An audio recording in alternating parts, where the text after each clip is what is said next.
workshop. Just an announcement regarding the receipts, is that some of you just paying in cash and need the receipt. You can get that with the secretary afterwards.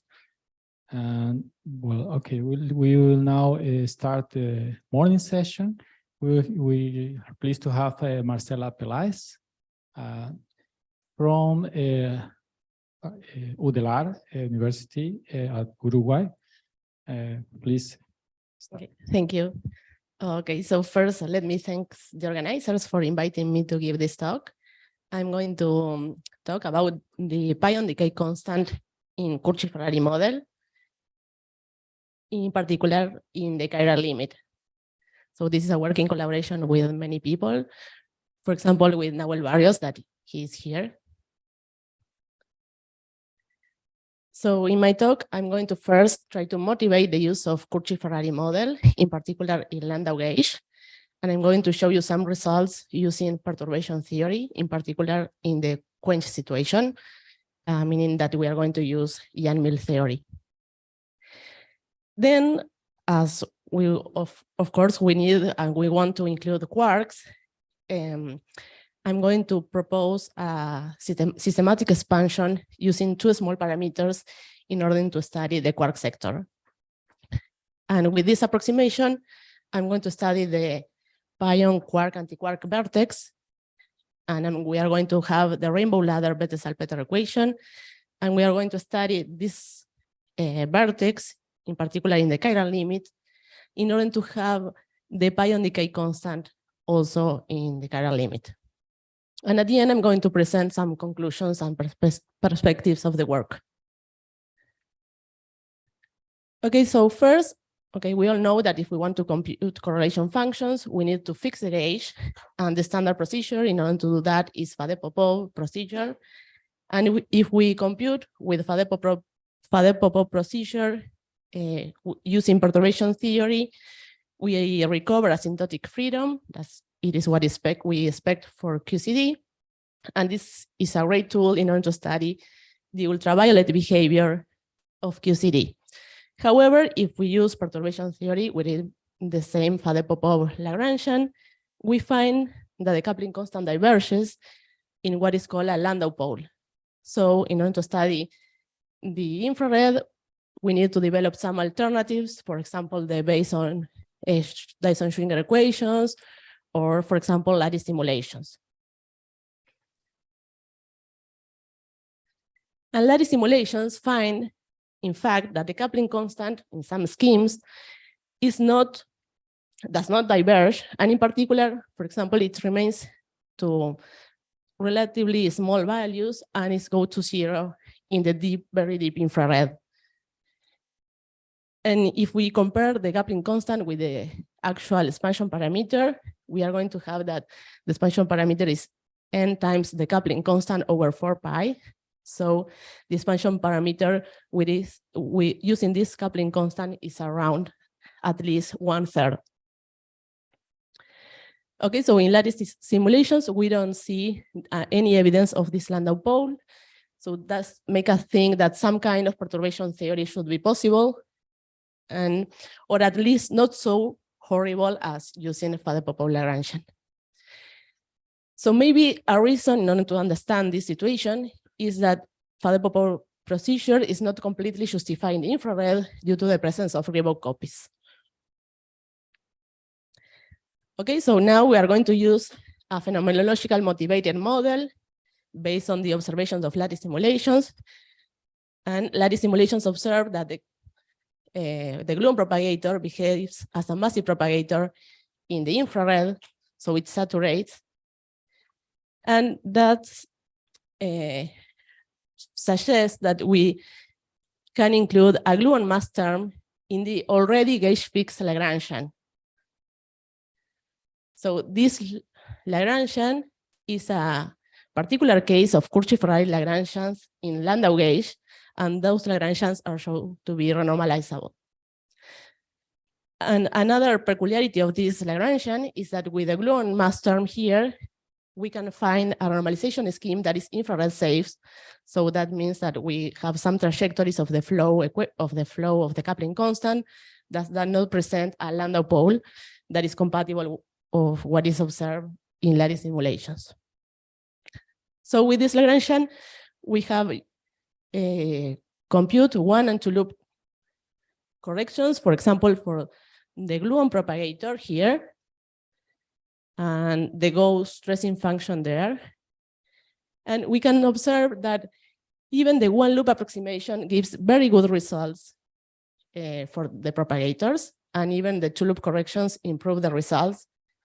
So we can say that this is in Yang-Mills, sorry, I haven't included quarks yet. So in the Yang-Mills theory, the perturbative expansion using this Cauchy-Ferrari model works really good. And also we can check and compare with the coupling constant, and also see that the expansion parameter is around 1/3 in the infrared. Okay, so we have extended the results using perturbation theory for the vertex. So we have computed 1 and 2 loop corrections for the Gauss gluon vertex and the 3 gluon vertex. You could see yesterday Nahuel poster, and where he has presented some of the results of the 2 loop correction for the vertices. So we have a good situation when describing Yang-Mills quantities using perturbation theory in this particular Lagrangian in Cauchy-Ferrari. But the problem arises when we want to study the quark sector, because if we compute the one loop propagator for the quark sector, okay, for the propagator we have 2 scalar functions, the quark mass function here and the dressing function. These are the one loop results. So we have reasons to understand why the set function is give not so accurate description.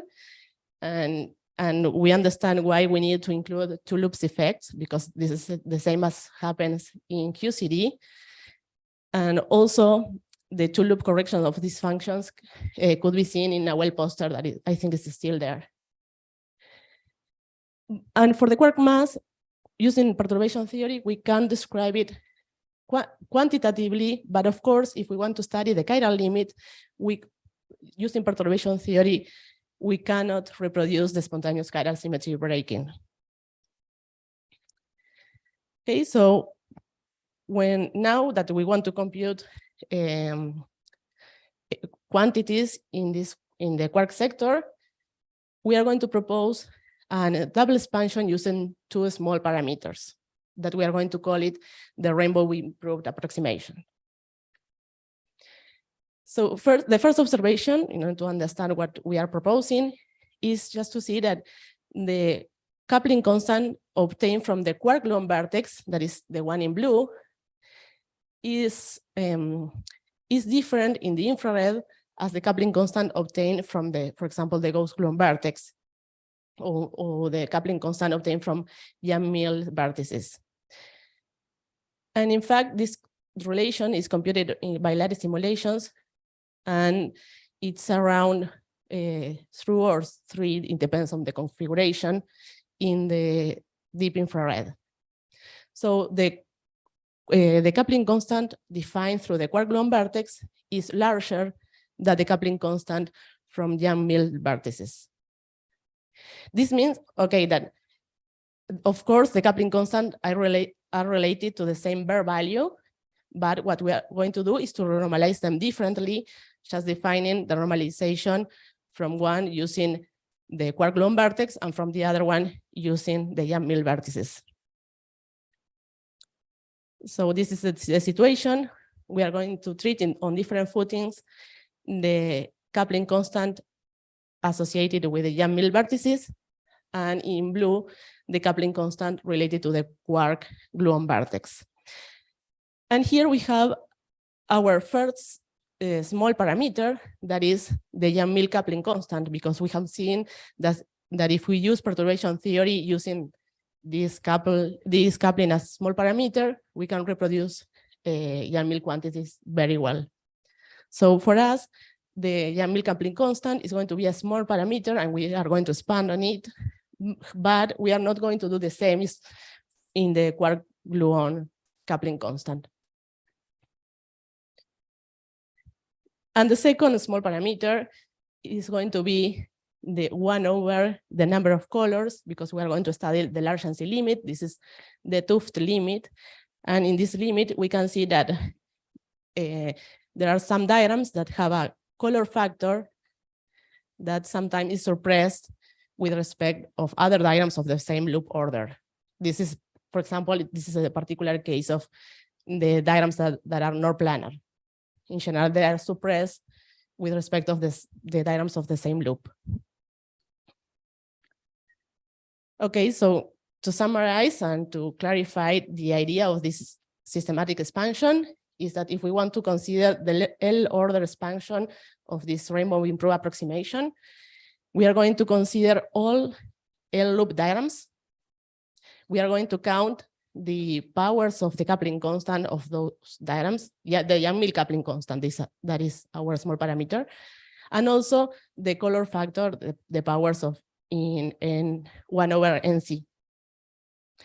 And also include possible higher loop diagrams that have the same power of the Yang-Mills coupling constant and the color factor. So just to give an example, oh, sorry, I should have put a plus here because we are in the Euclidean space, but it's just a convention. So if we want to study for example, the leading order approximation for the quark propagator, this means that we are going to study the 3-level approximation in this scheme. So we are going to neglect all the diagrams that have any power of the Yang-Mills coupling constant, but also we have to neglect the diagrams that are suppressed in the large Yonsei limit. But there are still some diagrams that are not suppressed, that are typically what are called the rainbow diagrams. So for the quark propagator, if we use this approximation in the first order, we recover what is called the rainbow approximation for the quark propagator. And this equation has been exhaustively studied, and we know that it can reproduce the spontaneous chiral symmetry breaking. But in order to observe that, that spontaneous chiral symmetry breaking and the good behavior of the mass in the ultraviolet, we need to include the running of the coupling constant. So we have first used a toy model coupling constant to explore this equation, but then we decided to go beyond the leading order in this approximation and go to the next to leading order. That means that we are going to include one loop corrections. And if we include one loop corrections within this approximation, of course, we can have the running of the coupling constant in the same self-consistent scheme. And so, okay, I'm not going to give much details, but if we want to compute the running of the coupling constant for the quark coupling constant and the gauge coupling constant, we need to compute the ghost propagator at one loop.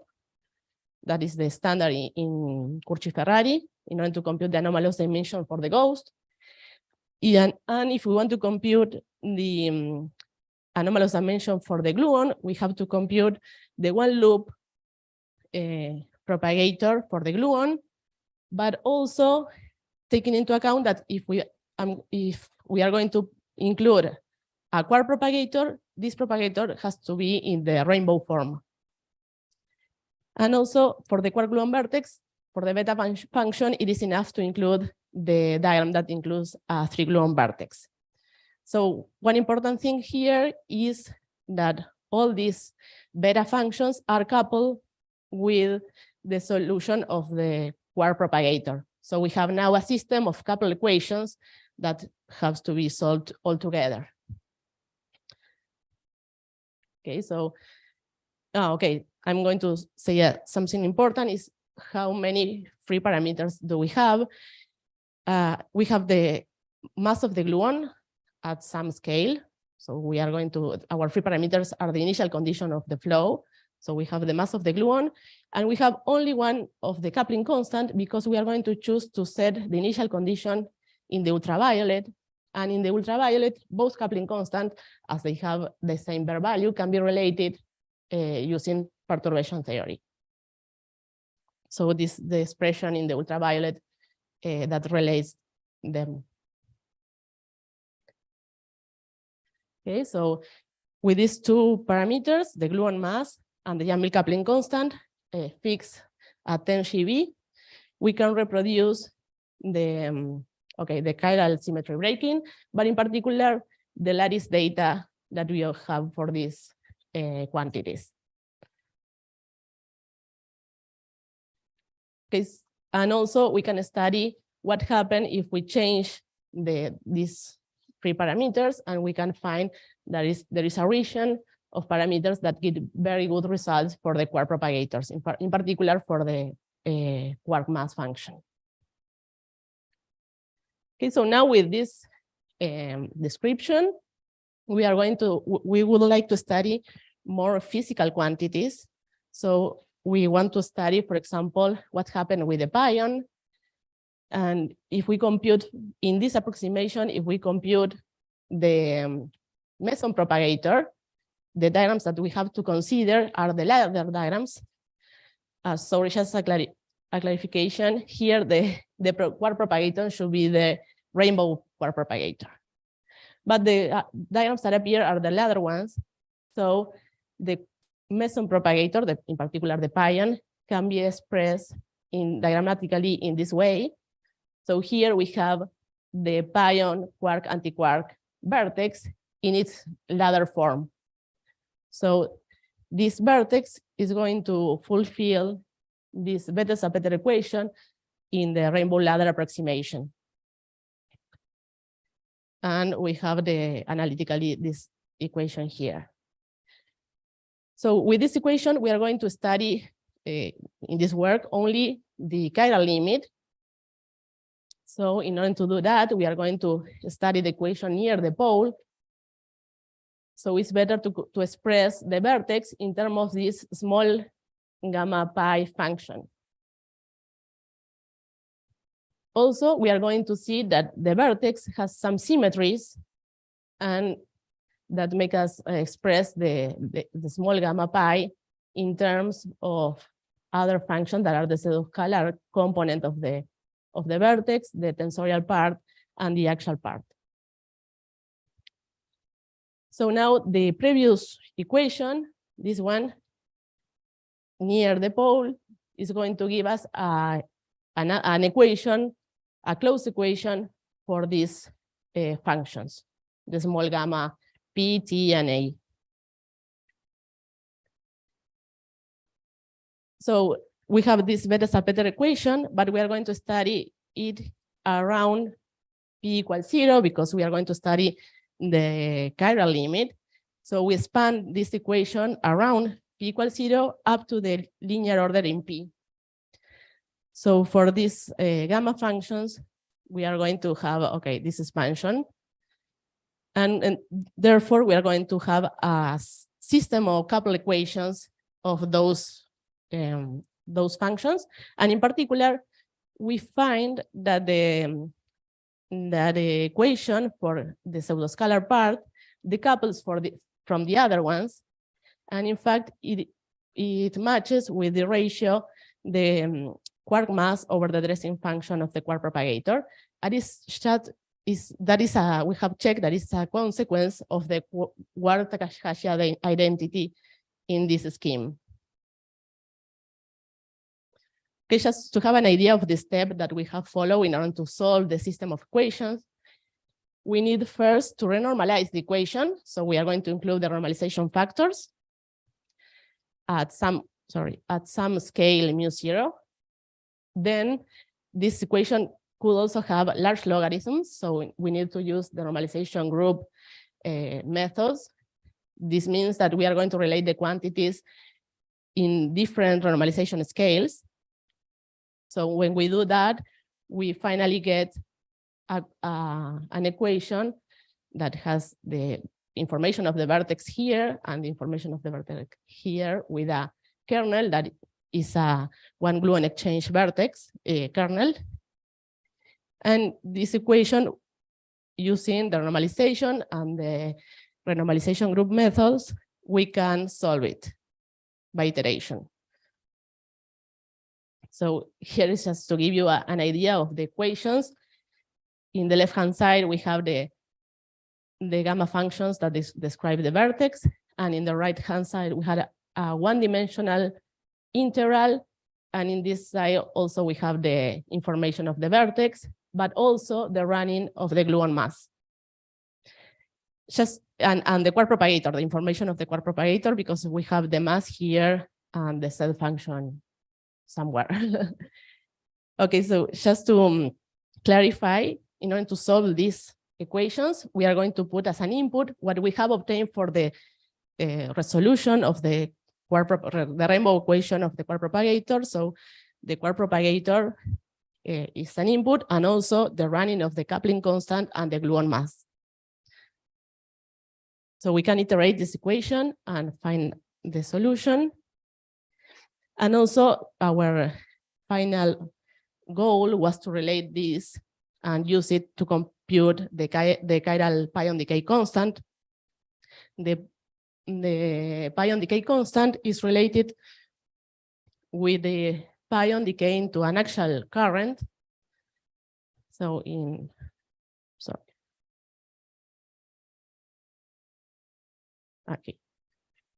this way. So diagrammatically, also in this approximation, we are going to have the ladder contribution. So we are going to recover here the same vertex that we had in the same approximation.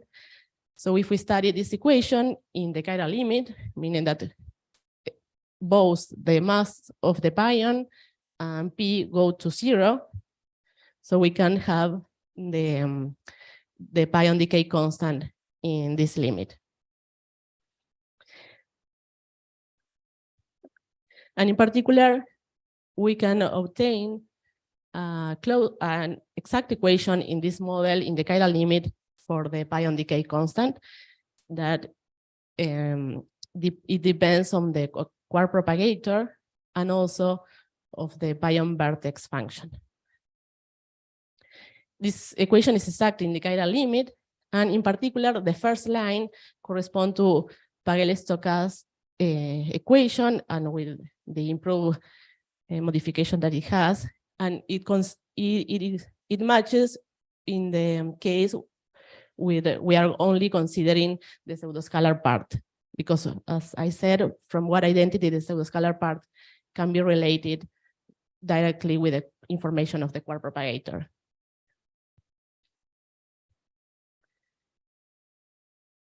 Okay, so what we have done is just to solve the rainbow equation for the quark propagator. Here there are some examples. This matches very well with the lattice data, with the most chiral lattice data that we have obtained. No answer. But and then with that propagator and the running of the coupling constant and the gluon mass, we have computing using the procedure that I just told you, the pion decay constant. So we have observed how it's going to converge to the final value with the number of iterations. So it converges really fast to the final value. And in particular, we have observed that if we use a quark propagator that gives very good results in comparison with lattice data, we are going to obtain a pion decay constant that is what is expected by the literature. In particular, in the normalization that we are using, the pion decay constant is 86 MeV. There are some in the literature, there are some different normalizations, but in this one is that one. And also we have extended the analysis to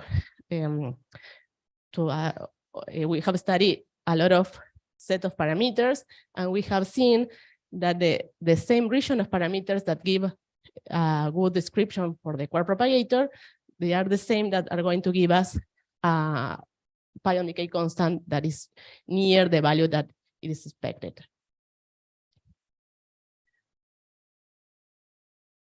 Okay, so some conclusions.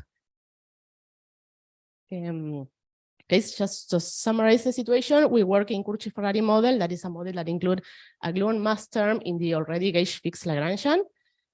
This model has the advantages of allowing us to study the infrared because it does not present a Landau pole. And also, if we do perturbation theory, we can see that the one loop and two loop corrections give very good results, in particular for the quench quantities.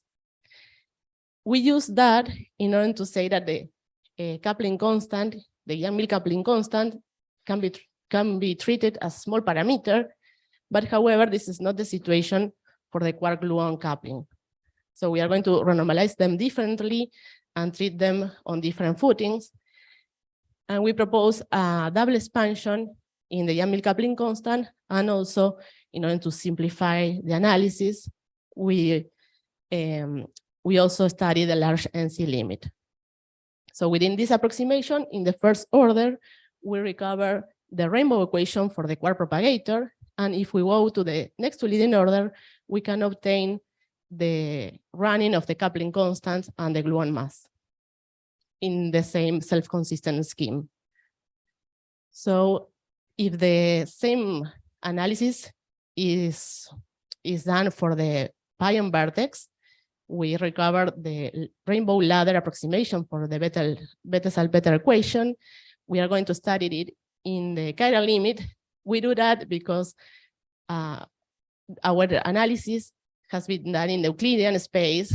So we want to approach the Minkowski quantities, but from the Euclidean, so we can go just to the to p equal around 0. And this is a good approximation for the pion. Okay, so in particular, for the pion, we have computed the pion decay constant in this chiral limit, and we have given exact equation for this pion decay constant within Cauchy-Ferrari model. An observation that has been done also in the literature, but not in the same way, is that the pion decay constant that is obtained when we reproduce, when we have a good description of the quark propagator, also gives very good results for the pion decay constant. Okay, thank you.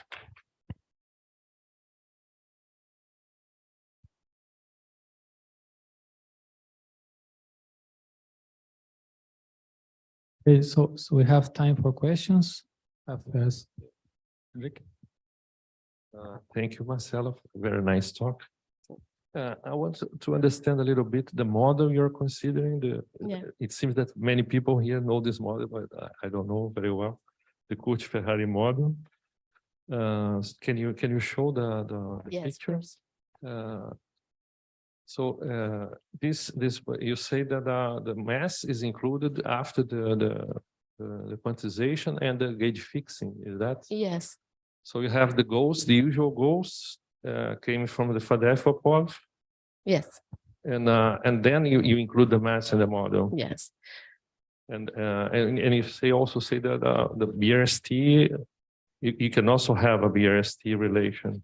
No, okay, no, the standard nilpotent BRST, no, we don't have that, but we have a modified BRST as in refined Griebus-Banziger, but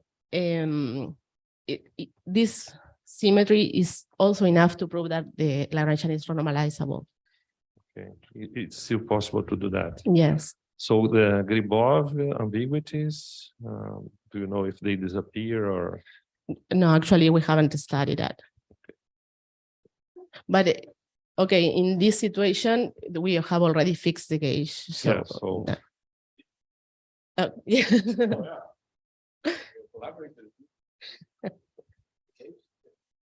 Yes. Yes, that's true.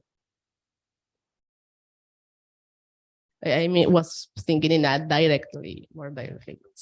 No. Thank you, Marcela, for the nice talk. I have a few small questions. At the end, you said something about coming from the Euclidean side.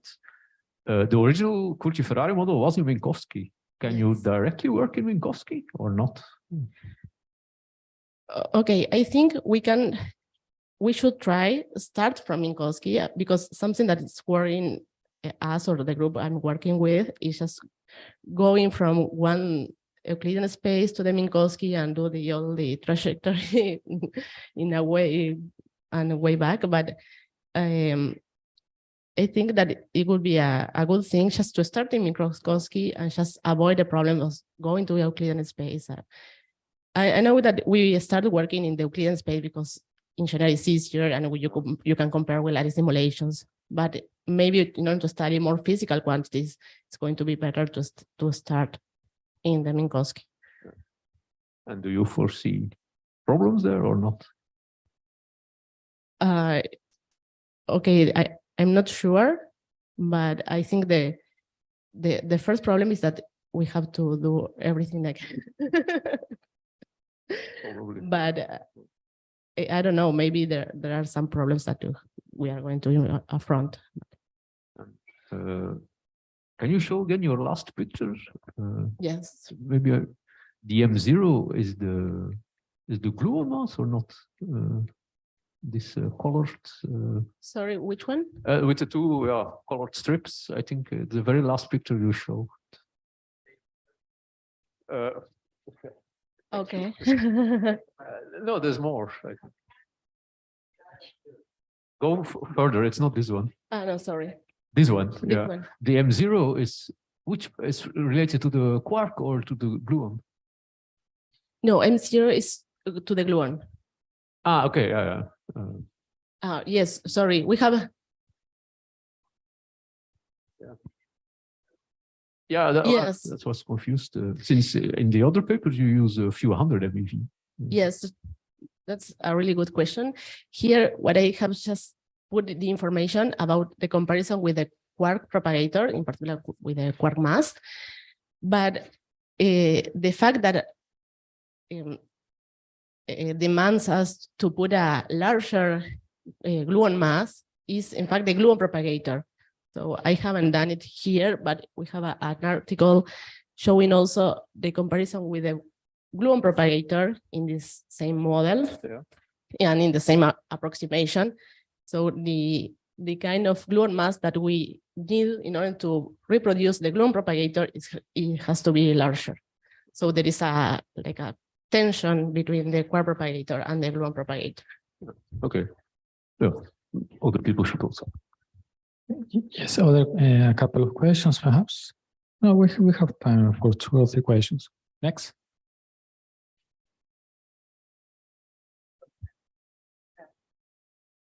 So Marcela, thank you for the talk. Can you go back one slide? Yes. Because I guess that's the same question that Gaston had. So you have a value for Fi at 0 iteration number. Is that an input? What happens if you start at a different value? Do you converge to the same one? Okay, what the first, the 0 iteration is because we have an input for the functions of the vertex, the Bayona vertex, that are going to be in the iteration, they are going to converge to the actual given, the solution of the Bethe-Zapata equation. So in that case, we have tried to modify the initial condition that we use in order to do this iteration is just to start with the pseudoscalar function, fulfilling the relation that we want in terms of the mass and the resting function. But for and we set all the other functions to 0. And what we see is that they are going to generate the other. No, sorry, to 0 no, because they are the couple. Just to a constant value. I think it's 1 or something like that.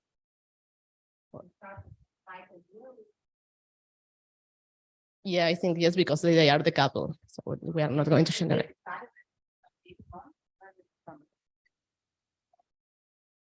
Yes, this is an output.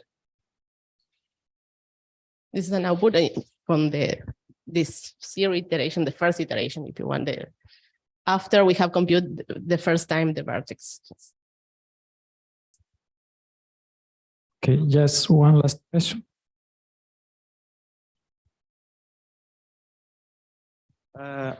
Just to remember, if I remember, okay, the pi and decay constant is a has an experimental value, okay? Yeah, I should say. So it's close to this, but it's a little larger. Yes, this is an extrapolation that is done in order to estimate the value in the chiral limit. Okay. And the second, are you using the Page-Stoker approximation, or you are using other expression for this? No. I didn't understand this part. No, what we obtain is actually the expression for f pi, and it matches with Pagello stochastic if we use if we were considering only the pseudoscalar part of the vertex, but we are considering the three functions. Okay. Okay. Thank you. Okay, let us thank Marcela again.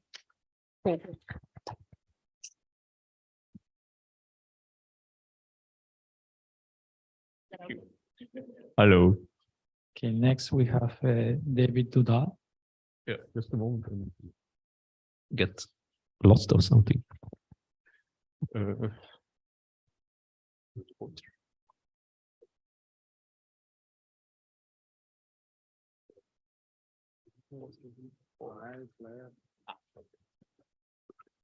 Good morning, everybody. I'm David Dudal from Belgium, and I will give a talk on charmonium dissociation using ADS-QCD techniques. But as is common, I should first thank the organizers for inviting me. It's always good to be back in Rio, especially during the World Cup, so I can escape the misery of the Belgian football and enjoy the Brazilian one.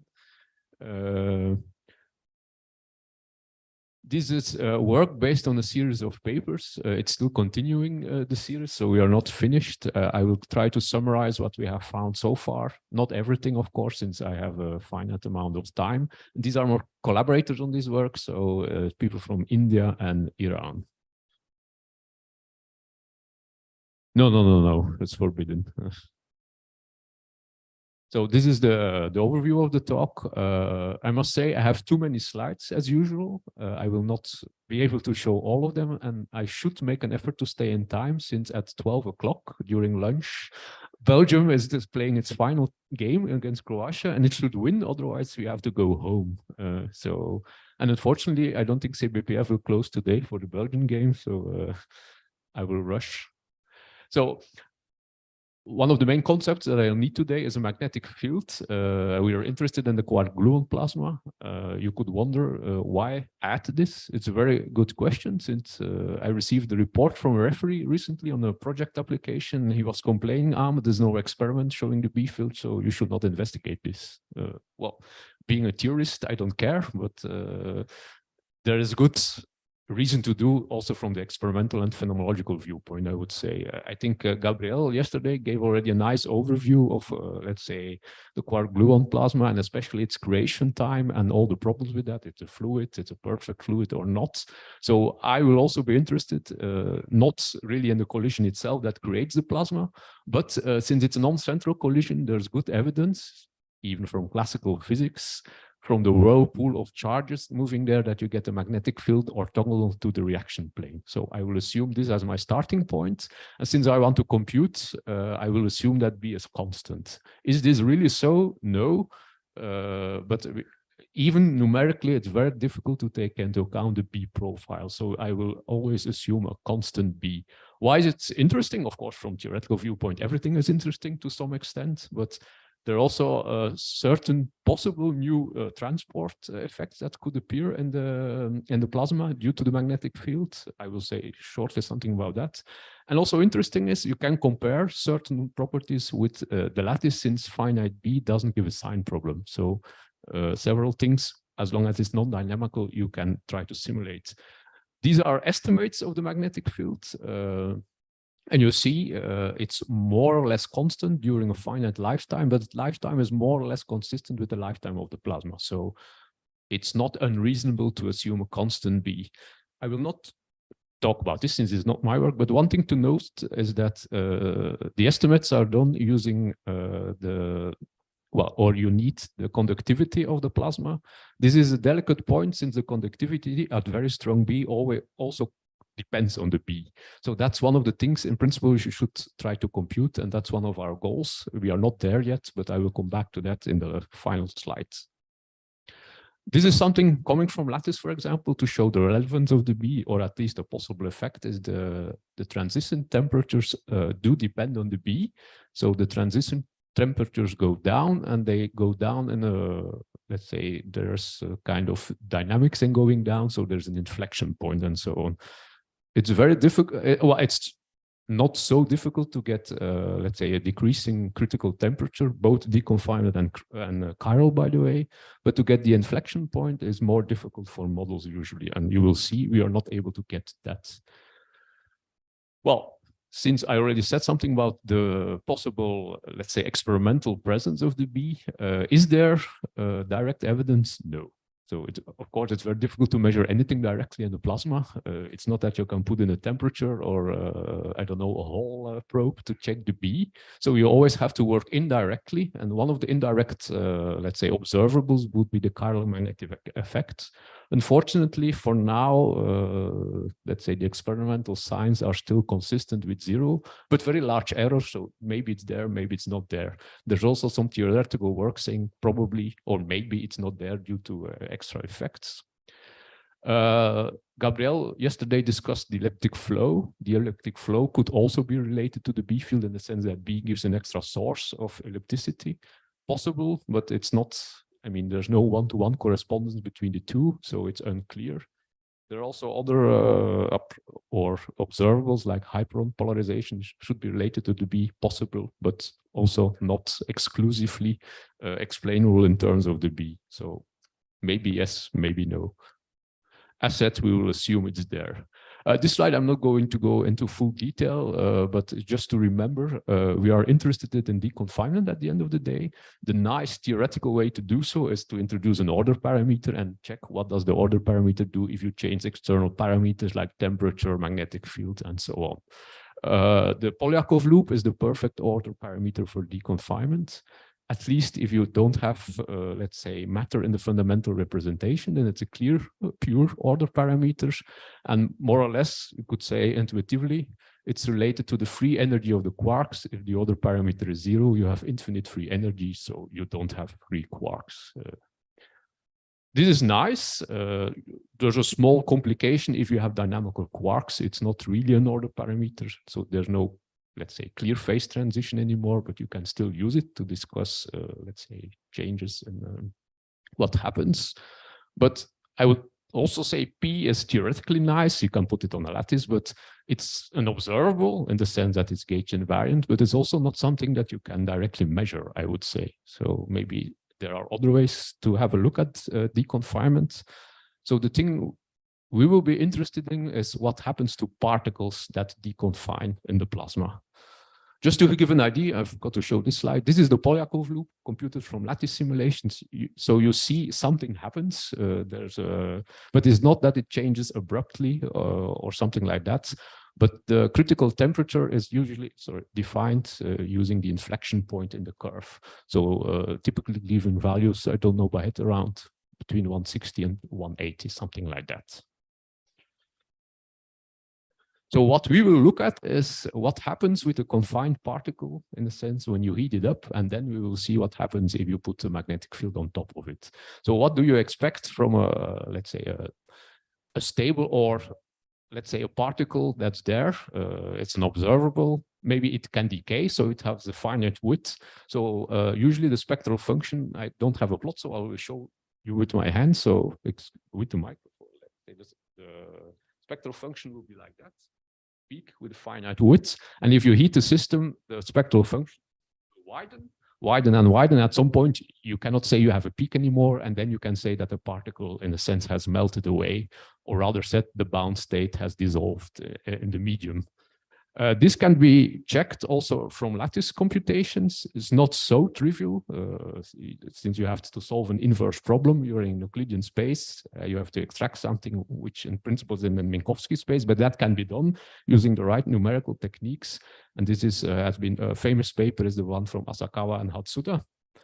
And they see indeed that charmonia, bound state of a CC bar, for example, to J psi, it melts at sufficiently high temperature. So confirming the picture that's deconfinement, but it melts at a temperature which is a bit higher than the one you expect from the Polyakov. But okay, deconfinement is deconfinement.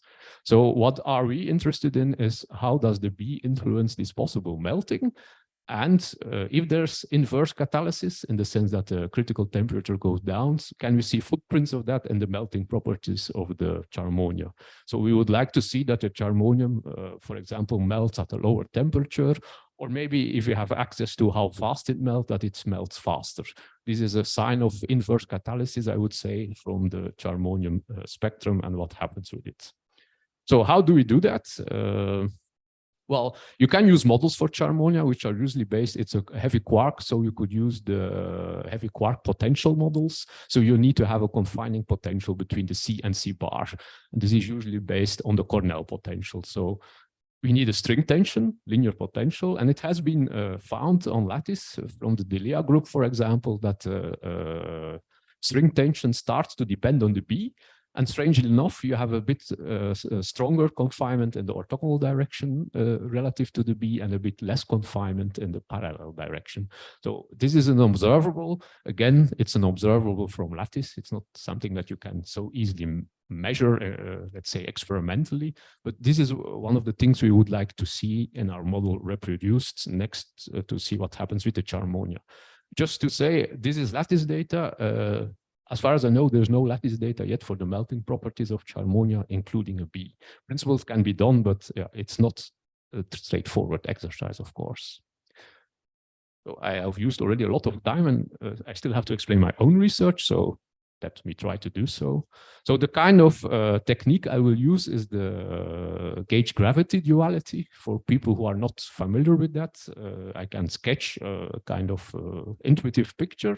So what we have in mind is using a kind of deformation of the original ADS-CFT conjecture, which says that if you have a classical gravity theory, on its boundary, you can have a strongly coupled CFT. From the word CFT, you can already imagine that's quite special. It's highly constrained. So QCD surely is not CFT. Of course, there are also some constraints, but not of the kind of strong constraints you have in supersymmetric theories with a lot of extra symmetries. So we are stretching a bit the ADS-C CFT duality to what is commonly called the gauge gravity duality, assuming that most strongly coupled theories have a kind of classical gravitational description. Is that proven? No, absolutely not. So it's a kind of advanced model building, I would say, which is able to reproduce certain aspects of QCD. So we will try to build a model at B equal to 0. So no magnetic field, fix some parameters, and then we will try to make predictions in our model for the P-dependent quantities. So it's not that I put everything in the model and use a trillion data things to fix the parameter and then say, I have QCD. No. So some things are fixed, and then we make predictions and compare with other predictions from other sources. For example, what is the, let's say, gravitational picture of the deconfinement transition? It's given by the Hawking-Page phase transition between having a black hole or having not a black hole. However, you can also check this with the Polyakov loop from the gravitational picture, and it matches. So you do find, let's say, a Polyakov loop that vanishes or not vanishes, depending if you have a black hole or not. So it's possible to check from this viewpoint as well. We will use a simplified setup to describe QCD. So it's not really QCD with two flavors.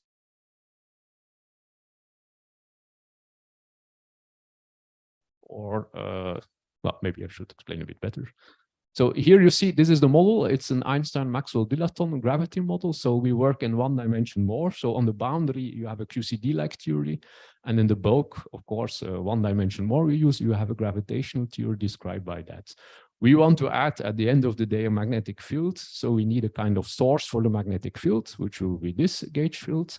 And we also want to have, let's say, the Charmonia states present. And this will be done by these gauge fields. We could question, why do you use gauge fields, charm states and B fields? The reason is from the gauge gravity duality in the boundary theory, you have conserved currents. These conserved currents correspond to the boundary values of a higher dimensional field. Now, since you have a higher dimensional vector fields, there's no much space left to work. Well, you need to work with the gauge theory, a local gauge theory. Why? It needs to be consistent in a way. So meaning if you have, let's say, conserved currents on the boundary, like in QCD, you need a local gauge field in the bulk. And that's what we are doing here. So we are modeling with two U1 fields. In principle, you should use a more, let's say, a two-flavor model of QCD with the conserved currents related to that. So the axial sector is broken. You have an anomalous U1 axial symmetry. You have a conserved vector current, and you have a conserved vector sector in the SU2. Our model can be embedded in that. It's a bit more technical, so I'll skip that and use the simplified version I'm showing here. Not so much will change at the end of the day. Just something to remind, the B field that we are using is actually a 5-dimensional B field, which has a different dimensionality than the usual B fields. So it needs to be rescaled using the length scale, the ADS length scale, and some prefactor.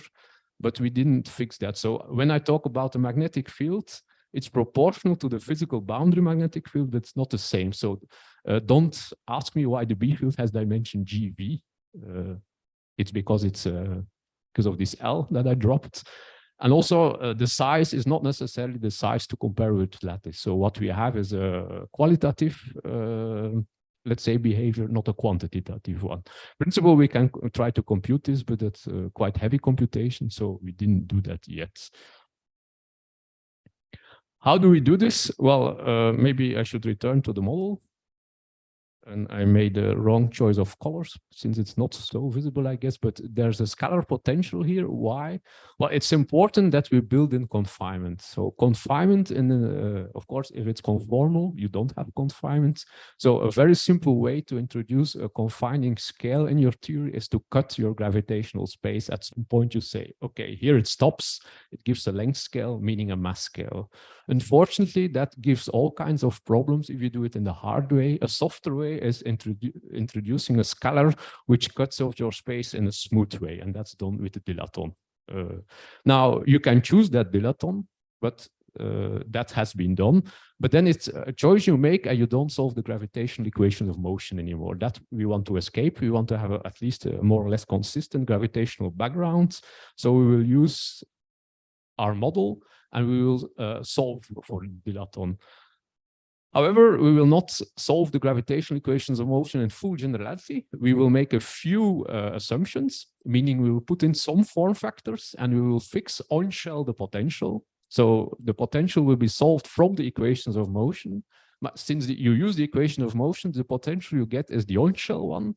In principle, for a good model, you also need the off-shell potential with certain properties.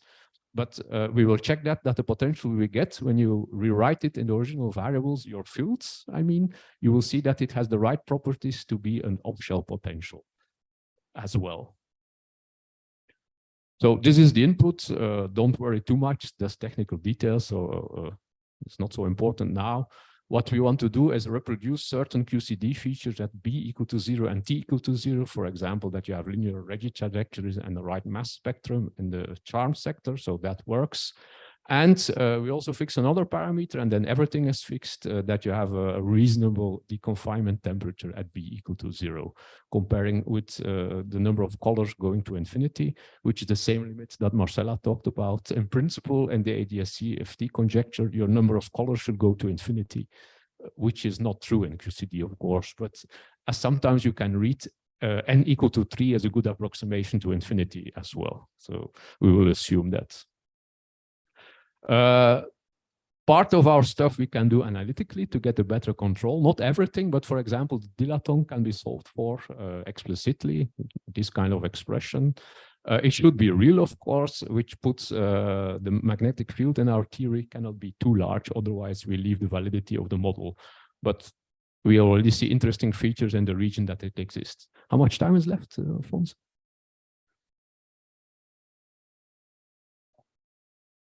13 minutes, okay. 17 here, very good. So just to say about the potential, let's first discuss a bit theoretical things which are okay, and then I will show some pictures. Only 12. Yeah, some time dilation apparently. So what's good is if you switch off the dilaton, meaning going to the boundary of the QCD theory, you get a conformal limit. That's not what we do, but in principle, that's a special case. The potential for the dilaton also has the right limit. This is the ADS limit, and then you have a perturbation with the dilaton field. But let's say the mass in front, if you rewrite in this way, you see the delta we have is in the BF bound limit, meaning that the theory is compatible with unitarity. The potential is also bounded. This is the so-called Gupser stability criterion is related to a set of ghosts you could find otherwise. And this is important. This we cannot prove, but the V we find is written in the coordinate Z. Z is the inverse length in the extra dimension. So when you see Z, it's 1/r basically, because it's easier to compute with the inverse length. So everything we find is in terms of Z. It's not in terms of the field, but you can always solve Z in terms of phi by inverting, and then we can also write V as a potential of a function really of the dilaton field.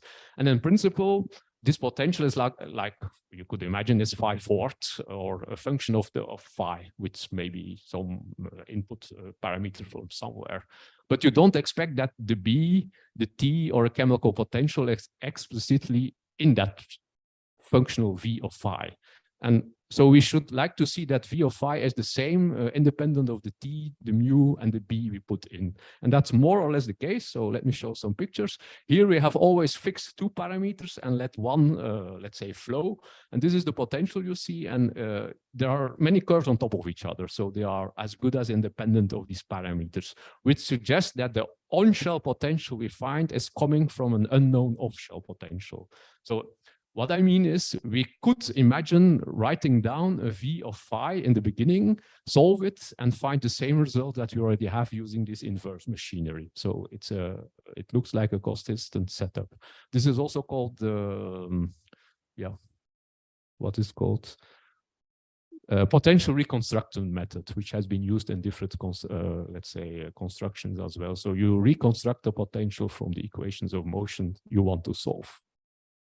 So these are all similar plots, letting other parameters vary, and it's more or less okay. Time for some, let's say, predictions, if you want. This is a plot of the, let's say, the temperature of the black hole in terms of where you are in the bulk. You see there are more than one black hole solution, a large and a small one. Fortunately, only the large black hole solution is stable. Not always stable. If the temperature gets too low, the black hole phase becomes energetically unfavorable compared to what you could call a thermal phase, which is the confined phase. So there's a confinement deconfinement phase transition. And you can already see it will depend on B, since the different colors correspond to different B. I will show another plot shortly. Maybe interesting for the people who work in this is that we don't have the T0 limit of our black holes. So there's a minimum temperature that needs to be maintained. Otherwise, there's no black hole anymore. So we don't have the, let's say, the extremal black hole solutions anymore. This is a comparison of the free energies just to show that the large black holes are the stable ones and the small black holes don't play a role. And from the Hawking page transition temperature, which is on the left-hand side, you see we do have the inverse catalysis. And also the curves are pulled down if you include the chemical potential, which is possible. For the rest of the story, I will not include chemical potential. This is good. The inverse catalysis is there, but you see our curves go down smoothly to 0. There is no inflection point. We have not been able to get that from our model.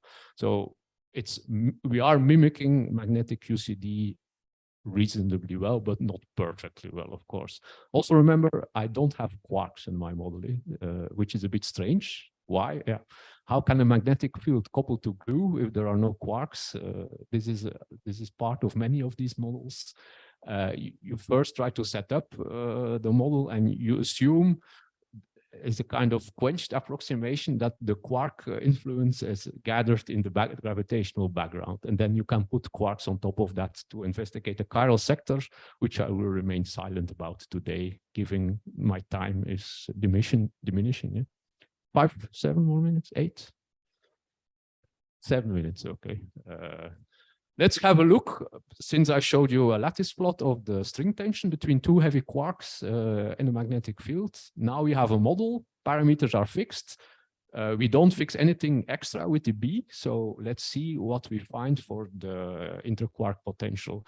This can be done gravitationally as well. You put two quarks, or better said, a quark and antiquark in the boundary. You attach a string to it, and you let the string find. The string will put itself in its energetically most favorable state, which you can find using the Namu-Goto string action.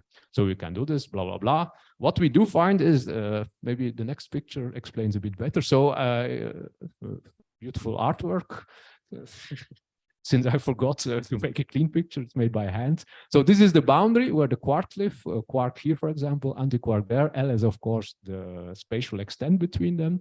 This is the string attaching them in the higher dimensional bulk, so it is pulled inwards. You have two possible configurations, the connected one and possibly also a disconnected one, this one. And for example, this is with the black hole present, but the black hole should not be there. It can also be in the thermal case. The difference is with this kind of structure, you have a string tension, confinement. If this would be the energetically favorable state, there is no string tension. What we do find is in the thermal background that there's a kind of wall in the sense that the string cannot penetrate too deep in the bulk. So that's what I said in the beginning. One way to model confinement is to really cut your space and put a wall. We don't do that, but we find that there's a kind of dynamical wall. So our string cannot penetrate too deep in the bulk. And we do get a string tension from that. Let me go back. So here you see an example. This is how far it goes. So you see indeed, depending on B, there's an effective wall, and the extent in the extra dimension, we cannot penetrate that wall. Here you see the free energy. So indeed, you see a linear increase, which is good. This is the linear potential. The strange thing is that if we go, the quark and antiquark go too far from each other, there's a kind of string breaking. The string is no more there. You could say, wow, you have string breaking, perfect, QCD. Of course, this is fake. We are doing too well. We don't have quarks. Certainly, we don't have light dynamical quarks to break the string. So this is, it looks good, but yeah, actually it's not good. But yeah. Who knows? I have no, but I guess not. I guess it's just the defect of the model. We have been able to solve that to change one of the form factors. So I don't know if, maybe glue balls, but I would guess it's a defect. So we have averted that by changing one of the form factors. So let me skip that. But what we then find is this is a set of models with a parameter, just to show by changing parameter, you can get different predictions, of course. But using the parameter we had in mind originally, you see indeed that the critical temperature is still going down. So we still have the inverse catalysis.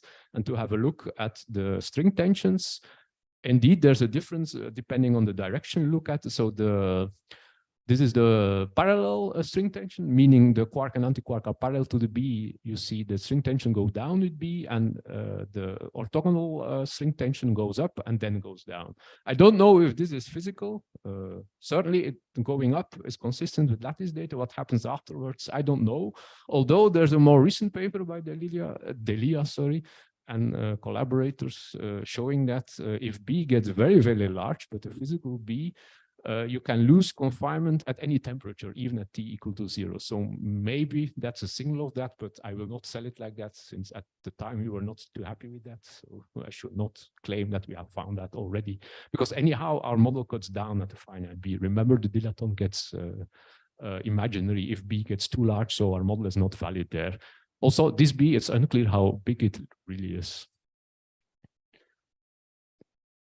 So 3 more minutes, just to say something about which is 3 minutes, which is less common, is try to understand what happens with the Charmon. So we already found that there's a B-dependent string tension. So probably the Charmonia spectra or the Charmonia properties will depend on B, what happens with them. To have an idea of what happens, we have this picture in mind. Here you see some lattice figures as well from a few years ago. And what you see here is the entropy of a quark-antiquark pair here at different temperatures. And you see there's a huge production of entropy at TC. And this led to a kind of picture that you have a very strong entropy increase at that temperature. It leads to a kind of emergent force, the entropic force, which, and this increase in entropy is basically what shakes your quark-antiquark bound state apart. So the question is, can we see, let's say, a signal of this kind of picture in our model? And what happens if we couple a B to it? So let's have a look. We computed that. So the technical details I will spare you. Maybe, well, this too, because I don't have time. This is the free energy. Again, you see here. So at what we do find is indeed that the confining properties break down if you increase the length L or the temperature. But the most interesting picture is here. This is the entropy production in our holographic model. So there's no more extra free parameters. It's computed from what we had. And we indeed see there's a very strong increase in the entropy around the critical temperature. We don't have this side of the plot because and in general, there's no temperature in the confined phase in ADS QCD models. Why? In principle, you need a black hole. In the, let's say, the usual strict approximation of ADS QCD, you only have a temperature if there's a black hole. Otherwise, you need a full back-reactant model taking and going beyond the classical gravity approximation. And this is very, very complicated. So there's no notion of temperature in the confined phase. So there, everything is trivial. But we see coming from the side with the black hole, the entropy production is there. And we have also been able to confirm this plot is the analog of the first plot on lattice I showed you, the left-hand plot. So you see a quite similar picture, although there's a discontinuity since our phase transition is first order. So qualitatively, there's the increase indeed. And also we can compute the entropic force, and we have found there is an entropic force, and it gets stronger if B grows, meaning the bound state probably rattles apart faster if B increases. So this is a kind of confirmation of the inverse magnetic catalysis from a different picture. Unfortunately, there's no lattice data yet for this kind of, let's say, observables, except at B0. But in principle, it could be investigated at B non-zero as well. And the last thing, I think I have minus 1 minute, so is something else which is very difficult to compute in other approximations. I mean, in lattice, it's a dynamical question. How fast does the guy dissociate? So what we can do there is, again, you put the Q and Q bar, you hang a string to it, straight string, you let it go, and it will be sucked into the black hole. And the question is, how long does it take until it's back to equilibrium? After you have put that string there. So we have solved that in a certain approximation. Again, I will spare you the details. And what we see is that indeed it goes quite fast to the equilibrium phase again, and then it asymptotes to the horizon. So the time it takes to reach the black hole horizon is, let's say, a gravitational picture of how long does it take until the guy is dissociated. What we also have found is that the dissociation time, I will show in the next picture, gets shorter if the magnetic field grows. So again, this is a kind of dynamical view of inverse magnetic catalysis. The B makes the dissociation time shorter. So there's a faster deconfinement in a sense. And I think I have to stop now, but very good. This is the final slide, more or less. So these are things we should look at in the future. For example, interesting will be transport properties. Remember the talk of Gabriel again yesterday. The B will enter in all these quantities, and people have worked on that already. And a very important one is what happens with the conductivity in presence of the B. That's a very non-perturbative quantity. It depends on the B, but you need that quantity also in the, let's say, the classical simulation to estimate the size of the B to begin with in the plasma. And the magnetization plays a role there as well. Basically, it's solving the Maxwell equations in a medium, and you need the medium parameters to do that. And those medium parameters are, let's say, of a very deep quantum origin. So that's one of the things we can get a look at in the future. And let me end here. Thank you for your attention, and go Belgium. Yeah. Question? I don't know. So, do we have questions? Yeah. Sorry. From the Jape side in your models, the parameter. I cannot in this kind of model. I would need to put more information. So I only have the Jape side for the moment. Because from QCD, the epsilon is governed by Coulomb, the QCD Coulomb force essentially. And so the dissociation will be just a modification of the coupling of alpha S goes to asymptotic freedom with temperature goes down. And here, what is the physical picture for the confinement? You mean in general here, the physical picture? Yeah, because from Jape psi is different from epsilon. Jape psi still has a kind of confining potential. The epsilon doesn't have a confining potential in the ground. No, but at the end, I don't. I mean, in the ADS QCD picture, you don't use the confining string tension to get your spectrum in the confined phase. You just see there's a string tension if I put a QQ bar there. I would need the dual field of the epsilon and then see what its spectrum is. I know. And this is something we didn't do. Also for the charmonium, I did not solve the full set of equations of motion to see what is the width of the charmonium, what is its mass. That needs to be done, and it's more work and a different kind of work. Yeah, so this can be done for the epsilon as well if you introduce the dual field. Because here you imply that the dissociation is, say, the string goes away, right?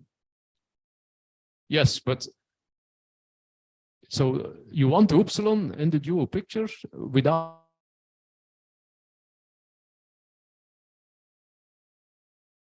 string there, because it's essentially yeah, I know that. Yeah, okay, but okay, if you play it like that, then the whole model is crap, you would say. If you want, also I don't have light quark bound states here. You should include them and see what happens. This is I don't think there are such models including light and heavy without string tension between the light and still finding the right spectrum. So yeah, no, you are right. This is as said, it's a model for certain aspects of QCD. It is not QCD for sure. Yeah, sorry. Okay, thanks, David, for the nice talk. I want to understand a little bit in the beginning your model, your ADS QCD model, how you consider your B field. Is it a perturbative? No. The B field is coupled as a background field of one of the present gauge field, and then it's solved exactly. So B, it's not up to order B square or something. B is included exactly in the equations of motions. So you can have any B, so that's why you can go. Yeah, I can go. The only thing is I can get B too large, otherwise the solution becomes complex. Can you show again the background? The ansatzes, you mean? The ansatz, yeah. So yeah. You have only this diff. Yeah. So there's a dilaton, a B field in the X direction in our case, okay. And the temporal is for the chemical potential if you want. But at some point we switch that off because it complicates the computations. Yeah, well, I don't know if you remember, but you mentioned the Su-Houng paper. They usually have some different functions with depend on B, perturbativity. You don't need none of that. No, that's there are other works who do an The expansion. Einstein, Markov dilaton, you just have. Yeah. Okay. But then you put on top of that a dilaton, for example. Okay. Thank you. Welcome. Just one last question. So thank you, David, for the nice talk. So I have a comment and maybe a curiosity to ask you. So the comment is on the dependence on the temperature, the critical temperature with B. I guess the results by Delia, I don't know how to say it actually. Maybe there it's consistent with a monotonic decrease, right? So it's the inflection point that you're arguing that you're not getting it. Yeah. It's on the lattice. I don't think it's set already, so it's not. No, it's not consensus. it's, So I think there are ADS QCD models who do have an inflection point. Maybe Alfonso knows better, but I think the Yarvin and Kiritsis, they do have this kind of bump. But this is indeed, the more freedom you introduce and the more fitting options you can get more complicated curves, of course. but is it still consistent with lattice to not have this inflection point? Okay. So That's at good this news. point, I think Yeah. Okay, thank you. it's an open question. And Yeah. the second thing is, so if I understood correctly from your discussion of the potential, is that your string breaking is not physical, right? It's something that. No, in this, let's say, third version of the model, it looks good, but it should not be there. And naively, I would think that the string breaking would be driving a dissociation of the Perconia. So are your results for the dissociation also related to this string breaking that is non-physical? So, or do you think it's related to other? The breaking, you mean the dissociation is indeed you go from the connected string to the disconnected string, since the energy of one becomes favorable with respect to the other. The string breaking is similar, but in the confinement phase, even if there's no temperature, for example, there you should not expect it to happen. So if you the other picture is that you put a confined charm ammonium, for example, in the plasma, and you expect it to break. That's so it's a similar, let's say, picture, mathematically speaking, but the interpretation is different, and also let's say the gravitational background it's happening in is also different. One is in the black hole, deconfined, the other one is in the confined phase. You don't expect the dynamical string breaking. So in your model, this is not connected. So it's really No. a different. No, it's I mean the language and the things you use are similar, but they are happening in different places, so to say. Yeah. Thank you. Okay, let us thank David again. Thank you. Okay. Next, we have Su-Houng Lee. Su-Houng.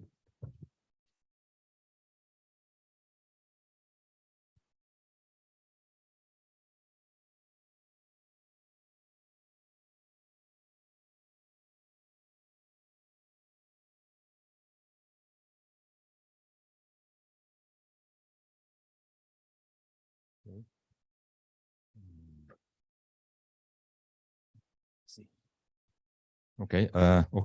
Thank you very much for the invitation. I'm from Korea, South Korea, and I realize it's really a long way. I had to fly something like 40 hours, and somebody told me I would probably be quicker if I drill a hole through the earth and then. Sorry. Okay. I see. Okay. Then next time maybe I can come here with a shorter amount of time. Anyway, let's see. Okay, I will talk about the structure of heavy tetrach quarks and their production in heavy ion collision. I'm Su-Houng Lee, and I will mainly discuss on the structure and production of X and TCC, the recently discovered.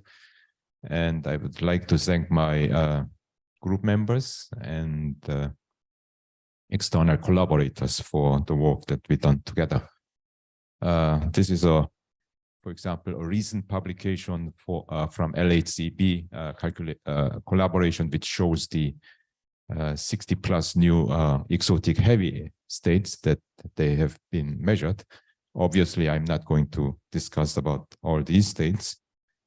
What I'm interested in is we know quark model explains the ground state meson and baryon mass as well, at least the ground states. And hence states involving similar sizes, even for tetraquarks or multi-quark configuration, as long as their sizes and the effective range or effective parameters are the same, they should, if they are compact or similar size, should be understood in terms of the quark model. So I'm going to probe whether quark model allows for compact multi-quark configurations. And obviously ask the question, does quark model tell us about compact multi-quark states? That's the thing that I'm going to discuss today. So where is the compact exotics and perspective from quark model? So we know that, for example, if you look at the two nucleon potential, phenomenologically, it is repulsive at very short distance. And that's been borne out in the recent lattice calculations, QCD-Hall collaboration. On the other hand, we also know that when we increase the flavor to SU3, then there are channels where the nucleon baryon potential becomes attractive. That's the flavor singlet channel. So therefore, obviously, if you want to have a multi-quark dibaryon configuration, they will probably not appear in this channel, but maybe in this channel. And so therefore, I want to address this kind of attractive channels in the quark model point of view. So let me start from very simple arguments and ask myself, what happens if we try to bring multi-quark configuration together? For example, start with two baryons, separated two baryons, and then see what happens when I try to put them together. And I'm going to address this question from a quark model point of view. So everything comes from two-body quark-quark interaction.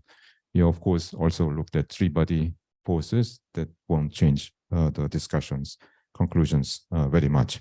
So let us concentrate the two nucleon system, two-body force. So obviously, if you try to construct a Hamiltonian with the quark model, then you have kinetic terms, and this is the so-called color-color interaction, and the generalized Coulomb force and linearly rising potential all resides in this color-color force. And additionally, especially if you are interested in ground state configuration, what is important is the color-spin interaction, which is related to the spin orientation. Obviously, let's look at each term separately.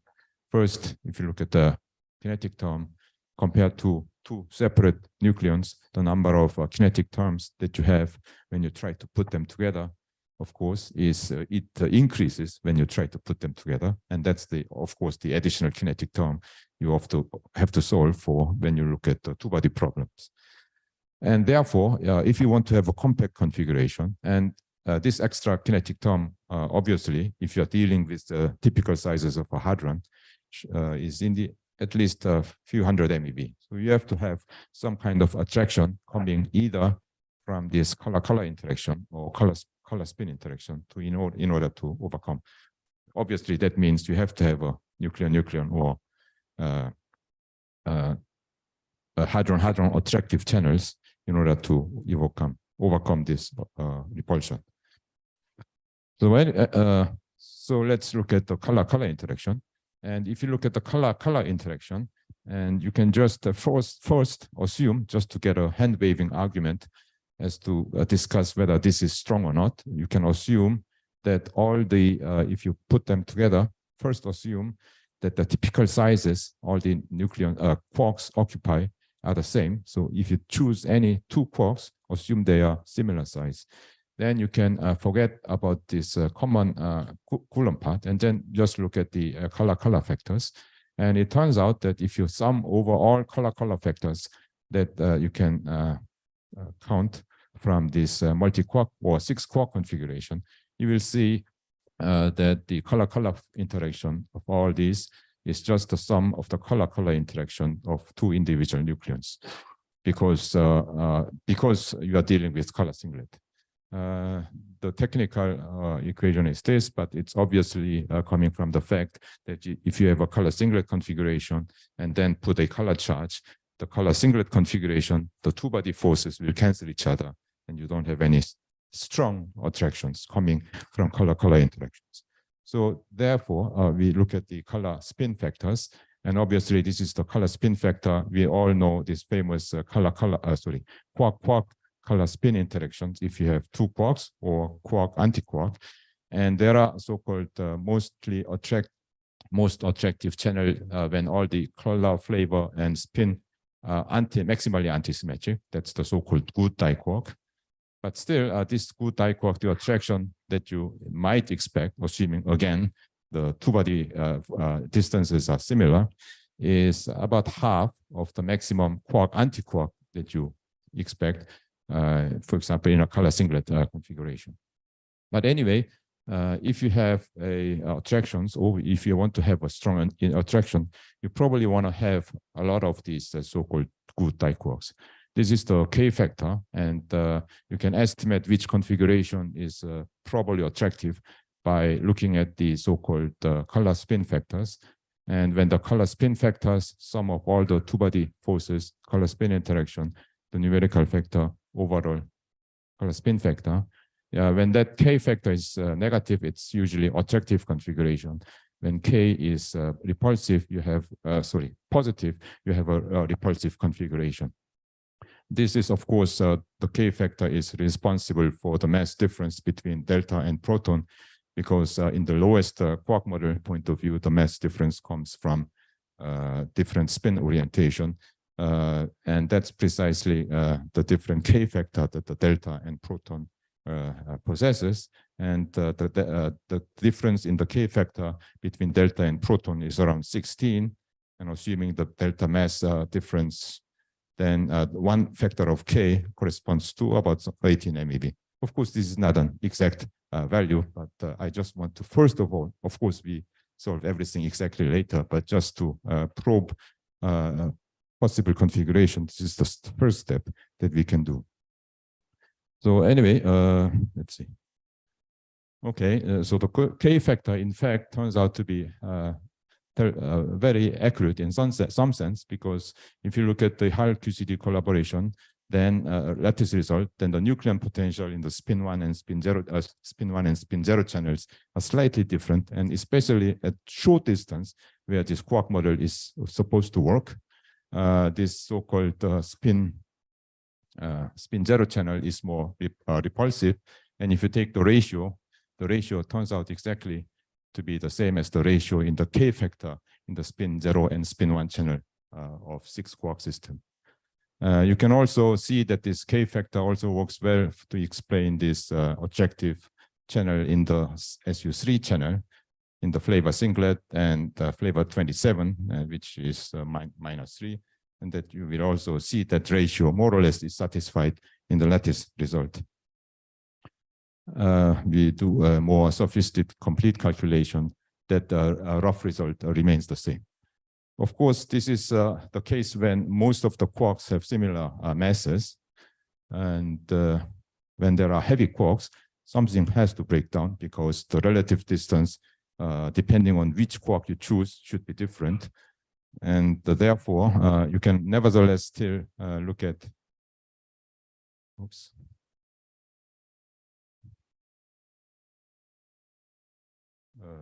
Okay, let's see. Rose. Did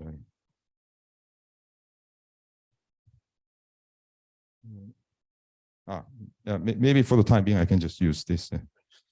Okay, so now if I look at the, for example, again, what happens, the cancellation of color-color interactions will not happen anymore, because if you have a heavy quark, then usually the heavy quark distance, if you choose two quarks with both are heavy, then if they are attractive, their distance is much smaller than the light-light or light-heavy distances. And this, of course, that's if you have a Coulomb force, that's obvious.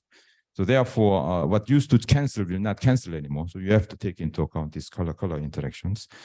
And also the color spin interactions should be different, because the color spin interaction, because they involve spin, usually comes with inverse quark masses. So if you have a quark-quark interaction, both light, it is very large. But if you have okay. But then if you have this, assuming black is anti-quark and empty circles are quarks, then the attractions that you have, as I said, between quark and anti-quark is much larger than the corresponding maximally attractive diquarks. So therefore, even if you have a diquark, when you have 4 light quarks, they will usually probably fall apart into a quark-anti-quark configuration, or become a resonance or molecular configuration. But on the other hand, if one of the heavy quarks becomes heavy, and especially if both quarks become heavy quarks, then the attractions between quark-anti-quark is suppressed by one of heavy quark masses. Whereas if you still have the light diquark in the maximally attractive channel, then there is no suppression coming from inverse quark masses. So therefore, you can have a possible configuration where this is could be compact, because they cannot be a color singlet. You probably want to have them in a compact 6-4 quark configuration. That's been known for some time, this mechanism, and especially it's what was the first mechanism why people discussed about the so-called TCC configurations. But from this perspective, let me just say what happens when you look at X and TCC, because you cannot compare everything. If you look at X, for example, in order to best understand or most efficient way to characterize the spin color configuration of X is, because X, you have a quark, heavy quark, and heavy antiquark, and also quark, antiquark, light quark. If you assume the color spin of this quark, heavy antiquark configuration, and also the color spin of the quark, then there are, because of the charge conjugation, there are only 2 possible configurations. One is where this is a color singlet and spin 1, maybe J psi channel. And this also color singlet and spin 1. Or you can have a color octet configuration, spin 1, and color octet configuration and spin 1. Now you can calculate the K factor, because before doing any real calculation, it's always good to look at the K factor. And if you look at the K factor between this configuration and the lowest threshold, it turns out they are very repulsive in this color singlet spin 1 channel. On the other hand, you have some indeed attraction in the color octet and spin 1 channel. But unfortunately, this attraction is not very strong. It's only like 20 MeV attraction. So they will probably never be able to produce the strong attraction that you need in order to really bind them together.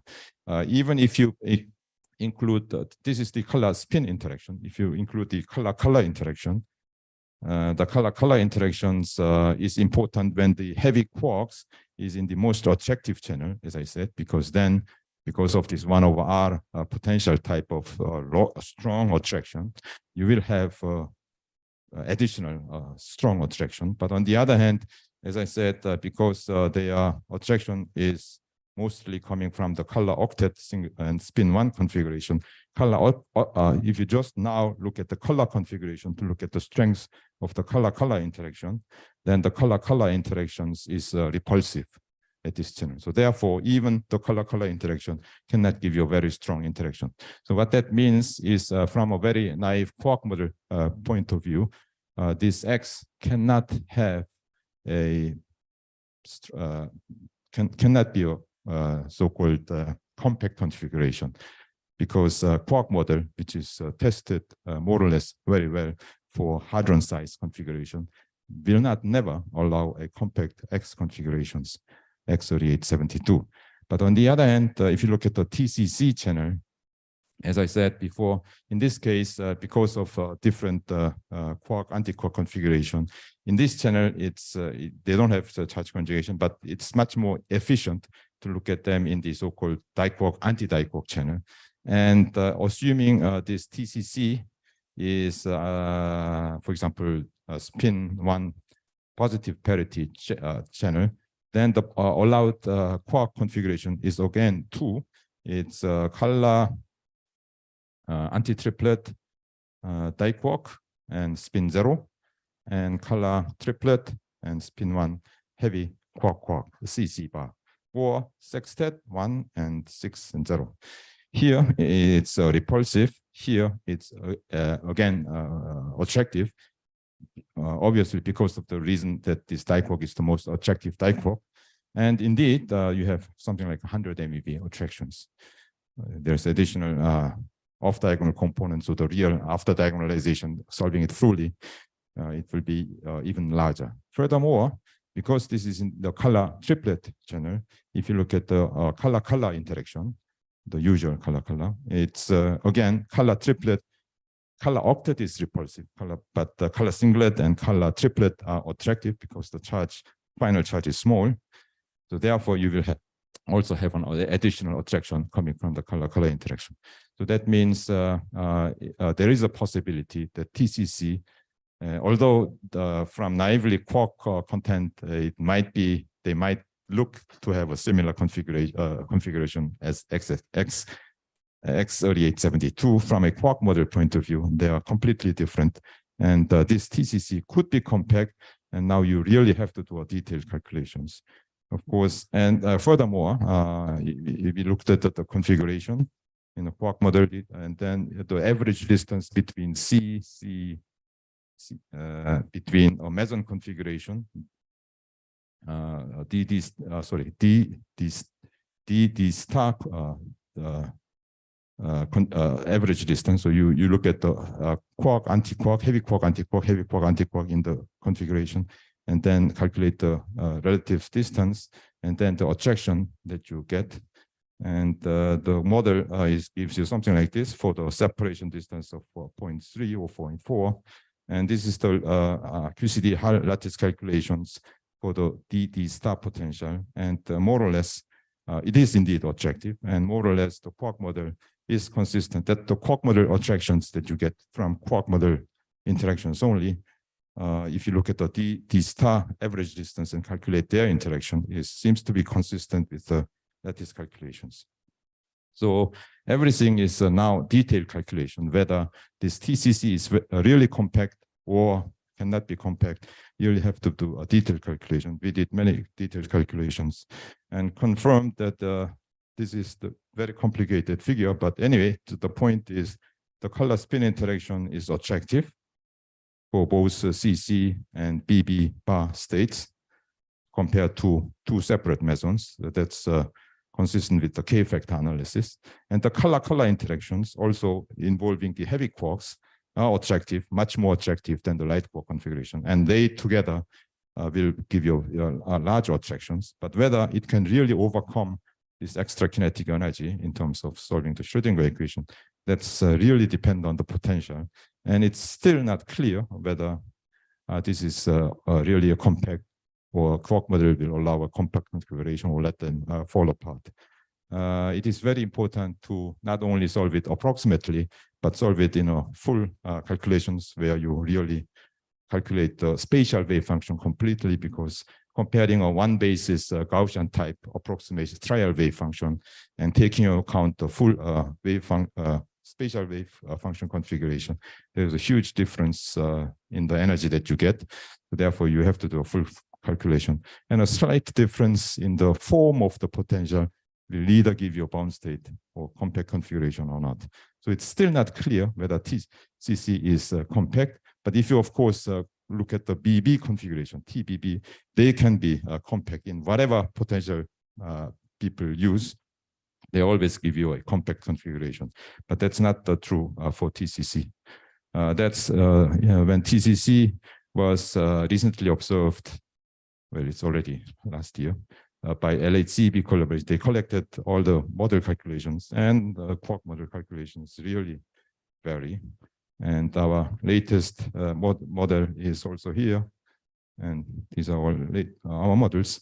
But they depending on the model, it really is a controversial where TCC is really compact or not. And So there is a possibility that TCC could be compact or not, but X3872 cannot be compact. That's what we conclude from the quark model calculations. But then what are they? It is well known since for many years that if these two, now if you look at the two meson bases, there is a pion exchange, and especially there is this so-called D-wave mixing, where you have a D-wave configuration. This is S-wave, S-wave, meson 1, meson 2, and D-wave configuration. And especially for this configuration, they are attractive. And this D-wave mechanism gives you large attraction. That's why a deuteron gets this additional attraction from D-wave mixing to make it bound. If you only have pion exchange, it's a well-known nuclear physics problem. You don't have a deuteron, but this D-wave mixing gives you a deuteron. And it turns out that if I look at, use the pion D-wave mixing effect by Thornquist, very simplified potential model type of contribution, we get indeed X to be a very broad resonance type, whereas TCC you don't. But if you add this extra short range attraction that I discussed before, although even if TCC cannot be compact, if the short range attraction is not strong enough, this slight attraction at very short distance will also conspire to add this additional contribution to make TCC also a molecular configuration. But in either case, if TCC is a molecular configuration, both X and TCC molecular configuration will probably have a very large size, even larger than the deuteron. So anyway, and the D-wave component is large, as in the deuteron case. Let me move on because I probably don't have much time. How much time do I have? Maybe five minutes or something. Okay. So anyway, so now we look at heavy ion collision. Many years ago, LHC, there was a last call for prediction, and there was a workshop in 2008 at CERN discussing what people should measure in the heavy ion collision when it just started. And we had a contribution, and we said, well, since heavy exotics, you probably have, because of the quark model analysis that I gave you before, you will have to have heavy quarks, and also maybe TCC is in heavy ion collision. You could measure. Of course, at that time, TCC was not observed, but later was, last year it was observed. Anyway, and then we realized that if something is compact, the production rate is small compared to large configurations. So we have X and two prediction for the production rate in heavy ion collision compared to statistical model. If they are molecular configuration, it should be large. If they are compact, it's very small. And then many years passed, and you probably know CMS collaboration measured X3872 in lead collision. In heavy ion collision, this is the first ever measurement for possible exotics, and it was found that the production rate suddenly increased compared to extrapolations from PP. So anyway, a few points in the coalescence model. If you have a two-body coalescence, you have to have distribution of the two constituents separately, and you have to have Wigner functions.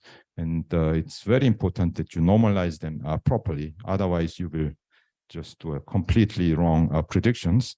And the Wigner function has to be normalized properly. Otherwise, you blow up everything.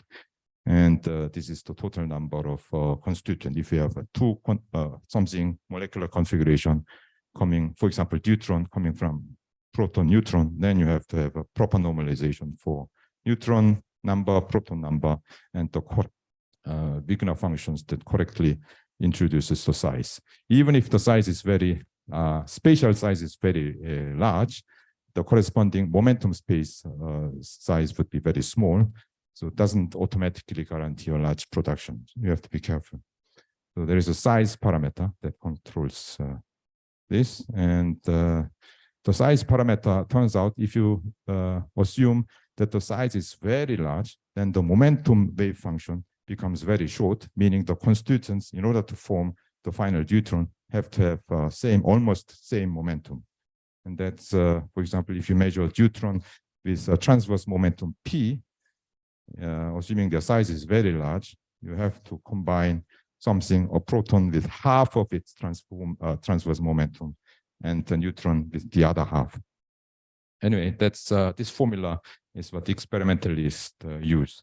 If you have a very compact configuration, on the other hand, you have to take into account this fact, this wave function, because there is another scale, namely the scale that controls the transverse momentum of the constituent. If you have a thermal distribution, for example, that extra scale gives you this kind of factor. And what this factor tells you is that if you have a compact size, there is a suppression. And that's why the important ingredient, why compact configuration, the production rate becomes smaller. We can test these models for deuteron, because if you try to use this coalescence model to calculate the production rate of deuteron and helium-3, then in fact, this is a technical point, but there are two contributions. The measured transverse, you are going to use the measured transverse momentum of the constituent, but you are not going to use all of it, because when they form, you will probably have excited state contribution that you don't want to take into account. So you have to take this RB factor. In statistical model, you can calculate, but let's put this as a free parameter. And then you have this coalescence volume. It's the two parameters that you need if you want to put use coalescence model to calculate the transverse momentum that you expect to get in heavy ion collision. But then if you try to put deuteron and helium-3, the two parameters are scaled differently. So therefore, if you fit them both, you can determine this parameter and the coalescence volume. It's a technical thing, but anyway, it tells you whether it's consistent or not. So from this fit, you can really calculate the understand the so you use the experimentally measured proton PT distribution, and in both deuteron production and helium production, and then you will see that the two parameters can be used to fit them both very well. And it turns out that, of course, you need a volume, and then the ratio of excited state versus the bare nucleon state is something like 0.63, and that's similar to what you calculate from the statistical hadronization model. And what that more or less says is the total number is more or less determined at the chemical freeze-out point, but the PT distribution is determined later. That's for deuteron. So therefore, we can use the same argument, use the same coalescence volume, use deuteron, now D meson and D star meson measured in heavy ion collision, use that, and then calculate RB. This is the bare fraction that really contributes to the production from statistical modernization. And then what we find is some transverse momentum, something like this. So if X or TCC is really a large molecular configuration, this is an exact prediction that we have. And on the other hand, if they are compact, although I did not discuss in detail here, but because of this additional suppression factor coming from the fact that you have to put in many constituents in a very small volume, the PT distribution and the rate itself becomes very suppressed. So although, as I said before, CMS has one measurement of X. It's at very high PT.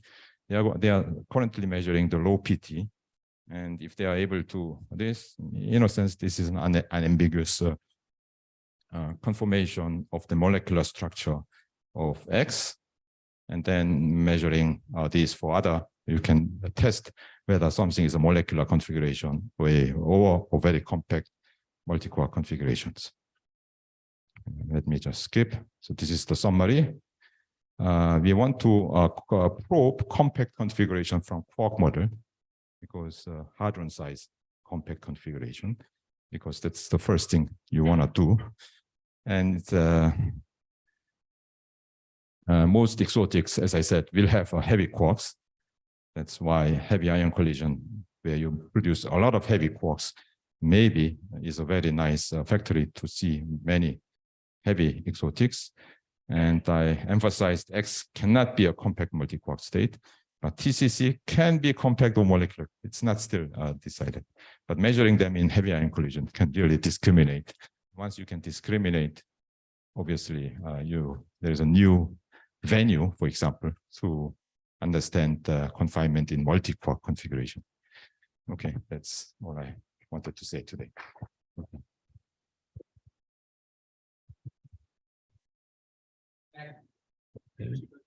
32, okay. Yes. When you compute these coalescence, the deuterium wave function and the helium wave functions, they are different, right?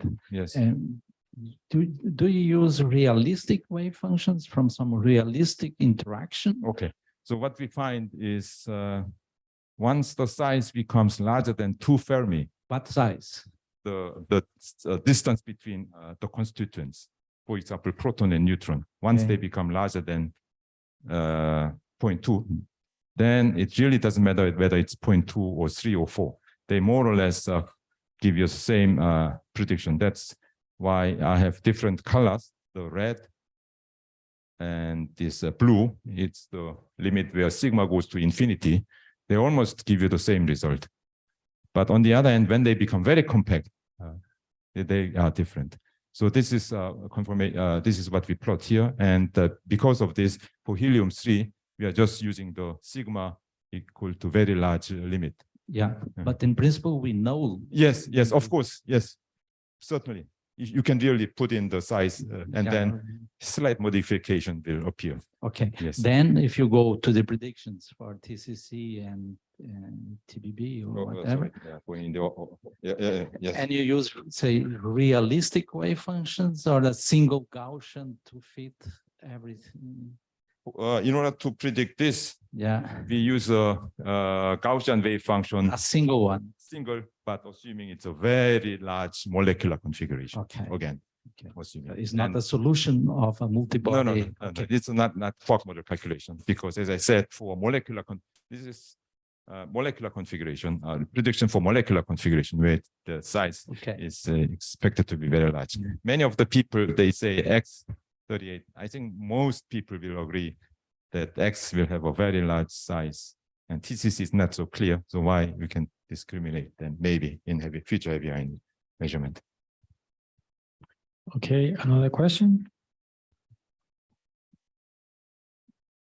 Okay, further questions could be asked in the discussion room. Let us thank again Su-Houng.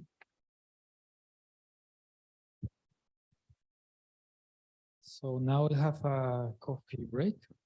We'll come back in 20 minutes.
Vocês estão seguindo o horário, tá tudo bonitinho.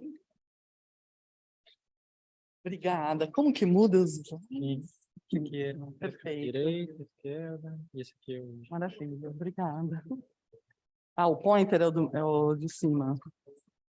Ótimo, obrigada. Não precisa microfone, né? Acho que não. Ah, esse aqui. Oi. Okay, we'll continue with the morning session. Now we have Teresa Mendes. Thank you. So I also, like David, have a lot of slides, but there's a bunch that I'm happy to skip and come back because I include some details of how lattice simulations are done for those who are curious, and then I can come back. So what I grouped together here are some unusual ideas, I call them, because, you know, some of us from the lattice side are sometimes a little sad that we're seen as data to compare to theory. And, you know, just maybe to show some other aspects of the simulations and one new thing that we're doing. So I hope to get to the new thing with enough time to explain what it is. So the general thing starting, let's see, these are thoughts. So, and this is from a different talk, but, you know, just for the young people in the audience, it's lattice as in principle, as an idea, is a theoretical tool that will give you results. On the one hand, there are precise results nowadays, like for, you know, testing the limits of the standard model and so on, is the precision frontier of the field. But also their numbers. So you have to then make sense of them. So understand, you know, what kind of behavior it is. It's data with error bars, but it's theory. So don't be fooled by the error bars. And it's a way to study quantum field theory. You could start from lattice, from the lattice formulation, and from then there understand and make connection to results coming from the usual methods. And this is, I don't know, maybe it's useful, maybe it's not. If you compare it to what you do in perturbative quantum field theory, what you're doing is you write your desired observable or quantity as like expectation value using a Feynman path integral. And the same way that you decide to do a sum with increasing levels of importance in perturbation theory, like the main contribution and so on. We also do a sum. This sum may have, I don't know, hopefully hundreds of terms in the sum, but maybe a lot less. Sometimes it's 20. And the terms in the sum, they are results from this sampling process.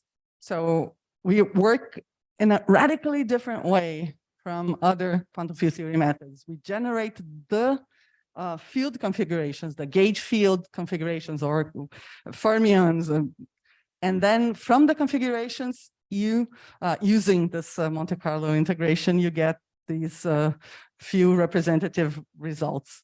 So you're summing, they all have the same importance. It's not a decreasing levels of importance, but you also need a few in the sum, but it's very different. I mean, you're creating terms for the sum from having the fields themselves and all the fields in all the points that you can afford to consider.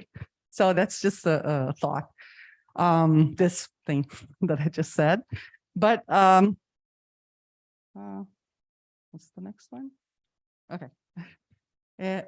Yeah, let's say that since maybe 2015, let's say, maybe it's a defining year that you can see things that seemed impossible decades ago are being done in lattice QCD, like consider the difference between the mass of the proton and the neutron, including QED effects. And mature doesn't mean that it's exhausted. I think this, maybe the battery is low.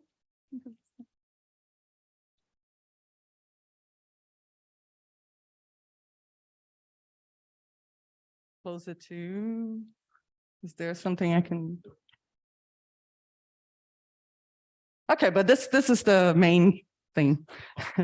New ideas are more important than big machines. Okay. Press harder. Okay, thank you.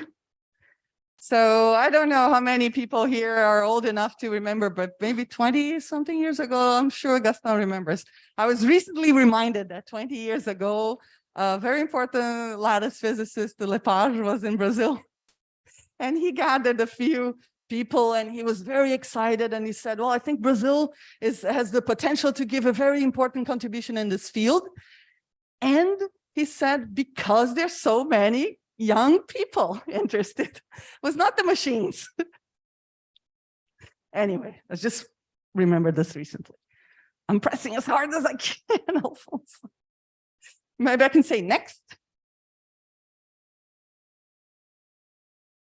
No, the next slide. Yeah. Oh, you can do it. Maybe we'll do all of them.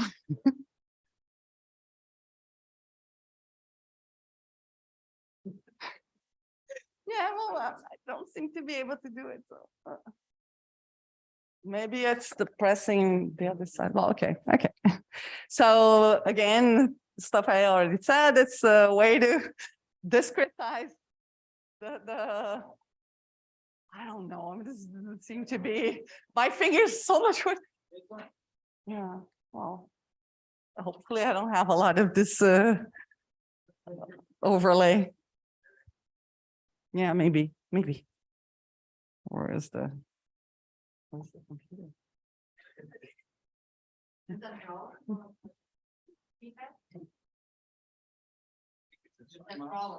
The mouse and then click where?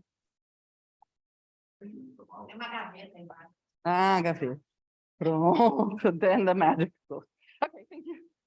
All right, so this was something that says it's a way to study QCD using pixels and bits, because you discretize space-time and you have this new formulation, and the new formulation is totally equivalent to statistical mechanical model, classical, and you can use statistical mechanical tools, namely, and especially the numerical simulation with the Monte Carlo methods to study. So then I'll go faster. And then if someone is interested, we can come back later.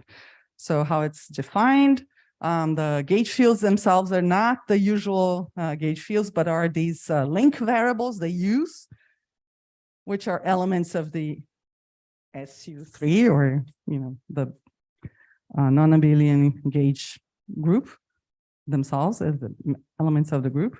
And you have to make sure, and gauge symmetry is exactly imposed and preserved, but the other symmetries are not, obviously. So rotation and translation, they're all recovered in the limit when this lattice spacing goes to 0, and you have to make sure that you have control over this. And this is also how you do the renormalization step. It's very elegant way to do, for example, regularization and renormalization, all in Euclidean space. And there's things you can do analytically, like on the pen and paper, but it won't take you very far. So this strong coupling expansion, which is the equivalent in statistical mechanics to the high temperature expansion, which is well behaved for statistical models. You can start at high temperature and go all the way back down to the critical temperature and extract critical exponents and so on, is very ill behaved for QCD or Young-Mills theories. So you need simulations. And what these are, and I think this was mentioned here, I think, well, when Marcela, I think, was saying about the lattice data she was comparing to and so on, you can include the dynamical effects of quarks or not. If you don't, then you have a truncated theory if you're looking to explain confinement using the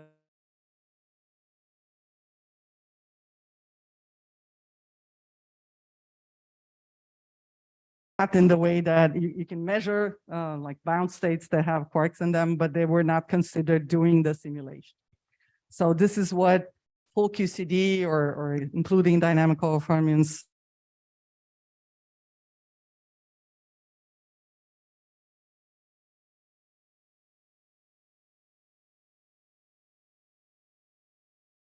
so. But you can also then get the configurations that were produced using these effects and do measurements, as we say, on top of them. And again, very carefully take care of this limit, the continuum limit. This is, if you're interested in more physical things, like what we were hearing here about, like spectroscopy and flavor physics and so on, how you, like a recipe of for extracting masses, let's say, or decay constants from the bound states that you build out of these fields that you're sampling. And these remarks are not relevant. And then where are we today? Like I said, I think it's very important. This thing I can use, right? This result from 2015, and previously 2008 was a very important year to show that there was a lot of precision with the light hadron spectrum coming from lattice QCD. You know, just representative results in the fields. So, but also, you know, of course, the extreme QCD finite temperature, finite density community has been very lucky to have very important results over the years. Maybe the first important results were in this sub area. But maybe we can say that everything that was done so far confirms that this is a very useful tool or formulation or method. And now we can go back to the first thing that we wanted to do with it, which was to understand color confinement. So the lattice was introduced as a tool to understand confinement by Wilson in 1974, and we still don't have an understanding of it.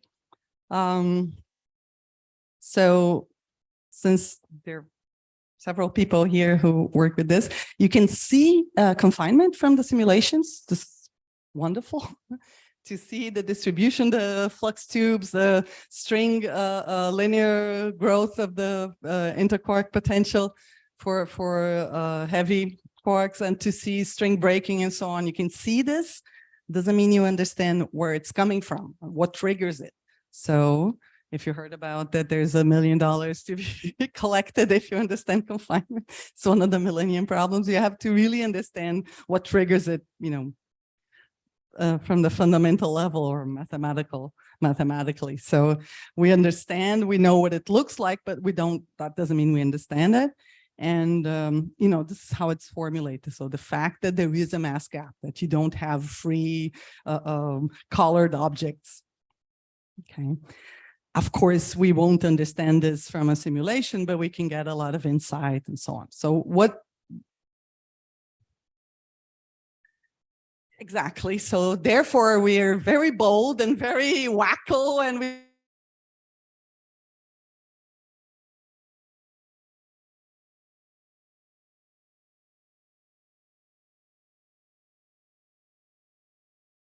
insight from the fundamental degrees of freedom too. So the linearly rising potential, of course, because you can see it, and it comes from gauge independent objects, this Wilson loop. But there are other, you know, popular ways to describe or to hope that you can look for this confinement signature, which are, some of them have to do with these particular solutions which would dominate, let's say, this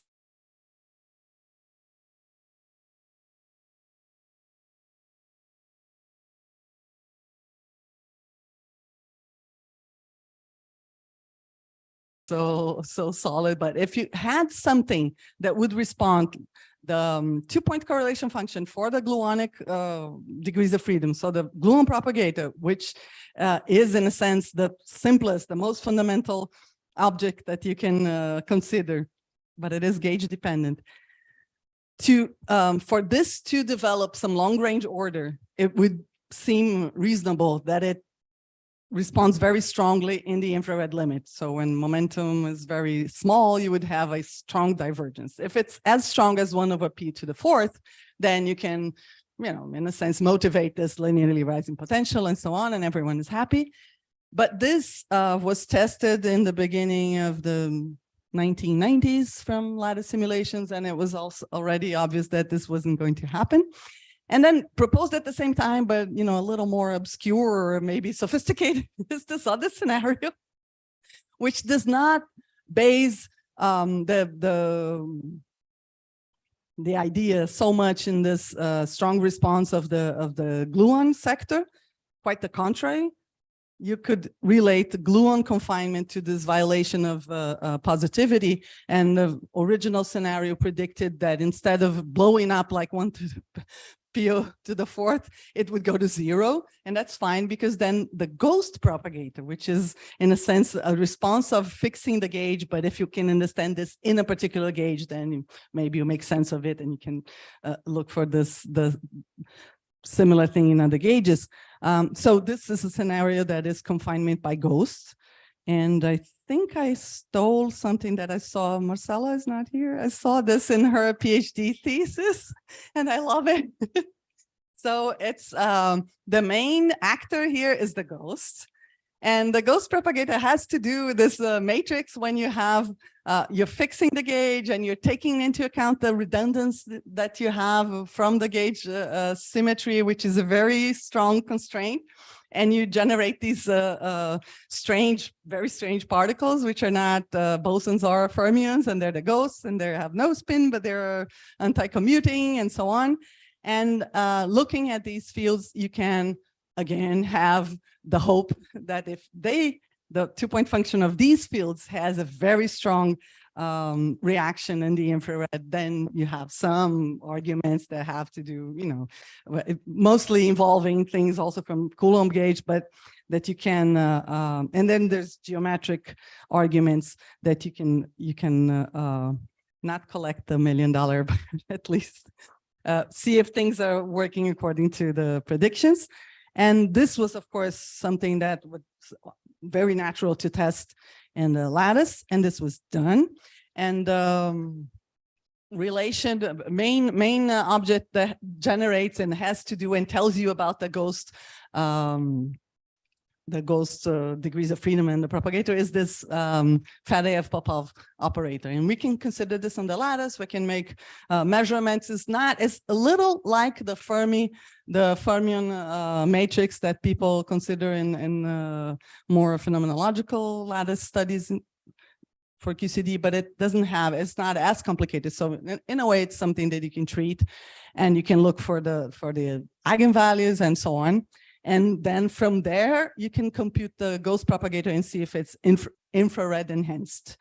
Okay, so this was done started in the late 1990s.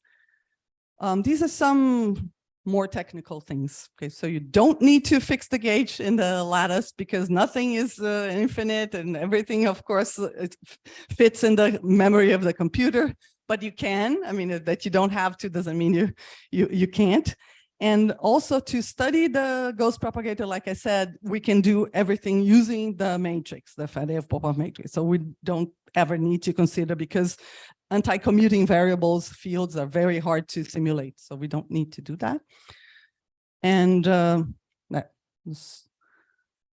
if you have the curiosity how the steps of the simulation would go, you have different algorithms. The part that fixes the gauge is deterministic algorithm, because you're looking for a minimization, so it's like an optimization problem.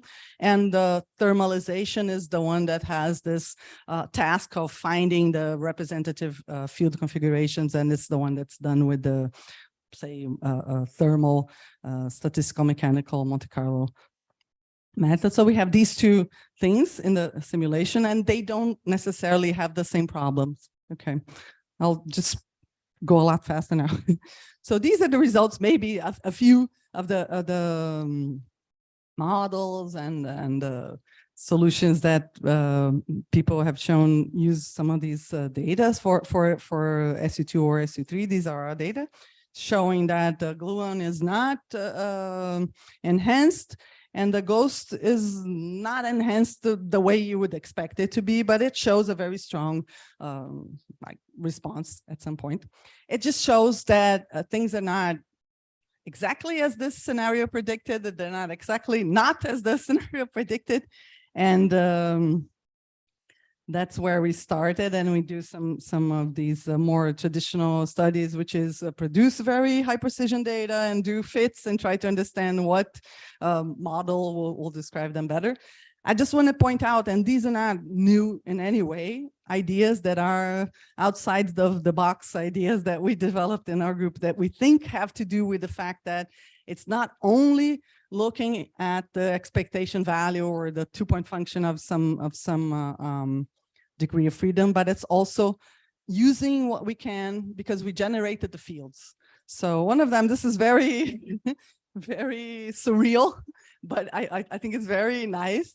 I won't have time to go into this, which is exploring the geometry of this configuration, because there's a lot of geometrical arguments, and there's, in particular, how fast do you approach the horizon, the grid of horizon, which is defined by the first time that the smallest non-zero eigenvalue of the Faría-Popov matrix becomes negative, so crosses zero. Turns out we can do this. We can get the representative configuration and stretch it so that it crosses the boundary, and then measure how far we are from the boundary. And we did some parameterization that I think is really interesting.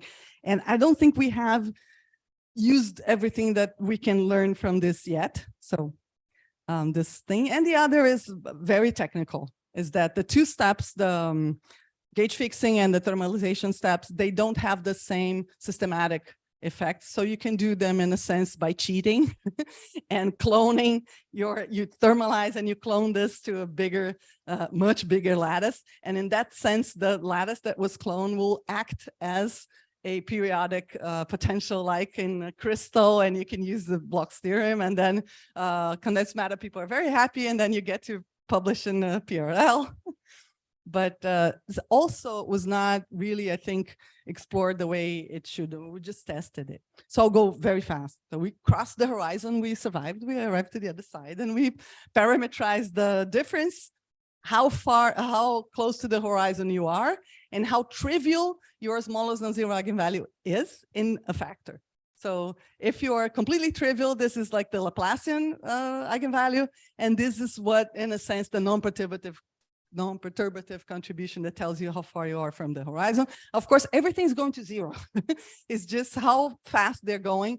And I think the result is very interesting because you're going to zero in a non-trivial way, and the eigenvalue is becoming trivial, but in a non-trivial way. Don't think you would understand it the way I'm saying, but I think it's very interesting. This is a paper from 10 years ago. This is the one of condensed matter that I said.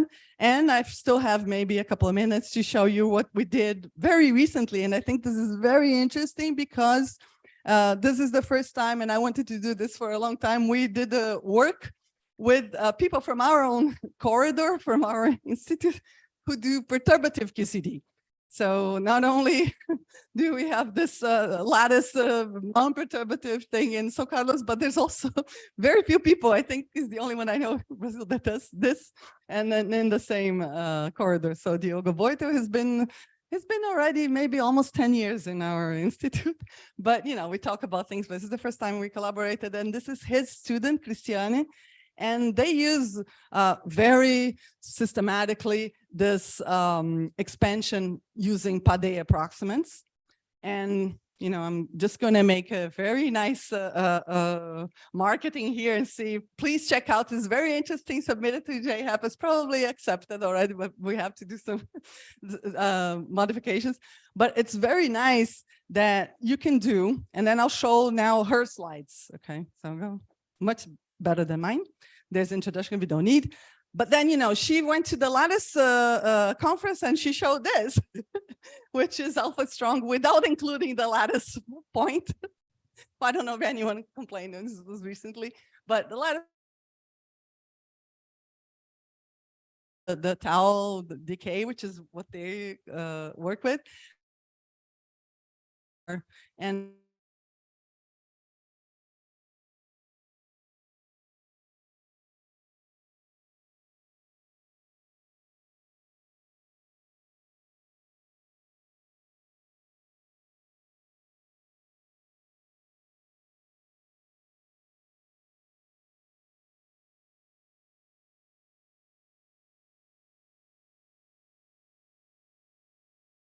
that we've used before that we call the Gribov-Stingel expression for trying to locate poles in the gluon propagator, for example, because it's the one we did. But this is a lot more systematic. You can look at the sequence with these numbers m and n, and there's theorems that will show how it's supposed to converge. And you locate the poles, you locate the zero. Of course, the zero being the negative axis. We didn't see it going to zero in the real axis, but you can locate that. And you can look for branch cuts, which there's a lot of these studies, and the Schwinger-Dyson people also want to look for this, and tells you more about the analytic structure. So we did this.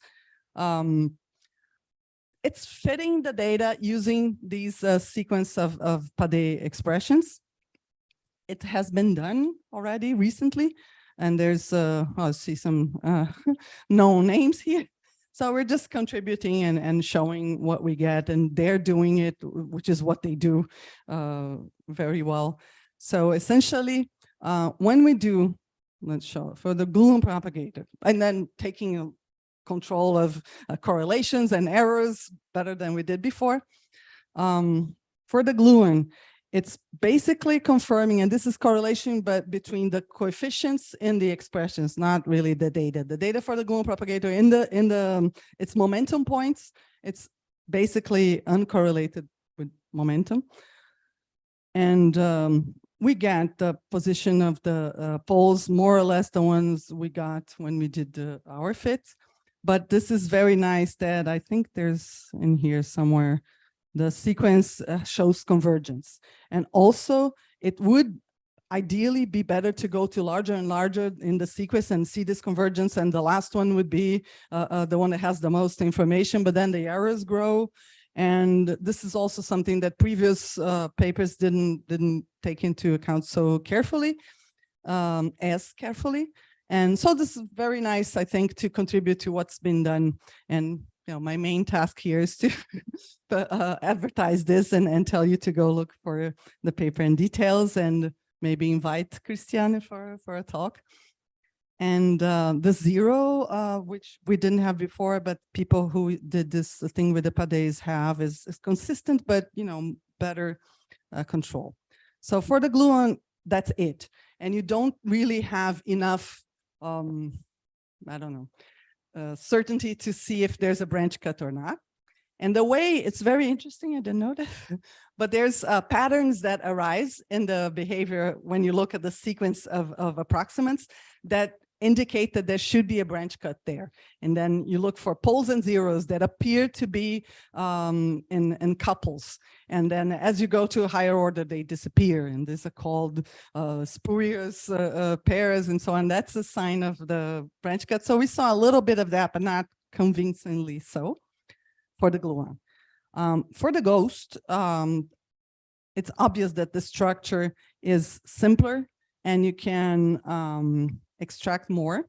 1 minute, good. I think I won't be completely in trouble.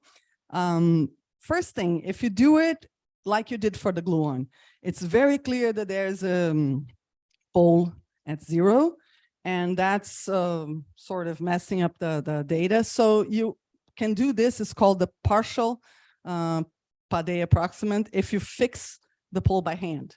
So doing this, then you go back to having a lot of control.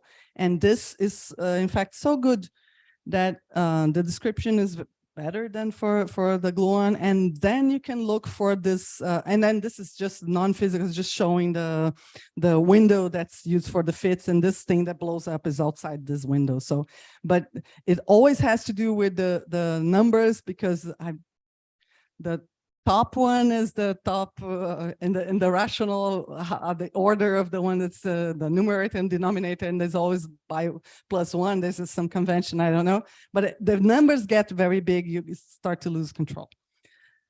So the looking for the branch cut for the ghost was more satisfactory. And when you do it for the pade, the regular pade, but with this fixing, so the partial, the thing with the fixed by hand pole, you see this the pairs of spurious poles and zero that indicate a branch cut. But you know, this is just an indication, and this is, I think, they mentioned the first time that this thing really is useful and shows the well-behaved results, is this other type of pade, which is called the D-log pade, which takes the original expression and sort of filters out the branch point. So you can be sure that you see a branch cut and even locate the branch point at the expense of having to compute the derivative of the log of the function. So it's the derivative of the log of the thing we have, the ghost propagator, numerically. So this was a lot of fun. We did this, and in the end, this confirms that you indeed have the branch cut and the branch point, because this exponent gamma is very clearly not equal to 1. And this comes from the different, the sequence with the different numbers. And this, together with the other evidence, is very good evidence for this branch cut for the ghost. So that's the, I think, final results. This is comparing our results, which maybe we had no rights to compare because they're for SU2, with previous results done for SU3, and they're compatible. But you know, we have more control, and you know, it's just adding to this general idea that the poles are very gauge number. The N for the SUN gauge group doesn't seem to be so important. Maybe the imaginary part is a little different, but you know, within errors is the same. And the ghost also has the same qualitative features, and even this branch point seems to be compatible. But the errors are are a lot nicer. That's it. I already concluded these conclusions, so I can stop. And this is not from me, it's from Christiane, but it's very nice, and her slides are nicer than mine. And I'm finished with 0. You probably showed me the 0 and I didn't see it, but thank you.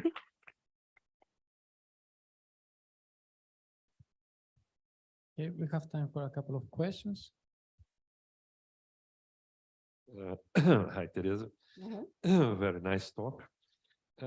Before Christine's, you show a picture, I think was some result with one over n expansion. In the white slides or Just- my slides, just the before- blue ones? In yours, just before Okay. Christine. I think it's the last one. Let's see. It was Okay. very fast. This is the thing with the block theorem, so not here. No. This one? No. No, a picture. A picture. Yes, this one. Yeah. This one, yeah. Well, What's the what's in the picture? Thank yeah. you for asking. Okay. So the black thing is what you really want to describe and what you measure, which is the ghost propagator. No, the blue thing is the black thing. The blue one, the top one, is the upper bound, which is the lower bound if you look at the inverse propagator. And this cyan, this blue thing is the best bound you can have for the propagator, which is just the, let's say, the lowest mode that comes from the lowest, the smallest non-zero eigenvalue. And essentially we had this maybe in 2008, and it's hard to understand why this would be such a good bound. I mean, it's practically converging to the propagator. So you wouldn't need the red one. The red one is a different bound, is the one that has the factor of the 1 minus the distance to the boundary times the trivial eigenvalue. And when we came out with this result, and this was 2013, people didn't like it, didn't understand it. I don't know. Once I think I showed this in the conference and David saw this for the first time. Oh, this is very interesting. Is this published? Well, yes, it's published. It has like 5 citations. Maybe 15, I don't know. But it's very interesting. And the fact that we don't really understand what's making it be so radically worse than the blue one is probably telling us there's something, the eigenvalue is trivial, because this is, you can also look that it goes almost like the p squared from the Laplacian. But the fact that the whole contribution comes from the smallest one, and the smallest one is sort of trivial, might seem, no, this is too easy, or you have to make this, convert this into $1 million. There's no way that you don't understand what's going on, but it's probably a lot more subtle than this, because it's the smallest non-zero eigenvalue, but there's probably a lot of degeneracy going on. There's the eigenvalue, and then there's how fast you approach the horizon, and that's parameterized with that thing. So the fact that the two curves look so different, that's what we should understand. And maybe there's some sort of very good insight that we can get. But so far what we did, and doing this was very unconventional, because you get the gauge fields configuration, and you realize that if you stretch it, you don't violate the gauge condition because it's the Landau gauge, so the derivative will still be 0. And you can see and stretch it and compute the Faría-Popov matrix and compute the eigenvalue and see exactly where it crosses to 0. So this is it's not easy, because I think it's very non-trivial, the idea, but it's very concrete, and you can look and compare and so on. And we didn't do more than this so far. So there's more than I'm sure you can do to understand why this is. So the going to the horizon is happening a lot faster than you would expect. So it's not trivial. It's non-trivially trivial. So I wrote something, it's, what is it? It's hard to, are not non-trivial. So they're trivial, but in a non-trivial way that we still have to understand. Thank you. Thank you for your very interesting talk, Teresa. This works now. Yes. I have a question about. But this is old stuff. You should really look for Cristiano's. But now I'm going to Cristiano's stuff, to the PADE. With the usual PADE, you have the connection with orthogonal polynomials and so on, and you can reconstruct your data from that. Can you still do that with the One thing that they're very proud of is that you get the Taylor expansion coefficients from there, and we give this in the paper, and to me, they don't seem so useful, but I'm sure someone else will. Yeah, they are very useful. So, have it. You can use these moments to reconstruct your spectral function. Did you try that? Not the spectral function, but we sum it and plot, and I mean, it's all consistent. But yeah, sure, maybe we should talk. The book of Graves and Morris is really good. And they're very good in maybe they're not they have very good precision. So in principle, yeah, you can in construct. Principle, yeah, but you know, the whole thing starts because the PADE series is better than the Taylor series. Now the giant result from the study is to have the Taylor coefficient. Yeah. I don't know, to me it didn't seem, but they were so happy about it. So yeah, I can imagine. And another question is, it's a bit strange. I was suggesting this to Marcela when she gave her QCD BR talk. I said, maybe you are interested in Taylor coefficients. Can I get you interested in Taylor coefficients? Do you have any physical intuition behind why your branch point of your ghost is shifted from 0? Still, I mean, this is very recent, so I still don't have. I'm sure once we can do something like this. From the viewpoint, you have the log p square, which will give a branch cut starting from 0, and your data suggest that shifted.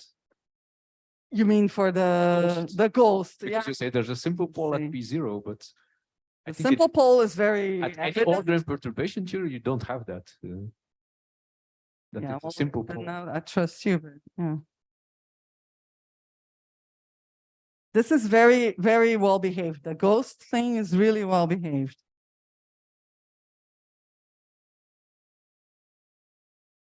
Well, it's shifted from 0, but you see in the SU3 results, it could still be 0, I think, within their precision. And we have something that, I don't know, you're saying that, let me go say, it's definitely not 0.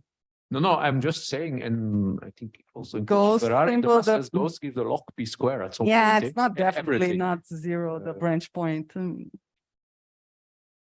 Yeah. So at P0, there you find a pole, not a branch point anymore, numerically.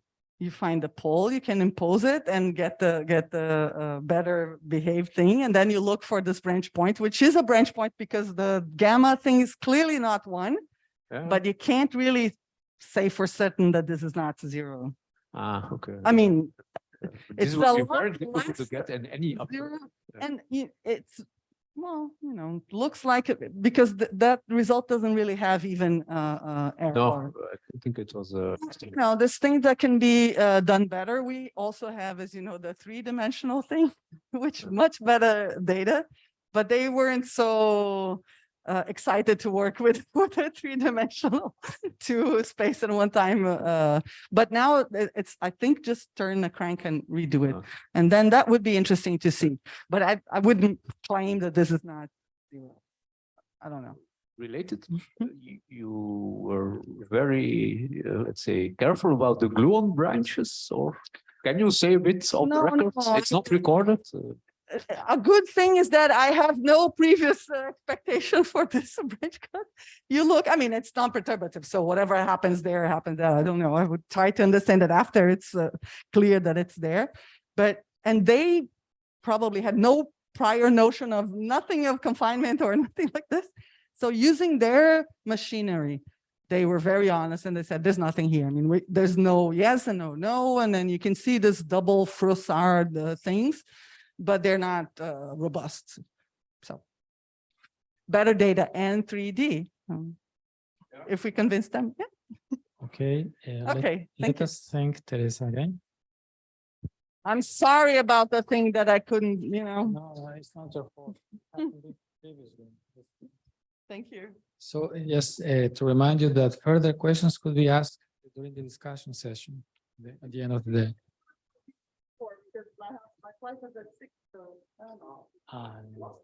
Let's see. The discussion session, I think it's around half past 3, right? Around half past 3. Around half past 3. Okay. Next, we have Wendy Paula. Tem que apertar aqui. Aí pode testar, senão dessa. Okay. First, I'd like to thank the organizer for the invitation to participate in this very nice workshop. Very nice presentations.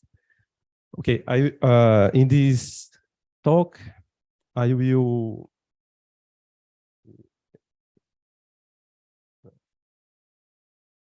Eu acho que não está funcionando. Okay. In this talk, I will present some phenomenology of the pion using a bound state model. This work, the results I did with some collaborations that is here: Emmanuel Itrefort, Diana Duarte, Tobias Frederico, and Giovanni Salmé. Okay, this is the summary of my presentation. I will present the model for the pion as a quark-antiquark bound state. I will discuss some phenomenology, and also in the end, I will show some developments that we are doing in addressing quark propagator. Okay, so our starting point is to solve the Betz-Salpeter equation to describe this particle as a bound state. And first, we have to remember that most of the non-perturbative methods are formulated in Euclidean space. And here we are doing a different proposal, is to work directly in the Minkowski space. The goal of this is to access the Hadron structure defined on the light front. So our goal is to solve the Boschi-Filho equation in Minkowski space, and the tool to do this is to use integral representation. So in particular, we will use the Nakanishi integral representation to be able to solve this equation in the Minkowski space. So this is the basic idea of our model, and I will show some phenomenology that we can obtain from this particular model. Okay, so we start from the Boschi-Filho equation that we want to solve, and this is the integral equation. On the left-hand side, we have here the Boschi-Filho amplitude, and we consider in this model Abert propagators for quarks and gluons. And our gluon, we are using a massive gluon, and we consider also ladder approximation for the interaction. Here, we also take for the quark gluon vertex only one of the longitudinal components, that is the gamma mi, that is the most important one. And we also use a form factor that we set this scale parameter in the form factor from the combined analysis of lattice simulation, quark gap equation, and Slanov-Taylor identity. So we analyze the quark gluon vertex, and we modeled using only one of the longitudinal components to obtain this particular model. So this is the basic model that we want to solve. And for this, first we take the Boschi-Filho amplitude and we expand on a basis of Dirac matrix, of a Dirac structure here and this basis is connected to the spin that we want to describe. That is the pion. And the idea is to use the Nakanishi integral representation for each of these scalar functions that comes from this projection. So each of the scalar function, we use this Nakanishi integral representation. And what is the interesting thing when we use this Nakanishi integral representation is that we give a definite analytical structure in terms of the external momenta. So we have an analytical structure for the momenta, and with this structure, we can solve directly in Minkowski space. And what are now as unknown are these Nakanishi wave functions. So that depends not depends on the momenta, but depends on this variable gamma prime, z prime that we introduced here. Okay, so using this idea, we have this coupled of integral equation that we have a system of coupled integral equations, and now we intend to solve it. Intermediate step for solving this system is to project then on the light front. So this is the hyperplane in the light front hyperplane here. That's x plus equal to 0. And we have these light front variables, the light front time, energy, and the perpendicular variables. And within this framework, the valence wave function is obtained by integrating the Boschi-Filho amplitude on K minus. In this way, we eliminate the relative light front time. So we define here this light front amplitude by this integration of K minus. And using the Nakanishi integral representation, we have this expression. So if you remember what I wrote before, let me back here. This, in principle, has two integrations over z prime and gamma prime. But when I integrate over k minus, one of the integration disappears because appears a delta function. And this is the reason, or one of the reasons that motivate us to project on the Boschi-Filho on the light front, because now our final coupled equation has one integration less here on the left. So it's more easy now to deal numerically. But there is a price that we have to pay, that our kernel now has singularities because of this project on the large front. So before we solve it numerically, we have to deal with these singularities, and we do this analytically. So we can analyze these singularities, and then we solve it numerically.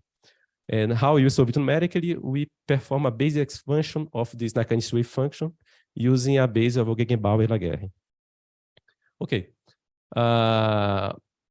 The fermionic fields we can write on the null plane in terms of the fermion creation and annihilation operators. And using these creation and annihilation operators, we can define the Fock space. And if you take the Fock component with the lowest number of constituents, we define the light front valence amplitude. So this is our definition here of the light front valence amplitude. That's the Fock components with the lowest number of constituents. In our case, for the pion, we have the quark anti-quark, and this is why we have the index 2 here. So and this is the light from valence amplitude for our pion, and we can now using the Mandelstam framework, we can relate this light from valence amplitudes with the Betzel-Peter amplitude that we already solved numerically. So using the solution, we can calculate this light front amplitude. And we also can decompose this light front valence in these aligned and anti-aligned configurations here. That and here only to remember what is our light front amplitude in terms of these Nakanishi wave functions. So, okay.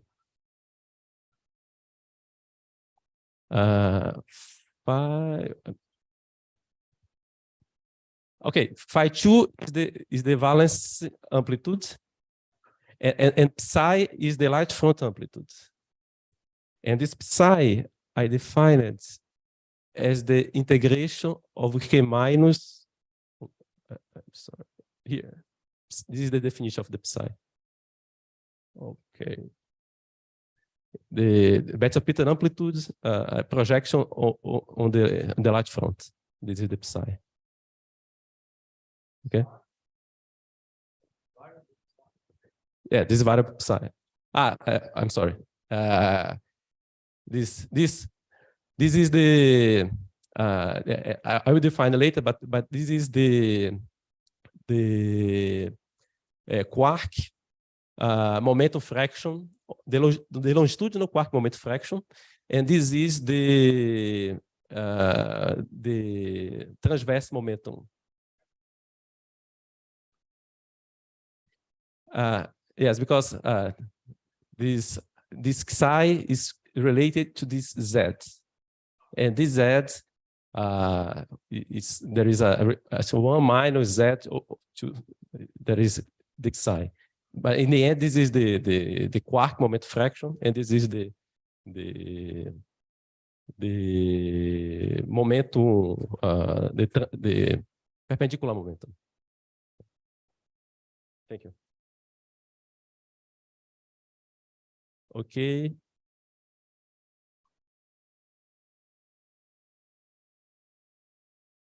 This I already said. Okay. Okay.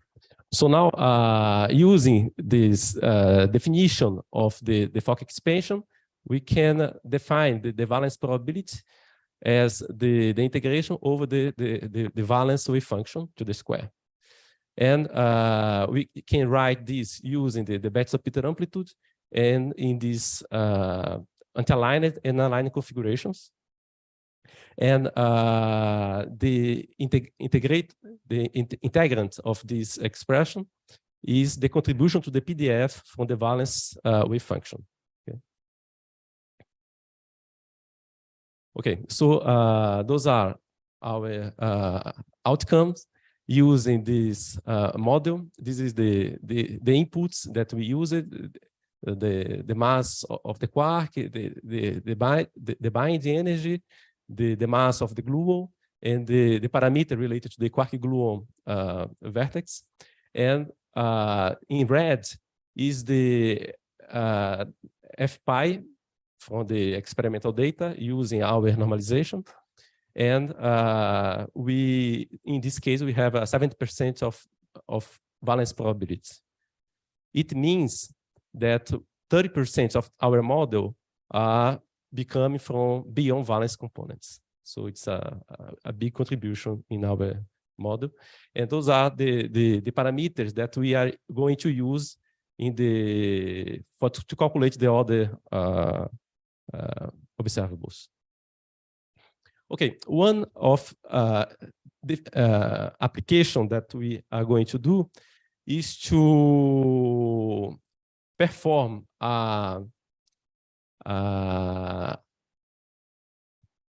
I'm sorry, a Fourier transform in this valence wave function to see what is the shape or what is the image in this in the coordinate space. And this coordinate space, it will be the transverse coordinates and the eye of time that is related to these x minus components. Okay, so, and if we do this, we have this what we call the pion image on the new plane.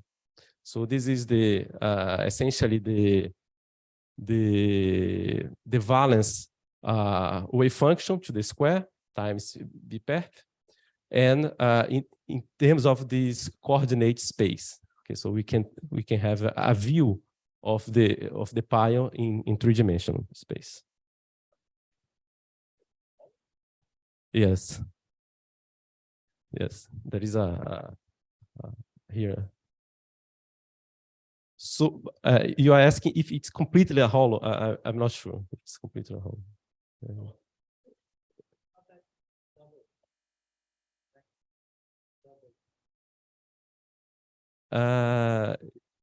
Yes, definitely, yes. Yeah, but this we also multiply by this Cbpf. It's not only the psi square, so maybe there is we have to think more. But I will show the PDF soon. Okay, and we also can calculate the pion charge radius, keeping the same parameter that we already fixed for the F pi. And our radius is in agreement with the PDG. So it's a very close to the PDG. And we can calculate, for example, electromagnetic form factor. So this is our pion that interacts with a photon, and this photon can hit the quark or the antiquark, and we sum these two diagrams, and we define this elastic form factor using the Mandelstam framework. And this we write in terms of the Betzel-Peter amplitude that we already solved before. And those are our outcomes. So in black, it's our model that has a good agreement with experimental data. And the dashed line is the valence contribution to the form factor. And we see that for high momentum, the valence coincides with the full calculation, which is expected also. And also here, I plotted the QCD perturbative. For large Q square also coincides with the full calculation and the valence one. Okay, so it's for the electromagnetic form factor, we have a good fit. And the next interesting quantity that we can calculate is the TMDs, that they are used for parameterizing the hadronic quark-quark correlators. And these TMDs, they look like all the same structure. The only difference are these operators that are inside of this correlator. So the leading one is the F1, and the operator is gamma plus.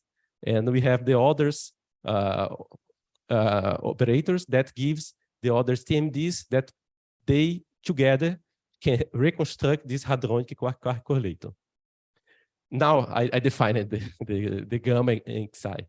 The gamma Kpf to the square, and Xi is the longitudinal quark momentum fraction.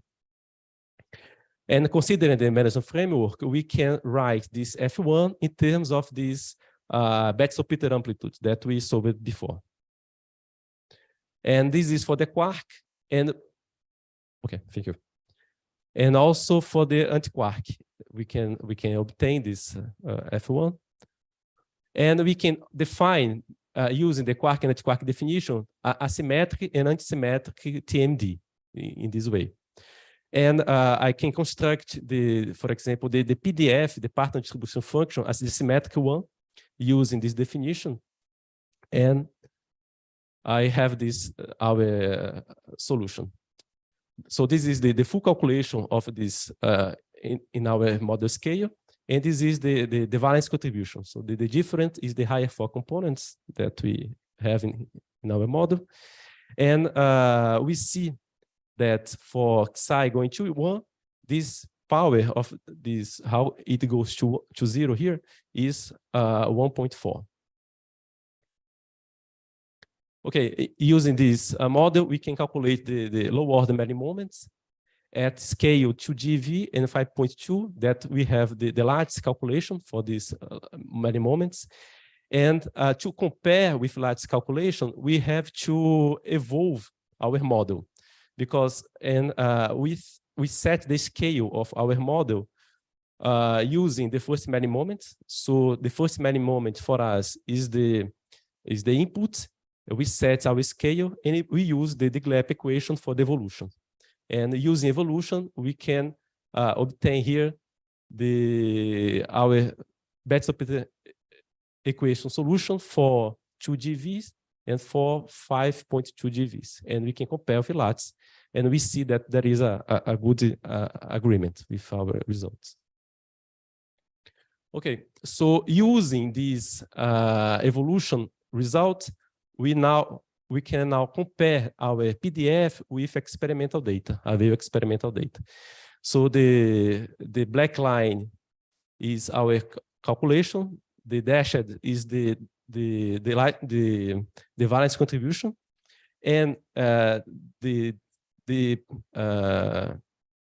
this red line, the red dots are this experimental data, and the squares are the same experimental data, but made reanalyzed, taking into account the resummation of the log contributions. So we see that after this reanalyzed, we has a very good agreement with our calculation here. And we can also compare with all the theoretical calculations. This area here are the lattice QCD calculations, and we see that there are some difference between the different models in this, how it goes to 0 here for Xi going to 1, and our calculation is very close to the Dice-Schwinger equation calculations that are in this work here. Well, I'm sorry, in this work here, Hui et al. Okay, and another interesting thing is that the exponent that we have after the evolution now is 2.94. It is in agreement with the perturbative QCD expected exponent that should be greater than 2. Okay, so we can also calculate the transverse distribution function. So we integrate under the longitudinal momenta, and we have the transverse function. This is our result, and this line here is the Gaussian ansatz that is used for factorization of this F1 in the Gaussian format. And there is a very different way, very different behavior from our calculation here. And here I only plotted our calculation times gamma to the 4 to show that there is a constant here. So our behavior that we go to 0 is like gamma to the 4 power. Okay, and then of course we can calculate the other TMDs. So it's very similar. The difference is only the operator that appears here inside the correlator. And this is the twisted tree unpolarized TMDs, E and FPEP. And we can construct these collinear PDFs from this. And those are our results. Here I plotted the quark contribution, the symmetric, and the antisymmetric TMDs for E and for the FPEP. They are very similar. Okay, thank you. Only to finish, I'll be very quick here. All the results that I presented is for bare quark propagators. So one of the improvement that we want to do in our model is to use addressed quark propagator. And to use addressed quark propagator, we have to solve the Schwinger-Dizer equation in Minkowski space. So this is what we are now working. So we have here the rainbow ladder Schwinger-Dizer equation in Minkowski space. We consider here MB is the quark bare mass, G is the coupling constant, and we consider a massive gauge boson with a gluon mass here. And we have here the dressed Fermi propagator. And the idea to solve in Minkowski space is to use a spectral representation for A and B. So this is the idea. And here I have the spectral representation, the scalar lamp representation for A and B. And we can also write the quark propagator in terms of the rho V and rho S, also a spectral representation here. And this M0 bar is the renormalized mass. Okay, so in the end, our Dizer-Schwinger equation can be written in this way. We are using here a Pauli-Wheeler regulator and a gauge fixing. We are considering covariant gauges. And those are our parameters that we use as an input, is the coupling constant, the Pauli-Wheeler, the gluon mass, and this renormalized mass here is our input. We have the spectral densities in terms of this A and B. And we can use this trivial relation between S minus 1 times S equal to 1 to obtain this coupled of equation that connects rho V, rho S with rho A and rho B.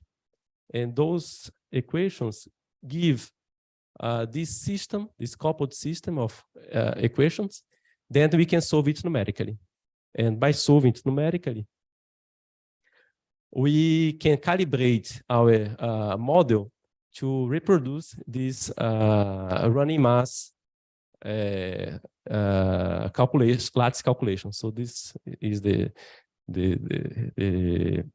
mass function, the running mass function for and here we have a set of inputs, and those are the outputs, and we see that we can start with very small mass for the quark and obtain a very high mass.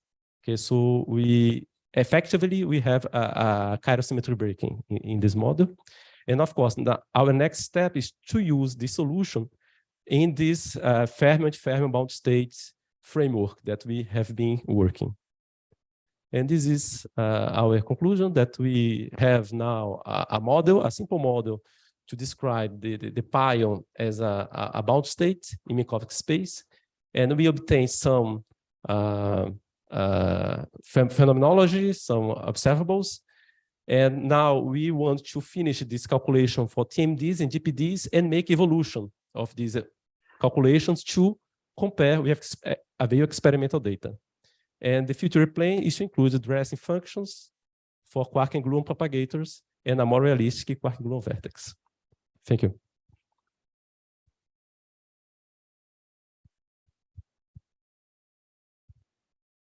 Do we have questions?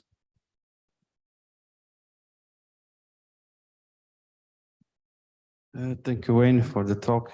Nice talk. Your results are valid until I scale around 5.3 GV square. So the quarks are predominant. But my question is if it's possible to extract the gloom part on distribution function using this formalism. Because I'm thinking in the future when you can evolve in scale, in larger scales, and the gloom is important. I'm not sure, but I think not. I think it's the glue appears here only when we perform this evolution that we consider this glue radiation, but we do not have explicitly the glue contribution here. So we don't have the glue C in this model. Okay.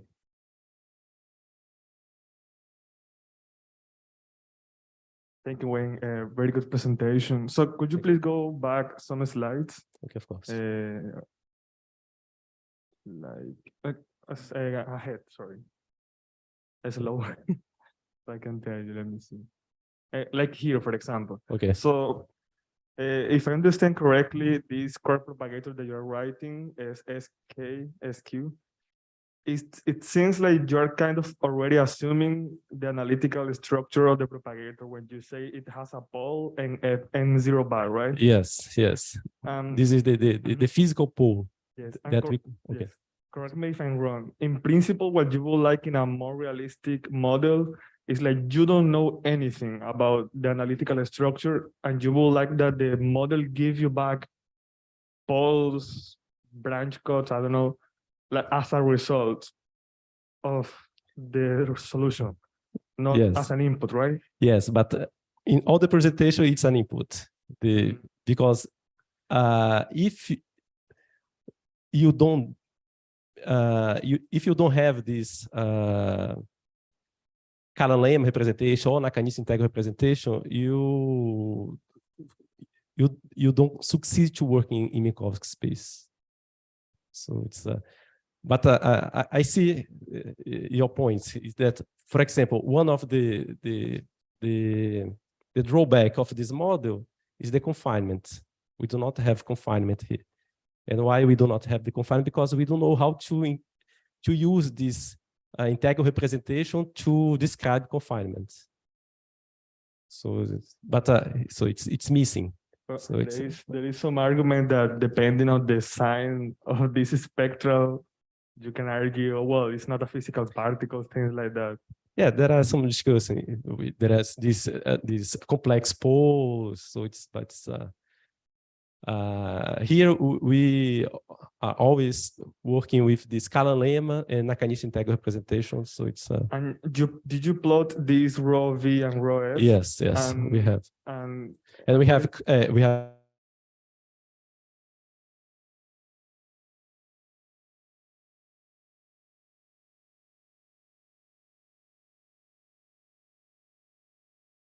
Question?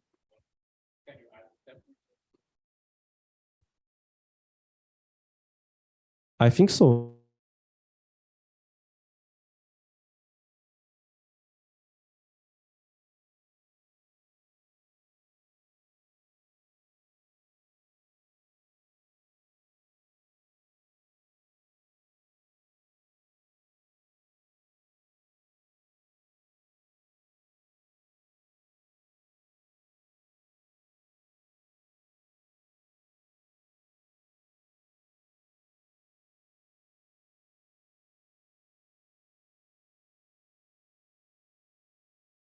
Back at 2:15.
Okay, let's start the afternoon session. The speaker is Fábio Braguin from Instituto de Física da Federal University of Goiás. You talk about some aspects of constituent quark model. Please. Okay, thank you, the organizers, for this space-time interval to present my work. So I selected some aspects of the constituent quark model I've been working on. First of all, in a sort of derivation of a constituent quark model. So how do I? Okay. This is nearly the outline of the talk. So the basis of the work is a quark-anti-quark interaction mediated by a sort of non-perturbative gluon exchange, so that this gluon exchange is an external input for my calculation. I will not show you Schwinger-Dyson equations. And then by treating this interaction, we can extract hadron interactions in a sort of dynamical way, such that the results will be written as Lagrangian terms that we usually call constituent quarks. So I will not address also the non-abelian properties of this constituent quark. I just define what I call constituent quark.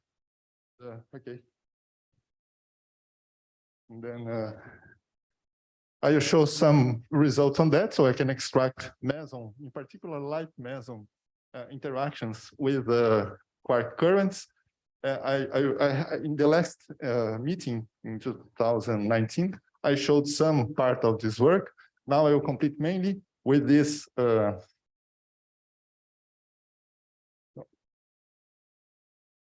with another term that is a sort of Wieso-Witten term that gives rise to a sort of axial content for the rho meson or the omega meson. And then I show some properties, some estimations for this from this type of coupling. And then I will show just another work that was out of my plan in the beginning when I started doing these slides. That's to show from this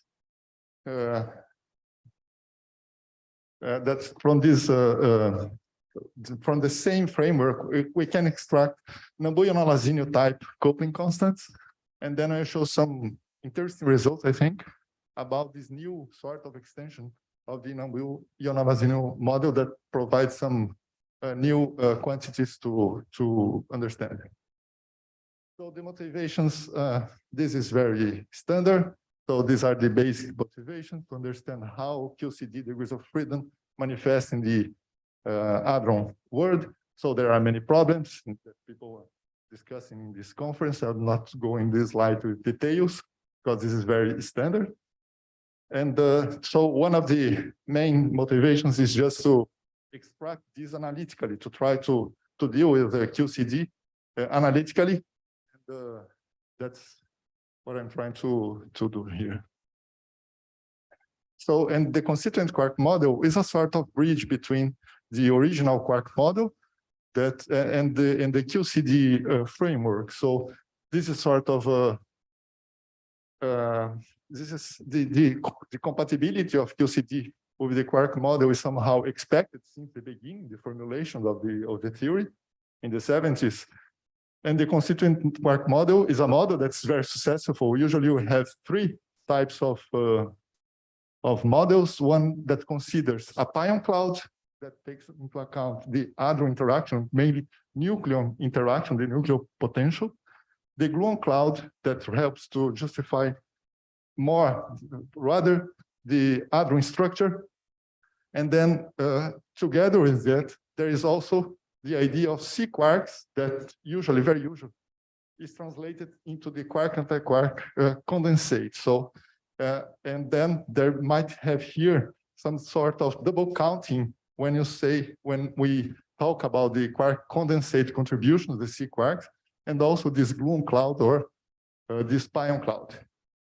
And then when we take into account this quark condensate, we have the mass generation mechanism from with which this quark scalar condensate generates the hadron mass. So this is a way of understanding the world we measure in laboratory. And then we can explain hadron masses as a sum of constituent quark masses with some binding energy, usually related to spin interactions. And then we can understand baryon-meson couplings this way, where a meson hits a constituent quark, and then this gives rise to the full meson-baryon interaction. So the way to treat that, to really cope with experimental results of meson-baryon interactions, there are several ways of doing that, but the analytical structure is the same for the baryons and for the constituent quarks. So I will talk to you about a sort of simplified framework. I will not show a running quark mass, a gluon quark mass. I will deal with constant quantities that already provide the full structure, flavor, dependence, and sometimes the momentum dependence, the formal momentum dependence of the resulting coupling constants or coupling functions. So this is the idea, to take this sort of, I don't have a point. Is there a point here? Which one? This one? No, the first one is not working. No, that one is that one. You have to press. Oh, I have to press continue. Okay, so this is the quark-anti-quark interaction. This is you can call that a leading term of the QCD effective action for quarks. And usually this kind of model to start with have been worked a lot in the 80s and 90s. And if you just introduce auxiliary fields for the meson fields, you take out chiral perturbation theory. This is very well understood for a long time. And then I will just read that to include the constituent quark currents. And then if you just take the very large effective gluon mass from this sort of interaction, you get non-Boolean model with this flavor structure that seemingly is very good to describe hadron structure. So this is the generating function. This is the free quark terms, the interacting terms that will be measured by this kernel. This is an external gluon propagator that I can take some analytical shape that are available in the literature. People discussed here in this conference some specific versions of this kernel. Then I will not show you the renormalization constants. They are omitted, and then I only need to introduce that in the final result when I do numerical estimations to eliminate ultraviolet divergence whenever they appear. So basically, this is the structure of the calculation. The quark field is split in a background quark that will give rise to a constituent quark by means of gluon cloud given by this gluon kernel. And then on the other hand, the other part of the quark field will be a sort of quantum quark field that will give rise to mesons, quark-anti-quark states, and C mesons. And then we can take into account the full flavor and color structure of the quark currents and selected those that are leading ones, that are the singlet color currents. And then we have here the emergence of the pion cloud when we treat these meson fields, either in a local limit in structural as meson fields, or in the complete meson structure. And then here we have the pion cloud with a gluon cloud. So there is somehow some sort of ambiguity on how to separate these two contributions. And this is not really work. I will not discuss further this subject here. So this is sort of to account for to produce this constituent quark mass. We have some sort of saddle point equation that's called the gap equations for the scalar meson fields. And then we have this mass generation mechanism. So sometimes we just give, we just get rid of the scalar field that sometimes are not really believed to correspond to meson fields. There is a problem in the light meson sector. Some people do not believe they really correspond to quark anti-quark states. And so I can just do a chiral rotation and eliminate these meson degrees of freedom.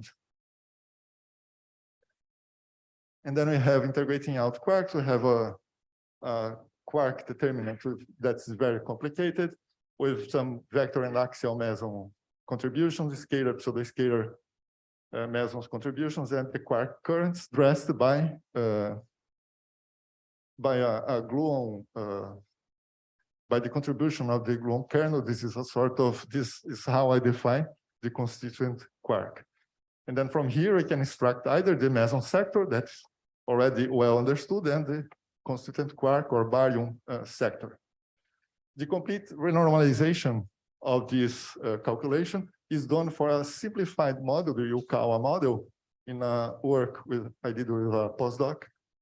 And it's interesting because it discusses how this sort of non-renormalizable models like the Nambu-Lagrange model emerges from a renormalizable theory, either this from QCD or from the Yukawa model. So this is done in this work.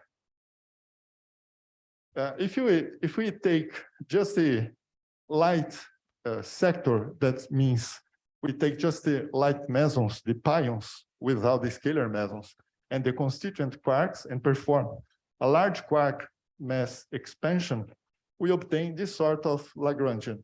These are the leading terms in this expansion up to the fourth order in the pion field, as you can see here. These are covariant derivatives of the pion field. So they are invariant under SU2. This is the flavor SU2 version. Here we have the constituent gluons, background gluons, synetic term. Here the quark with a coupling, the quark synetic term with a coupling to a vector coupling to the pion. And then here there is the axial pion coupling to the axial quark current. So this is this was proposed, in fact, by Weinberg as a large NC effective field theory. So he did a power counting analysis to find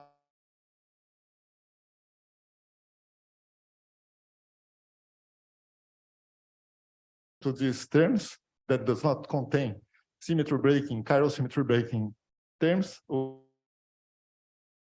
But there is also the contribution of the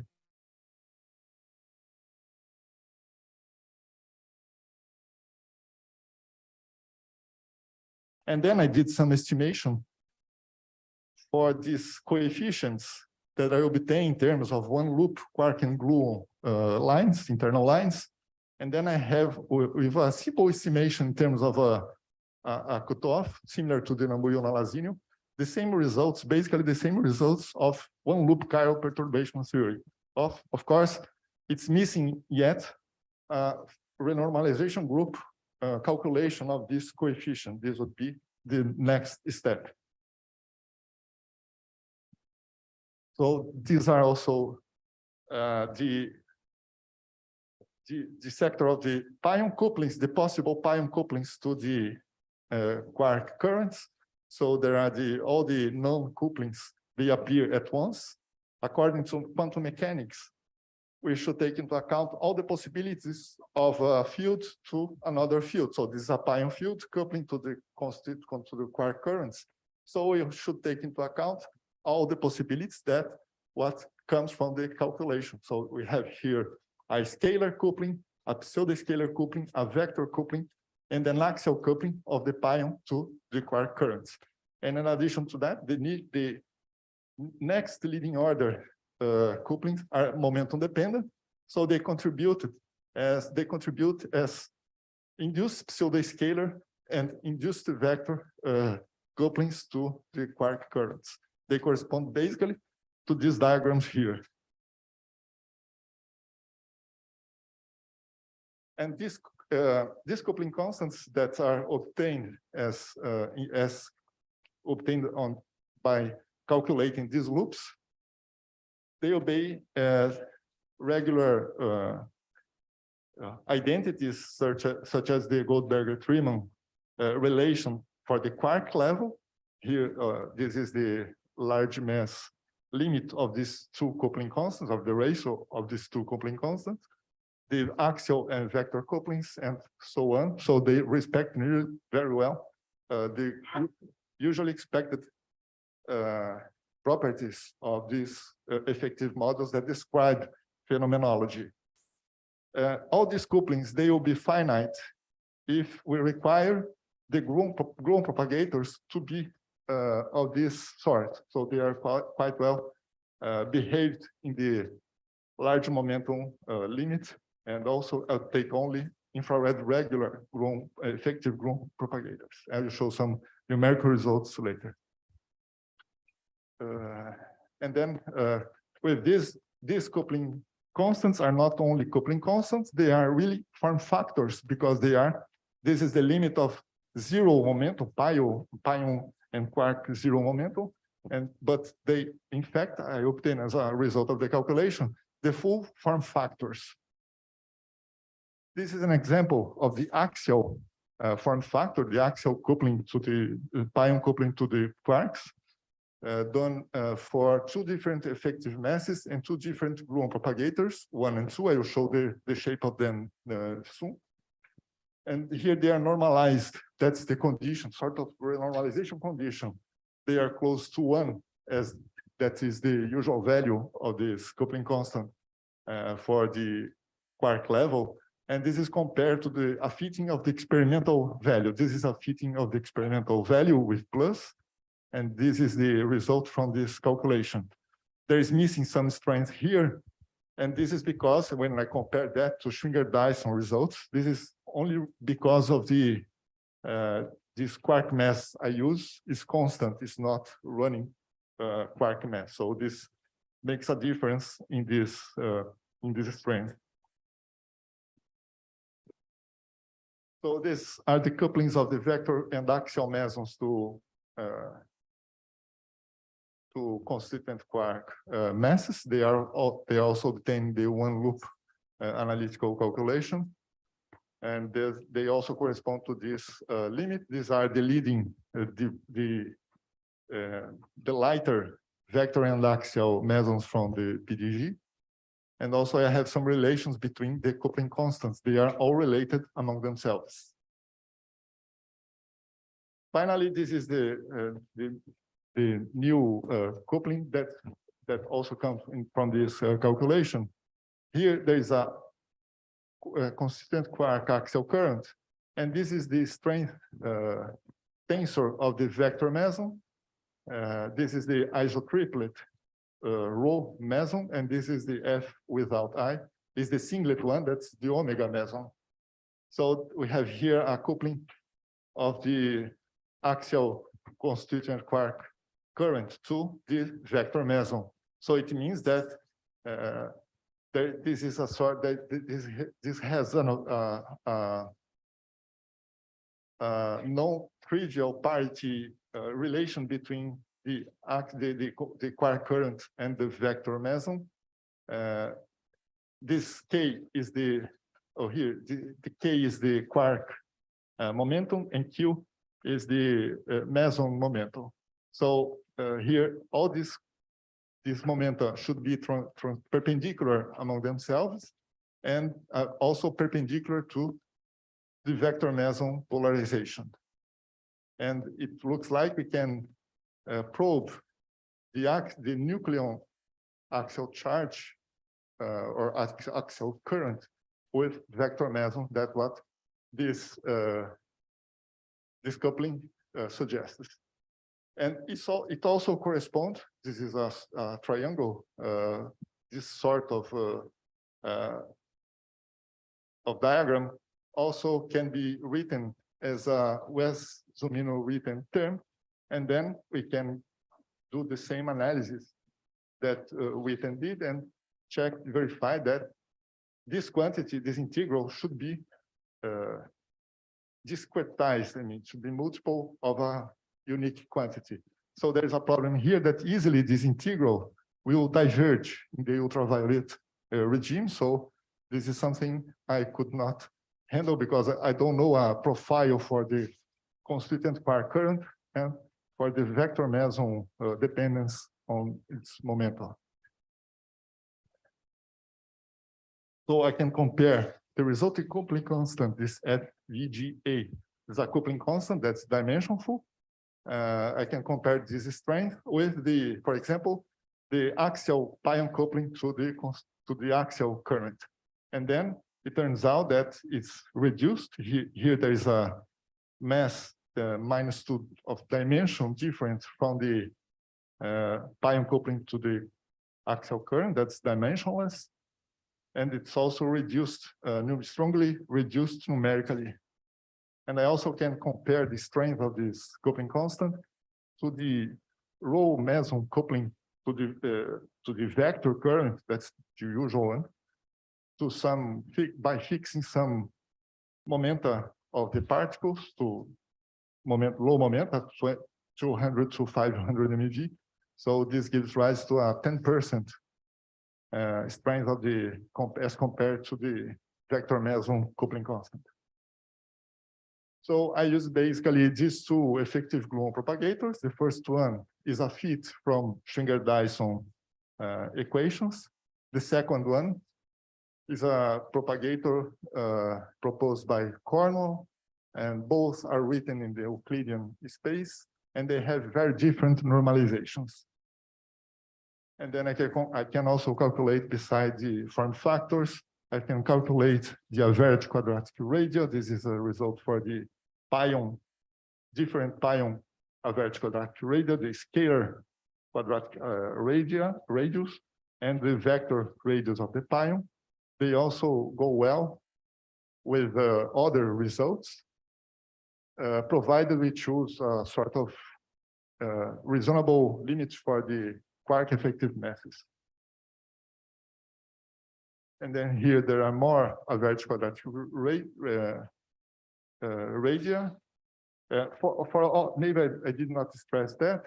It's needed anyway to fix two coupling constants as sort of renormalization conditions.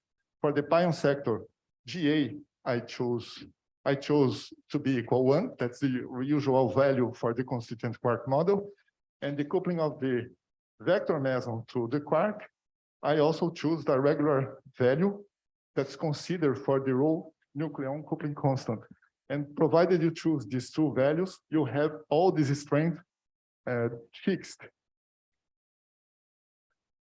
And then here, I also sort of calculated an estimation for this axial quadratic radius of the rho by fixing, by choosing some average momentum, dense momentum of the meson and of the quark current.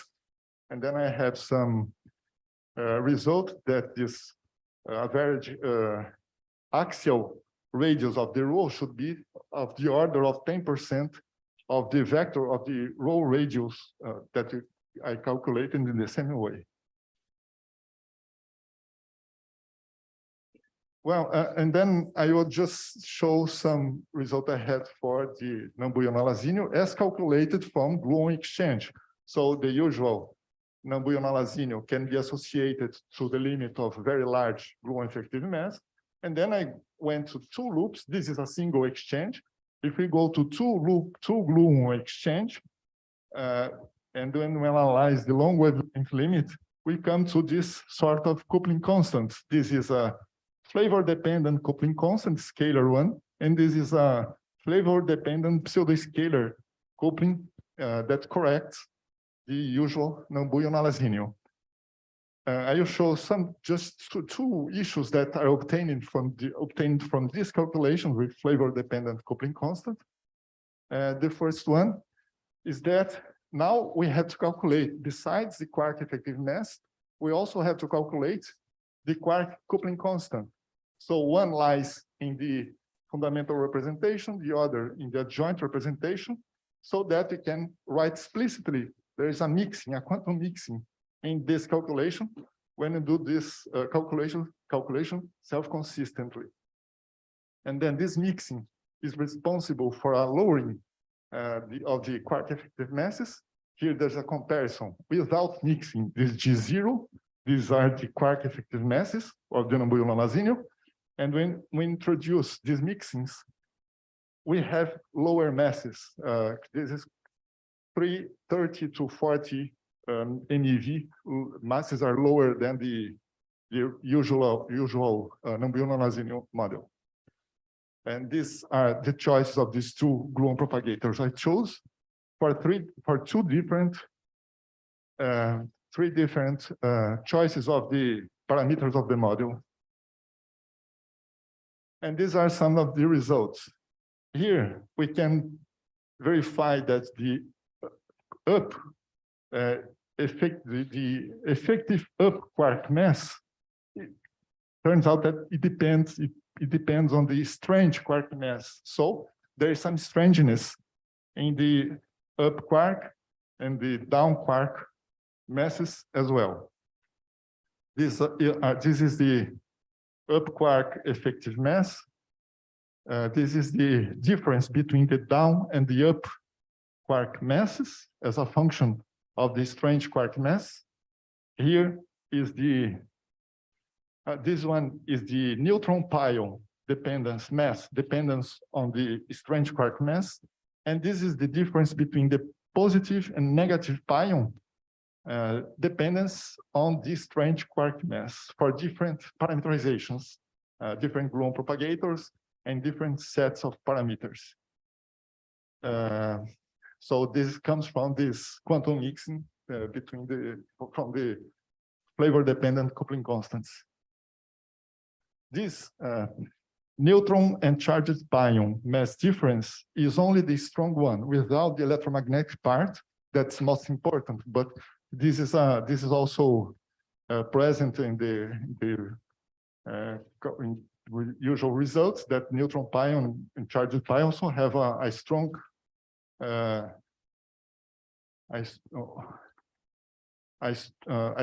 kind of strong mass, strong interaction mass dependence. So these are my final remarks. So this method provides an interesting way to obtain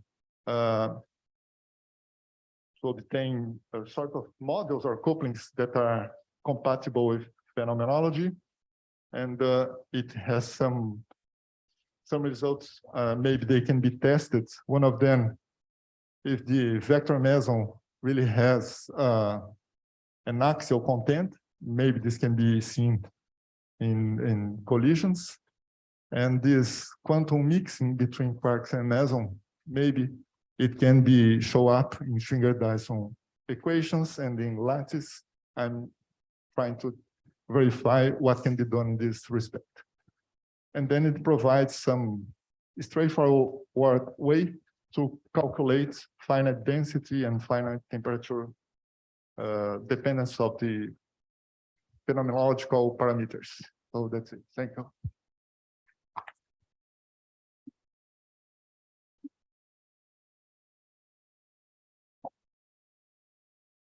Thank you for the nice talk, Fabio. Questions?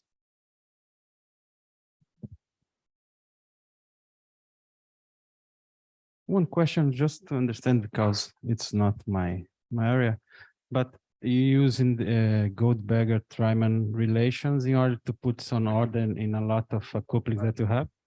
No, I obtained the Goldberg-Treiman model as part of the calculation. This is a result of the calculation. Okay. The results will satisfy the relation. Okay, is this relation as respected after the renormalization of the couplings?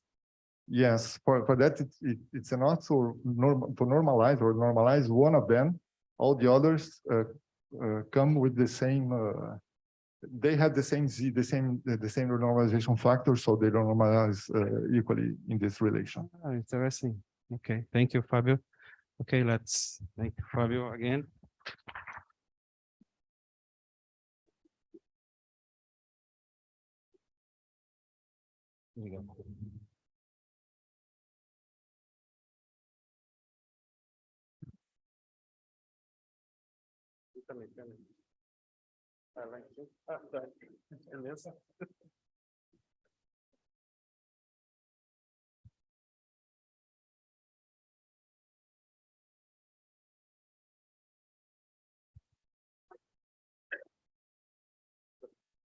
Roubei a bolsa de alguém.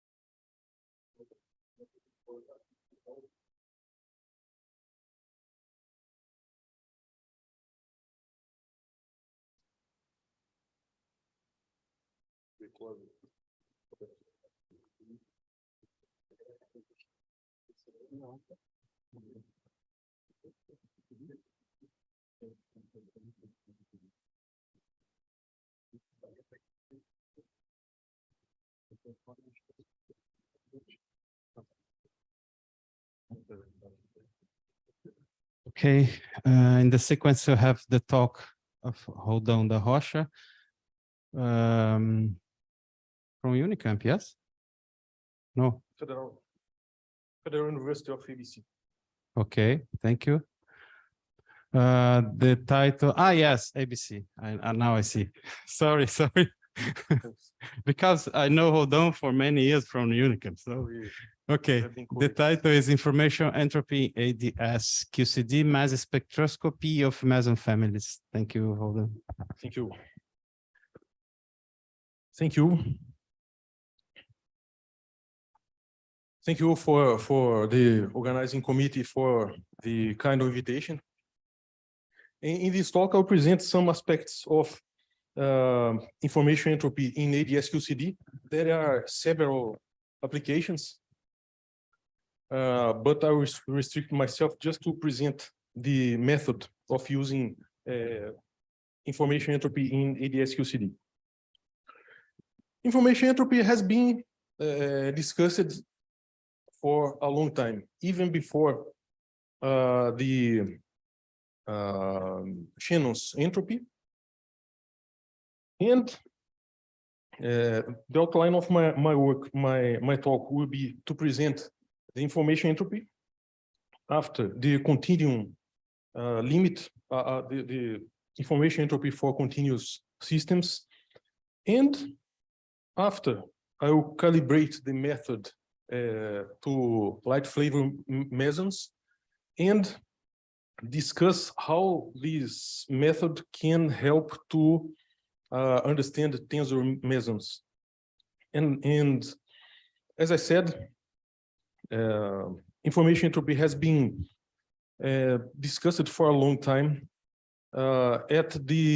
For warfares, how to compress a message along a communication channel was literally a question of life or death. So mainly in the Second World War, the problem of compressing data along communication channel was a prominent problem. But after, well, although it has been discussed for a long time, It was Claude Shannon in 1948 that introduced in a very robust way, this technique. And he introduced in this paper, information entropy as a limit to a lossless compression rate of information. It means that information entropy can measure how much information is hidden into a random process. Well, it's just a formal definition, but for me, one of the best, maybe the best paper on the fundamentals of information entropy was published 2 years ago by Eduardo. Who else? Indeed, the relevant and interesting papers of Eduardo consists of a dense set in the topology of the papers at arXiv, of course. But there is in such paper, there is the first example in this paper regards how can we compress a message. Look, we want to transmit this message, a message that is formed by any letters. For simplicity, let's take just the letter A that occurs with probability P, and the letter B that occurs with probability 1 minus P. And how many bits can be extracted from the message of any letters? Well, we could just multiply each probability of occurrence by the number of letters in this alphabet. And if you use some combinatorics, we can evaluate the amount of possible configurations in that message. I mean, how many configurations are encoded in that message? When this number of letters is not so large, nothing very interesting happens indeed. But the intuitive aspect of information entropy comes in this limit when we analyze the large N limit.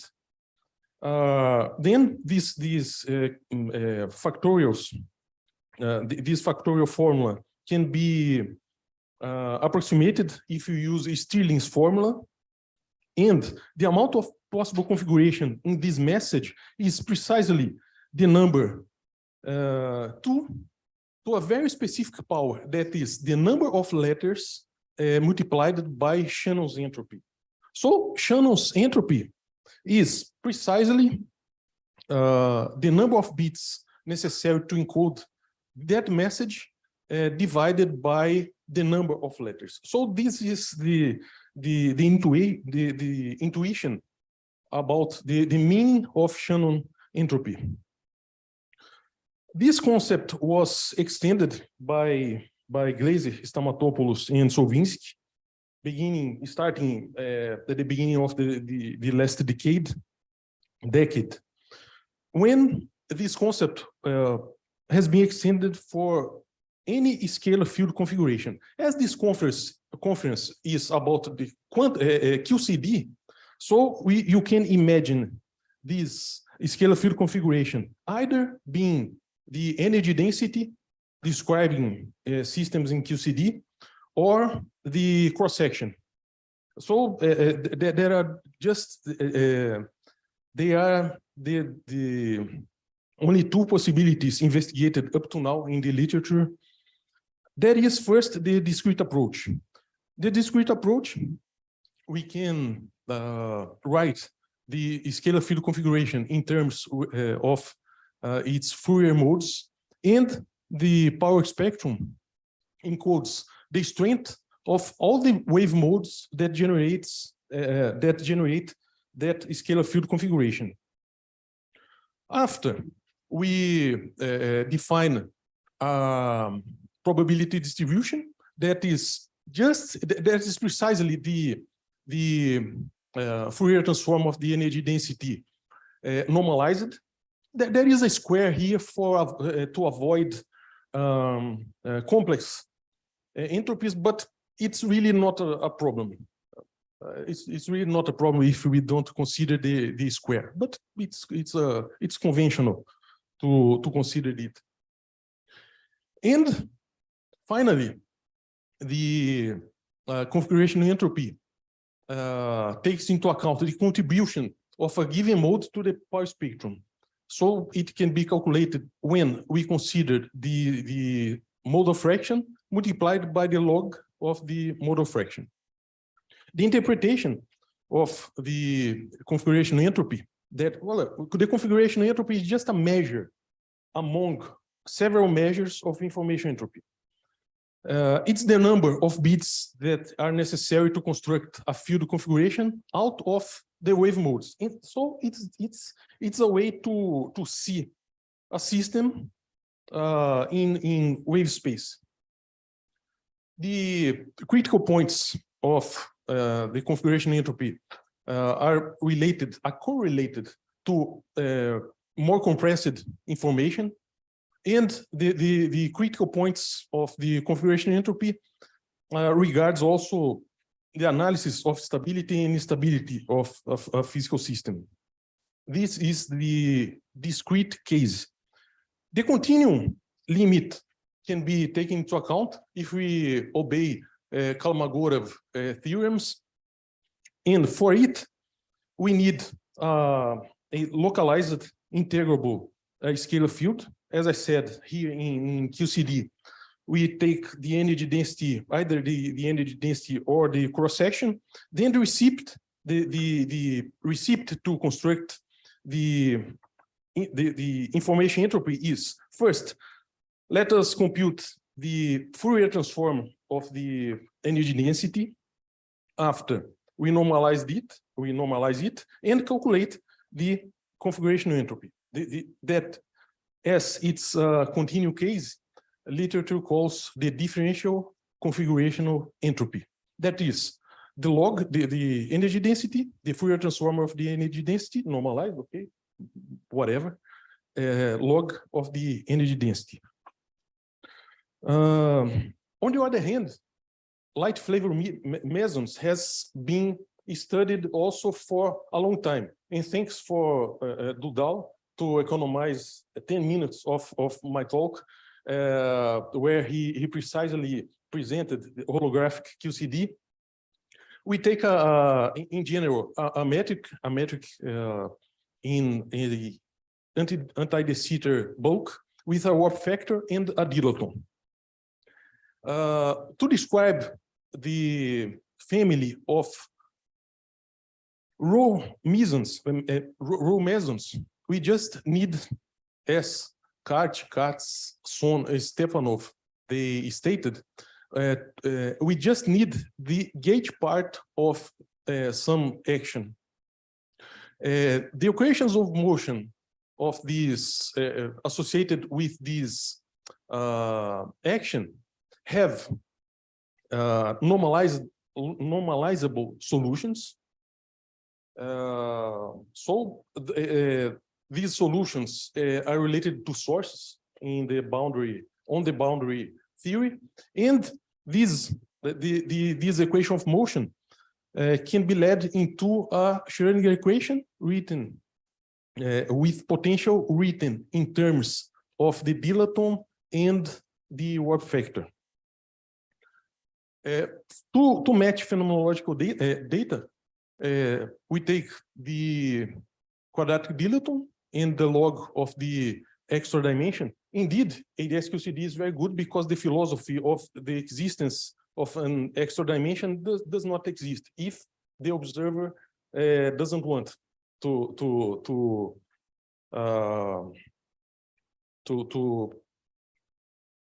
question about the existence of an extra dimension, because extra dimension is just the energy scale of the theory. And the Schrödinger equation now has this solution written in terms of the associated Laguerre polynomials and the mass spectrum of the row, the family of row mesons satisfy reg trajectories and are quantized.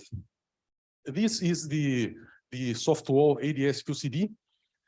Similarly to the family of row mesons, the scalar mesons and axial vector mesons can be also described in ADS QCD, and we can repeat the same analogous steps. They differ just by their respective potentials, also written in terms of the dilaton and the warp factor. The point here, the most important point here, is that the mass spectrum of the scalar mesons, the row vector mesons, and the A1 axial vector mesons are precisely the eigenvalues of the Schrödinger equation. This is the plot of the mass, indeed the mass squared, as a function of the principal quantum number. The orange dots regard the axial vector mesons. The blue dots regard the family of row mesons, and the black dots regard the scalar mesons. They satisfy linear range trajectory with good accuracy. Look, if we take that plot and write this table, we can see that the values of the prediction from ADS QCD match with great accuracy the experimental values from the particle data group. But the first member, let's dismiss the first member. It's not a problem for the scalar mesons. And now we can ask ourselves how much precise is ADS QCD to model the experimental data and to predict the next generation of excitations with higher principal number. So the method consists, instead of predicting the masses of light flavor mesons with the Schrödinger equation, we propose using a hybrid method of considering ADS QCD, but just the Lagrangian density of ADS QCD. Since we know how to compute the energy density, the information entropy as a function of the Lagrangian density, then we take the second step. We take the experimental mass spectrum for lower resonances and extrapolate. Okay, so we assume as information entropy underlies all physical systems, we take these precious setup to try to predict, to study the next generation of mesons. Well, we know the Lagrangians for the row mesons, for the axial vector mesons, and for the scalar mesons, here involving a dilaton. So let's turn to compute the energy density as the time component of the energy momentum tensor. That is, by its turn, computed by considering the Lagrangian density. So the first step, let's calculate the Fourier transform of the energy density, the modal fraction, that is essentially the energy density normalized, and after we compute the configurational entropy. This is the result. The log, this is a log-lean plot. This is the logarithm of the information entropy as a function of the principal number. And since the mass spectrum is a quantized one, we can interpolate each one of these curves whose respective numerical values are written here. One also should observe that higher resonances with higher quantum principal number have higher, exponentially higher information entropy and are much more unstable from the phenomenological point of view. Well, there is nothing new about this information, but the fact that we are using information entropy. On the other hand, we know from particle data group the value of masses for each one of these families. The family of the row meson, the axial vector mesons, and the scalar mesons. And as we can, since we already calculated the information entropy for these families, we can also interpolate these curves whose numerical expression are below. Then, for example, for the scalar mesons, we know from particle data group up to n equal to 8. Then we can put here n equal to 9. That is, calculate the information entropy. Put here again for the scalar mesons and calculate the mass. So this is the method. This table depicts the experimental mass spectrum for scalar mesons up to n equals to 8, and here ADS-QCD. In blue is still ADS-QCD, but in red, the prediction using information entropy. It matches quite well ADS-QCD, so for the family of scalar mesons, let's not worry about it. I would like also to emphasize that is not information entropy is not a method that competes against ADS-QCD. It's just a complementary method to understand more more deeply ADS-QCD. So for the F0 scalar mesons, it doesn't matter so much. The same thing for the family of row mesons, because the results from ADS-QCD are they match a lot the method using information entropy. But something interesting happens with the axial vector mesons, which has some difference here between 6 and 7%. And of course, who will precisely say which one is more correct, is more precise, is the particle data group. So we can ask again ourselves, how much precise is ADS-QCD to model the existing experimental data? Okay, it's excellent for the light flavor mesons. And to predict the next generation of higher N excitations, it seems really very good. But we should look at the further meson states at particle data group. Since we calibrated our method already, let's investigate the tensor mesons that are the things are more interesting here. They can be described by well, Katz, Lewandowski, another one, and Schwartz. They described using the hard-walled ADS-QCD, and for spin 1, for mesons with spin 1, they are regulated by this Lagrangian, and solving this Lagrangian, we arrive at a Bessel equation, and this row meson with mass 770 MeV, it's just the lightest particle in the Kaluza-Klein tower of resonances for the spin 1. For spin 2, the lightest resonance is this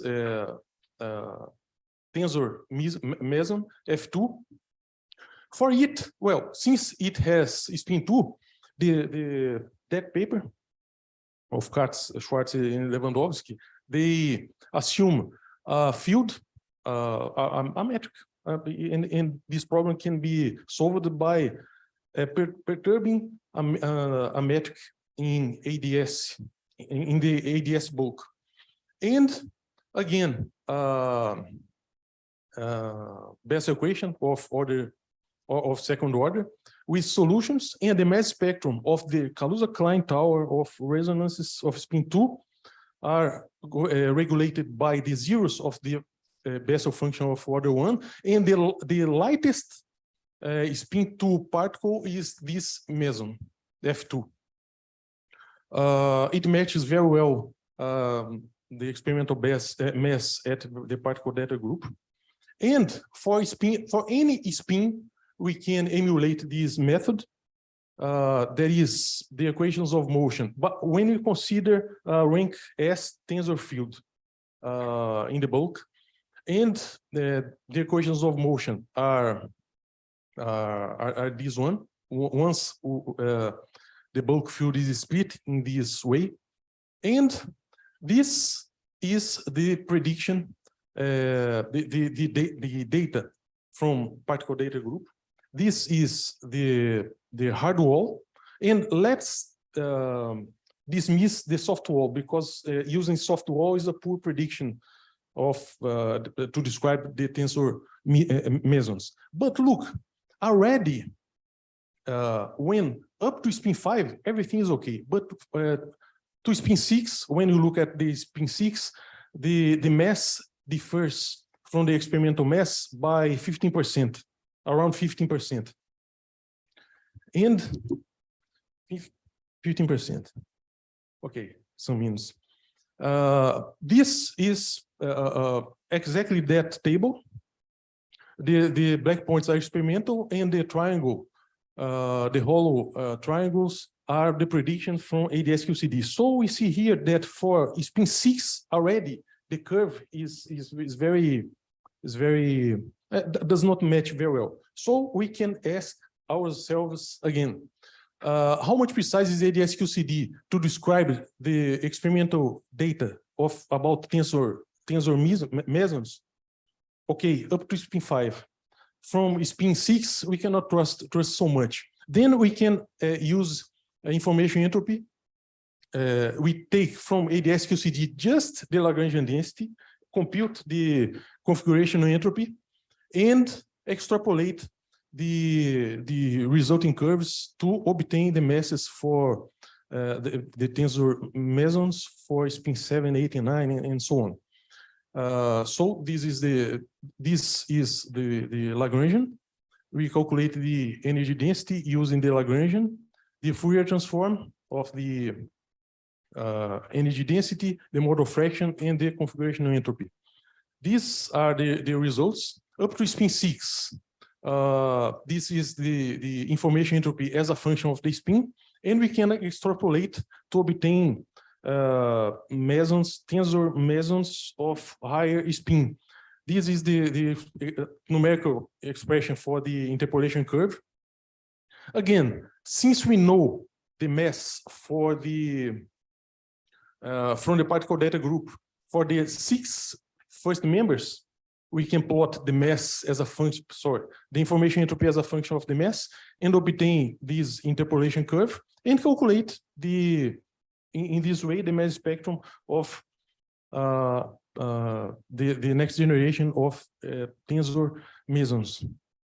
Well, the difference between the method using information entropy is around 15 or 20% different when compared to the hard wall. Let's forget the soft wall. As I said, it's very poor, the soft wall.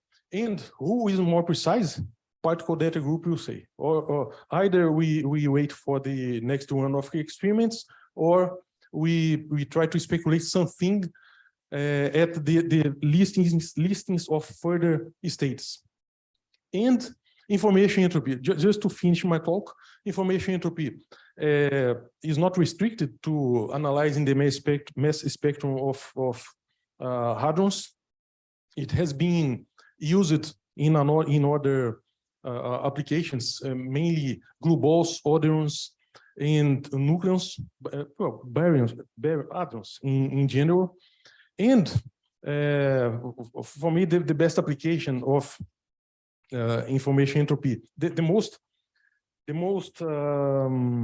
surprising, an interesting application of information entropy was proposed by Professor Nelson Braga at finite temperature, because up to now we analyzed a bulk in an ADS bulk at 0 temperature, but at finite temperature, something very, very interesting occurs, because we don't have anymore an ADS bulk, but an ADS Schwarzschild bulk. And several important results about quarkonia, charmonia, and botomonia dissociation have been obtained by Professor Nelson Braga and his group, mainly Luiz Fernando Falhaber, Ian Ferreira,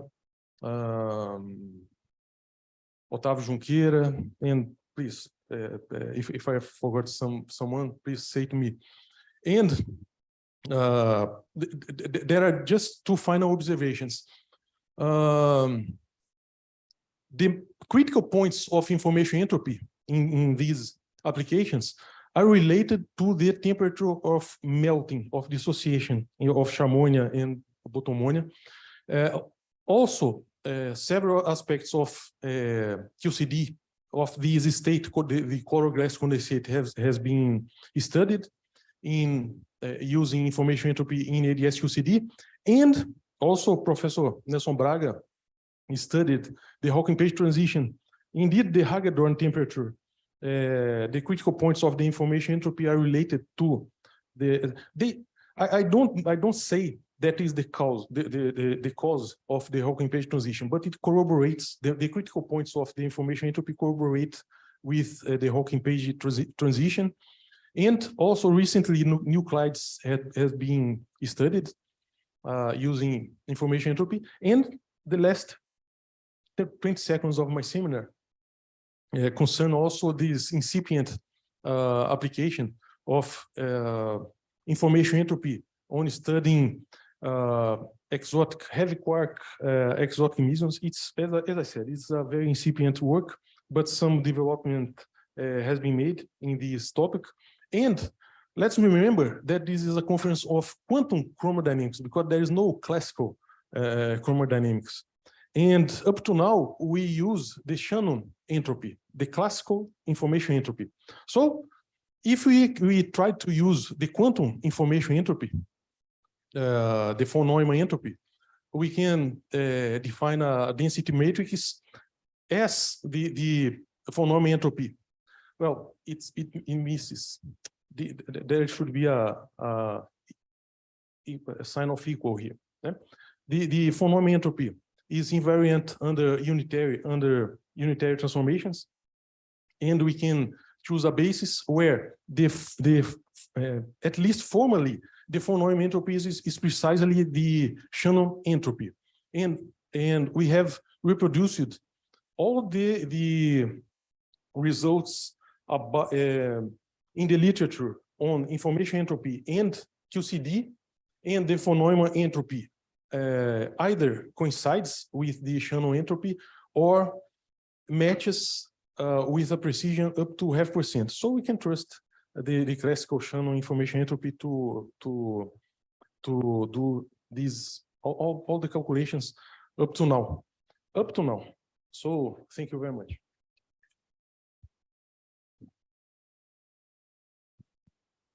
Thank you, Rodolfo. Questions?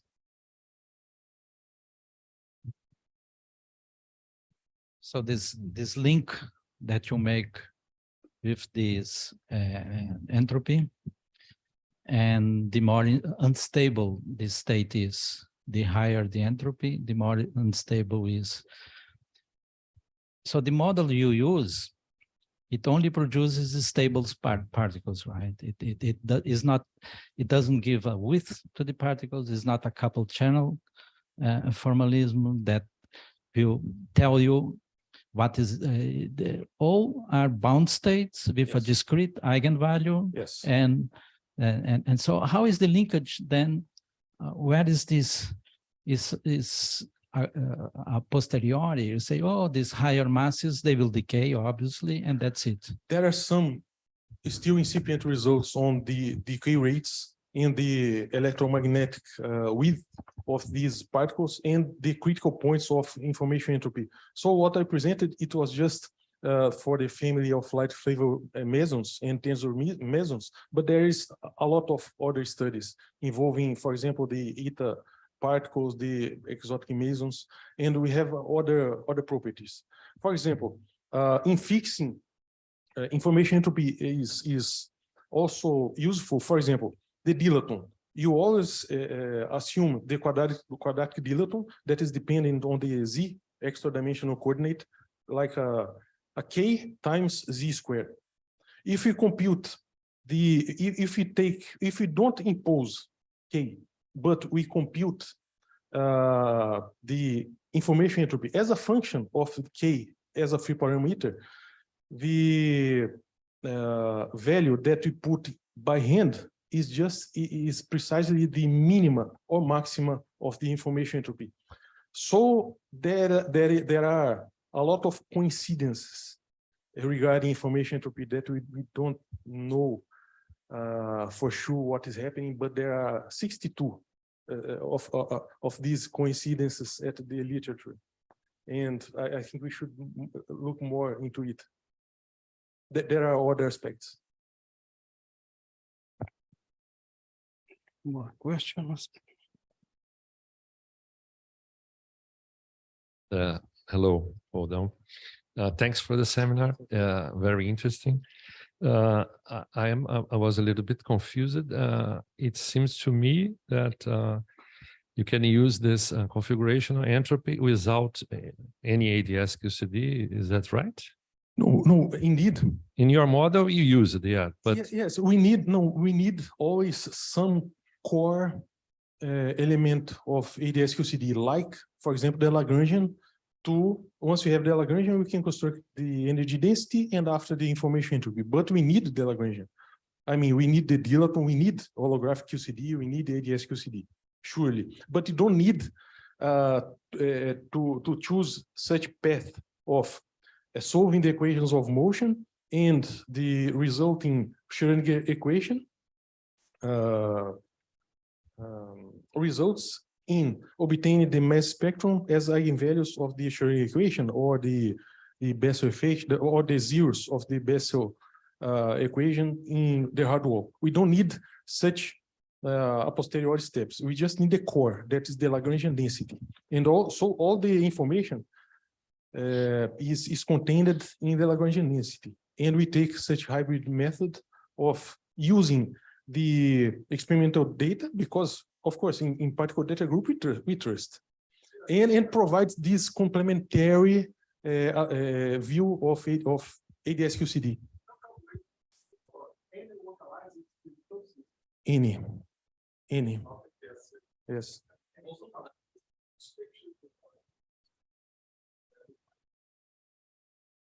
Yes. Integrable. We did with Diego Marinho Rodrigues, we did such calculation about glue balls and odorons, and it matches results from lattice for the number of color tree and higher number of colors. But can you also combine it with lattice methods to yes. make predictions? Yes. Without the Yes.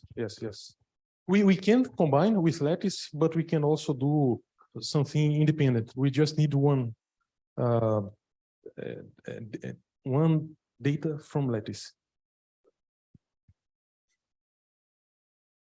Although I like it very much, was similar, but I noticed that in your recent papers, or also in the seminar, you started to call the configuration entropy as information entropy. Yes. I'm sorry, but I don't agree with this language. Okay. Why? Because there is no connection of the quantity that you calculate as the configuration entropy in these holographic models with information. No connection. Because as you explained it very well, the Shannon entropy as the von Neumann entropy give us the amount of information that you get when you get to know something that you didn't know. You had a distribution of probabilities of finding different results for a measurement, yes. But you didn't know what is the result. When you get to know it, you get information. Yes. You are calculating a quantity that we use the same expression as the channel or as the phone or entropy, you use it to define a different quantity using a classical field. A classical solution, vector field, scalar field. So there is no probability, so we cannot associate this with information. If you talk with someone that works in information theory, he will assure you that there is no connection with information because it's just a classical solution.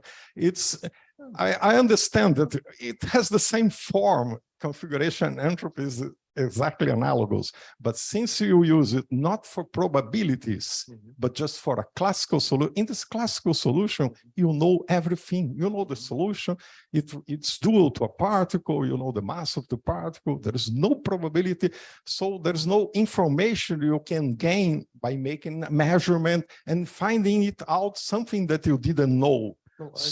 No information. I would suggest not to call it information because people that work with information theory will think, no, this is not information. Configuration entropy is better. Sorry. You're completely right.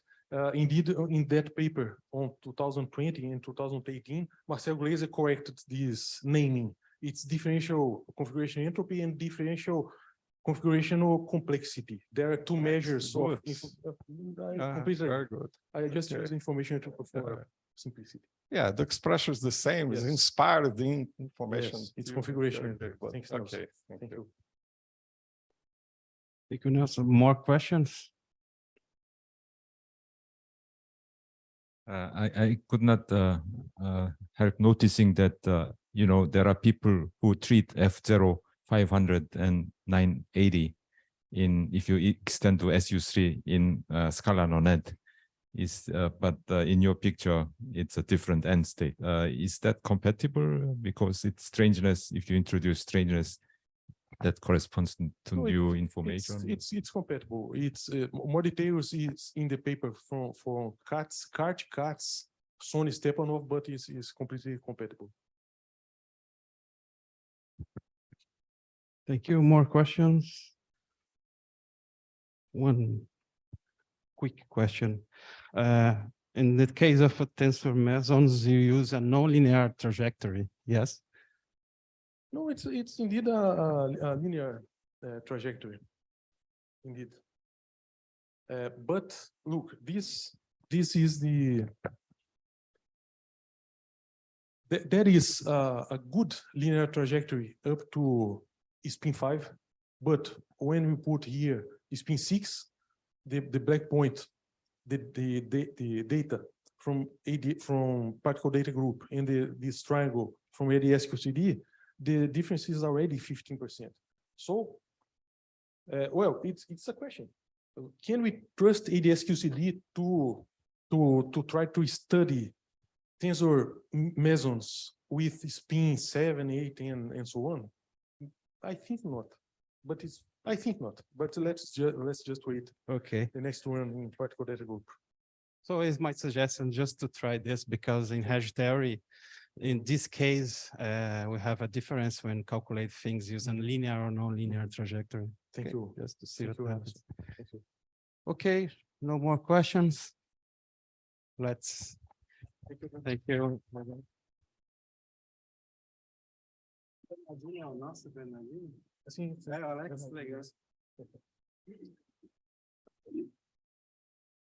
Now we have posters. Is that a discussion?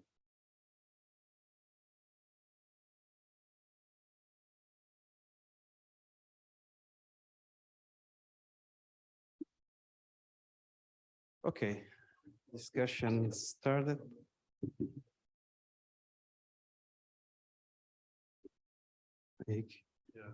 Yeah, hold on. Yeah, take the opportunity that you are there. Continuing this discussion about your presentation. As you know, and many people, in the SFT correspondence, you relate and in the very crude approximation, a classical field in curved space, right, with a quantum theory on the boundary, okay?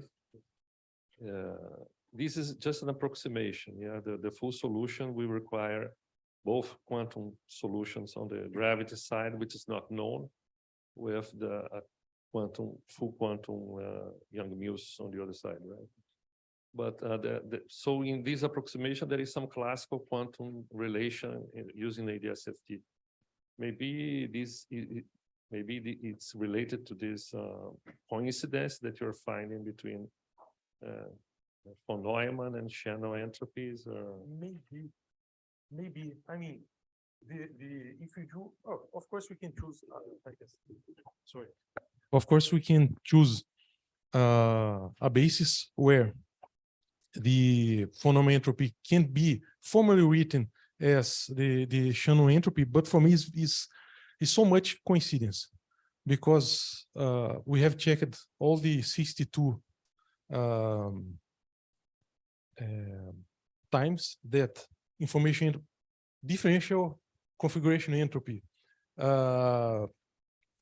is used to describe something in ADS-QCD, and everything or either matches precisely or matches with error of with a root mean square deviation up to 5%. So it's somehow the Shannon entropy is mapping normal entropy, because there is nothing it's very, for me, it's indeed a very unexpected result, because for 62 different examples, von Neumann entropy matches Shannon entropy with such difference. Maybe it can read some quantum aspect of the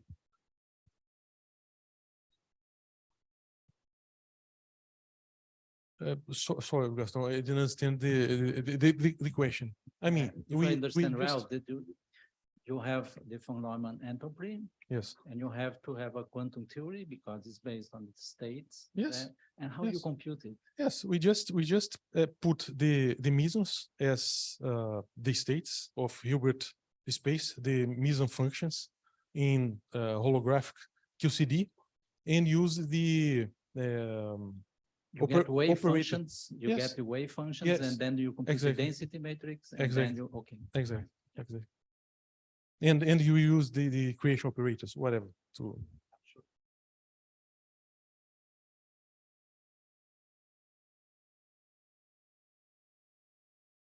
I have a question for Teresa, who has to leave. No, not yet. Okay. So a quick one. You said something about the G-2 anomaly and using lattice QCD and so on. Can you say a few words how you put QED on the lattice and the continuum? No, but since you mentioned, yeah. This contribution that everyone's talking about now, it's not the QED itself. I mean, it's a hadronic contribution and it's a vacuum of QCD. But in order to include QED, you just consider the extra fields. You can run QCD and QED in parallel. You don't get compact QED. I don't know the details of it, but it's really doing one extra, including the fields. And for this particular one, the G-2, even though it has to do with electromagnetic and then mu and so on, it's really the production of hadrons. It's not that one is not QED, but everything that's been done now in this precision limit includes QED in it. Because since 2015, this difference between the neutron proton, it's what you do to have really precise measurements. It's the same lattice.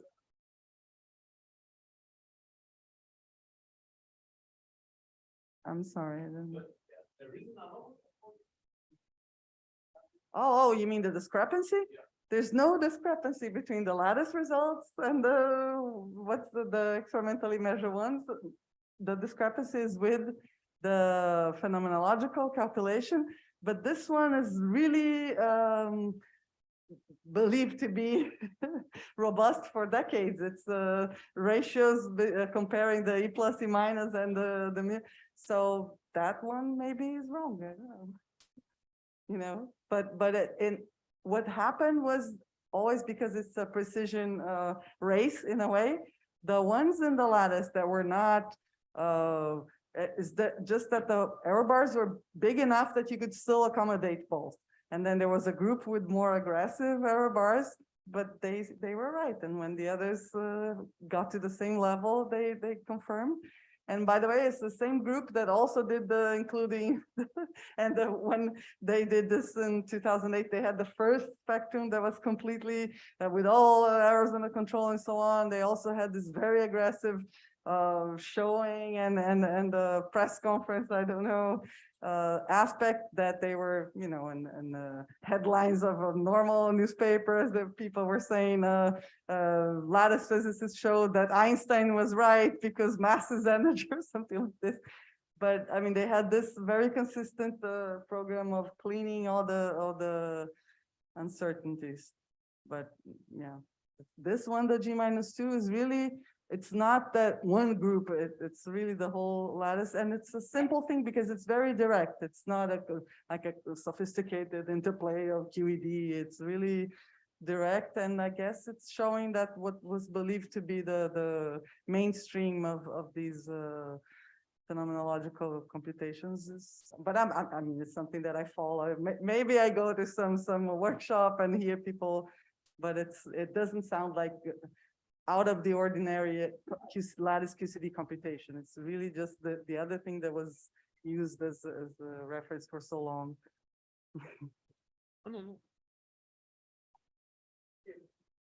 I can help you.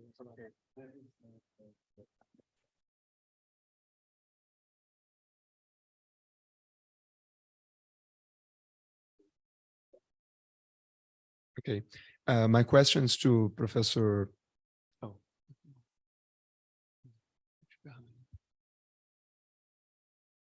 Marcela Peláez. I already asked this to you. When you did the one loop computation for the gluon sector, the results are very nice, very, very nice. When you did for the fermion propagator are not so good at one loop, and then you had to calculate it at two loop.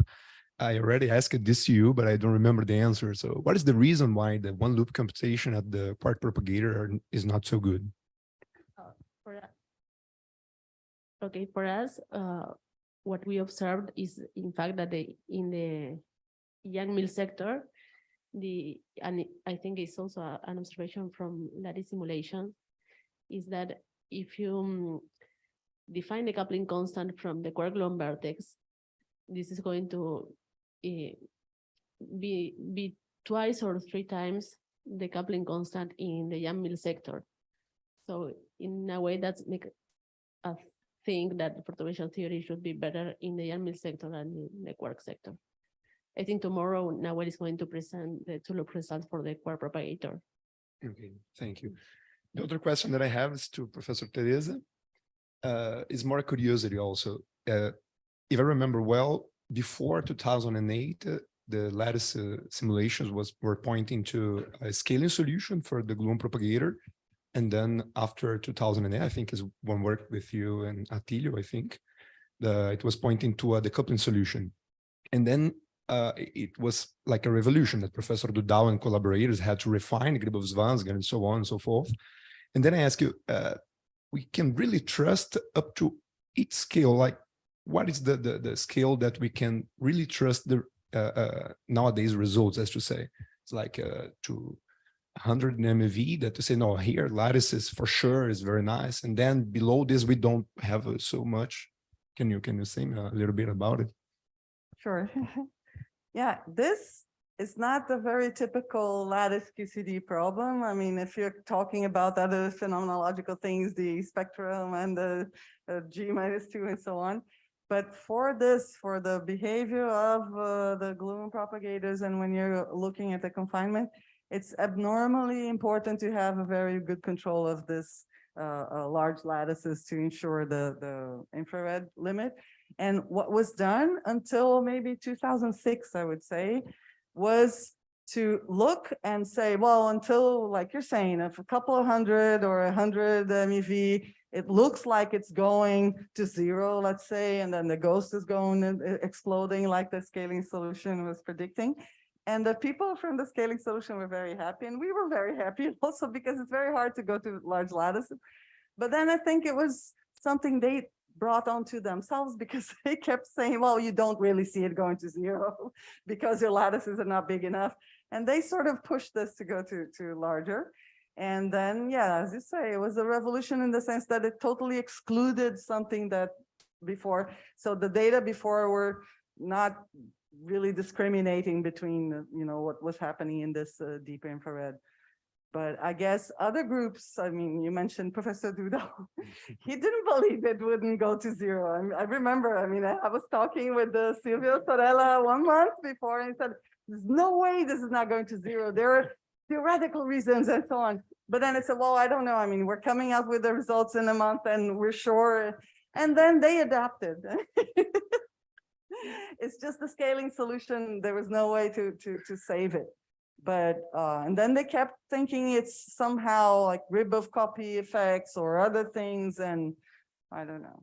But should we expect some new revolution the next years? You think that, oh no, in 5 years we will be able to do much bigger lattice simulation, and then Professor Dudal would have to have the refine it, or well, I mean, there's no telling how much more refined. I guess they can keep refining if need, but it's not. There's no need to go so low, and there was already no need to go so low. By the way, you know, what we're doing is not physical because there's no string breaking. It's you know, well, what we're doing is really SU2, but you don't expect anything physical to happen when you already should not have this string tension or anything, and going to, I don't know, 10 MeV, why, right? So we're not planning on going to any large lattice. Thank you very much. But I mean, we would like to understand, you know, what this means in terms of the confinement scenario and so on. But for the scaling, I think it was just to save this idea of having this power law thing in the deep infrared, like, I don't know, it's important for them. So not anymore. Yeah, okay.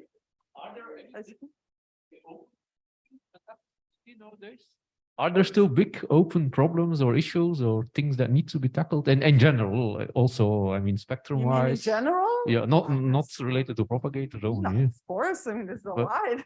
But We're not at the point that we can do flavor physics still. I mean, I think it was mentioned here. You do some things that, oh, it's lattice QCD. It's HQET, it's partially integrated and then partially simulated. You can't have, maybe now you can, so if you're very optimistic, you have the charm as a dynamic quark, but you still don't have the B quark. And just think of everything that's in B physics that you want to extract from the lattice. And that's a different problem because it's not the infrared, is that you have to be able to have a very fine lattice. So you want it big enough to contain the physics, and you want it fine enough that your things don't fall, your heavy things don't fall through the cracks. And then there's a lot of stuff from finite temperature and the things you were mentioning, because we don't have time. I mean, we have Euclidean time. And what do you think of the, let's say, competing numerical? Yesterday was mentioned the optical lattices, tensor networks, and so on. Tensor networks is big. Well, you know, it's the new buzzword. So yes, there's no telling how long it stays that way. So I'm not familiar also with the kinds of topics. But usually, you know, the things that have to do with the finite temperature, not having an analytic continuation to go to, and the sign problem also, and this precision frontier of B physics and so on. And, you know, confinement still not understood in terms of many different pathways, as we say. It also seems, I remember when I was starting my PhD, was a lot of activity in vortices, monopoles, and so on. Yeah. This seems to be dead, more or less. So, Well, the groups have maybe shifted to other things. I thought you were saying the groups are dead, or the professors, but it's not that.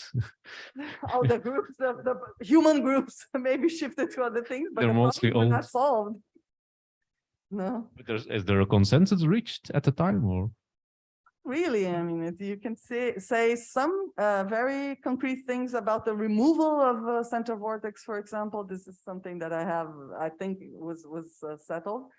But the role of these topological configurations is a very interesting topic that maybe people are not in the lattice community. This vacuum structure and confinement is either seen as something that we're not really interested in, or it's so embarrassing that we didn't solve it that we shouldn't talk about this anymore. In the lattice, the committee for the conference, every time, and I've seen this a few times, but in one particular time, someone mentioned maybe we should not have this topic anymore. Maybe this is a legacy topic. And I was there and said, how can it be a legacy if it's not solved? But I think it just means that now there's enough precision and enough experience that now it starts.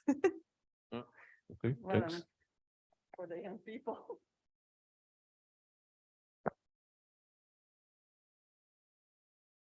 More questions? But we're very slow.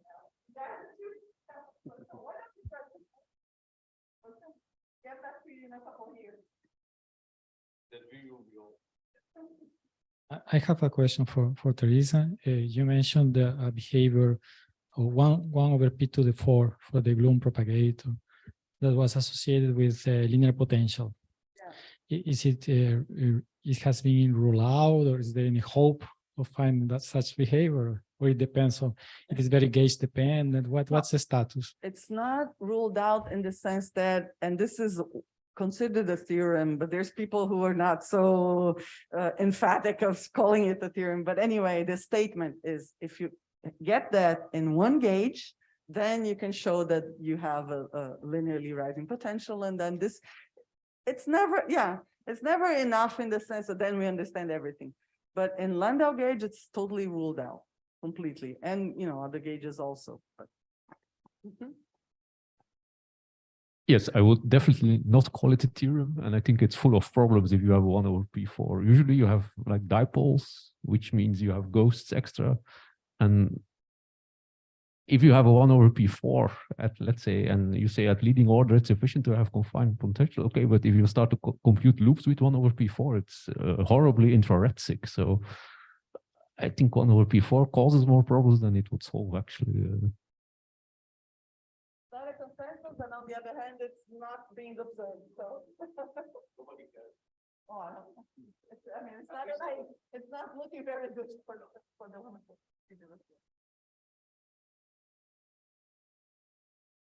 More questions? Observations? Jokes? Okay. So sorry, I like to come back to these rigid trajectories that you mentioned, either linear or non-linear. Is it well established, which would be more appropriate to describe experimental data? Are you aware of that? I'm talking about the meson rigid trajectories. Maybe you could comment on that. Okay. The question is the plot that yeah, there are some old plots like this, Chu and Frotti. yes, plot. the plot that Dudal show, the name is Chu-Frotsky plot. I don't know if did you know that? Hold on. Okay. It's a Q-Frotsky plot, or like Q-Frotsky plot.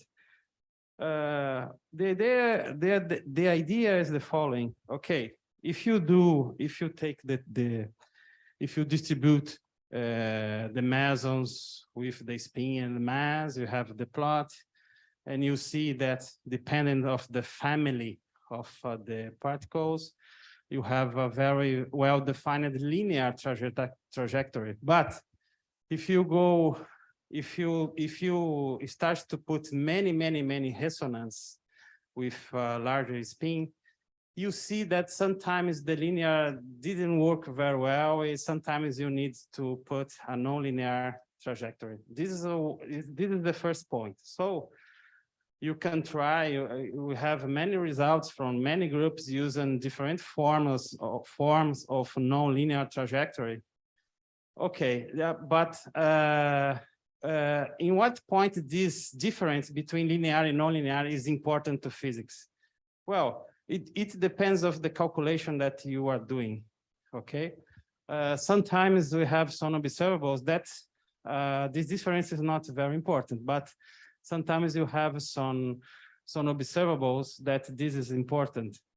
The second thing is, okay, you can forget the Q-Fraud's plot and to try to see what happens with your trajectory, just to see, looking for the unitarization of the needs of the unitarization of your scattering amplitude. For example, I said some minutes that we have a limit.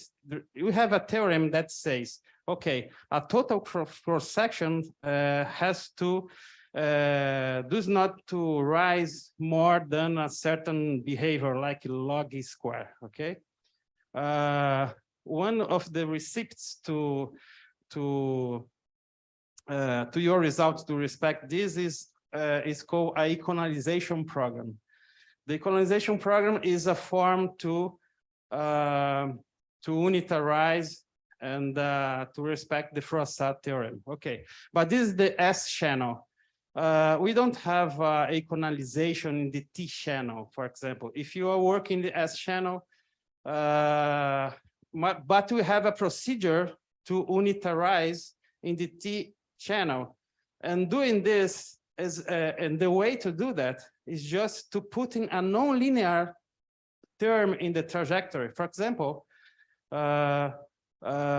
if you are calculating, for example, total cross-section using pure Reg theory, you see that in the T channel, you can unitarize the scattering in T channel just to put in a term that's proportional to a loop of pions, for example. And this term becomes the trajectory nonlinear. So the this nonlinear part comes from the necessity to unitarize the scattering amplitude. And sometimes you can see the necessity of nonlinear terms looking directly in the Q-Fraud's plot. So we have many origins of possible nonlinear terms in the trajectory. And sometimes these kind of terms are very, very important. Right. Sometimes not, because that's why my suggestion, just to see what happens if you take a linear version of your trajectory to see what is the effect in your calculation. Maybe the effect is small, but maybe not. But just the deviation from linearity, this non-linear deviation, it is important for very high spin or for low Very spin? high spins, usually very high spins, yes. Okay. When you start to put many, many resonance with very high spin. If you working like hold on until maybe it's not necessary and they obtain very good results. But if you hold on, start to see what happens if I put more resonance, it's very probable that you be necessary to take a nonlinear trajectory. And that's my observation about this. So thank you. Just a complementary comment about it.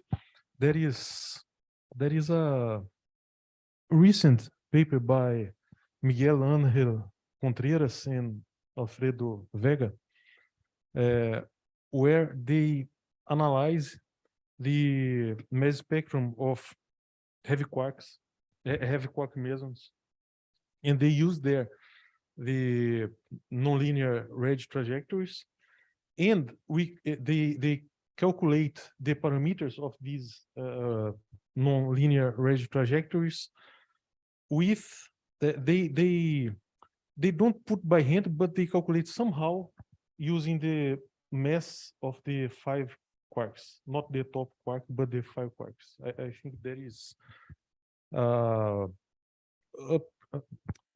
up to my knowledge, there is one of the only the places that deal with the non-linear wedge trajectory in ADS QCD. I think it's a paper of 2020, 2019, a recent paper. Thank you.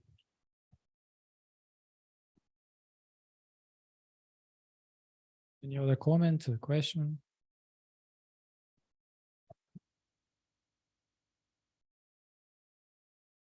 Okay, let's go to the posters section.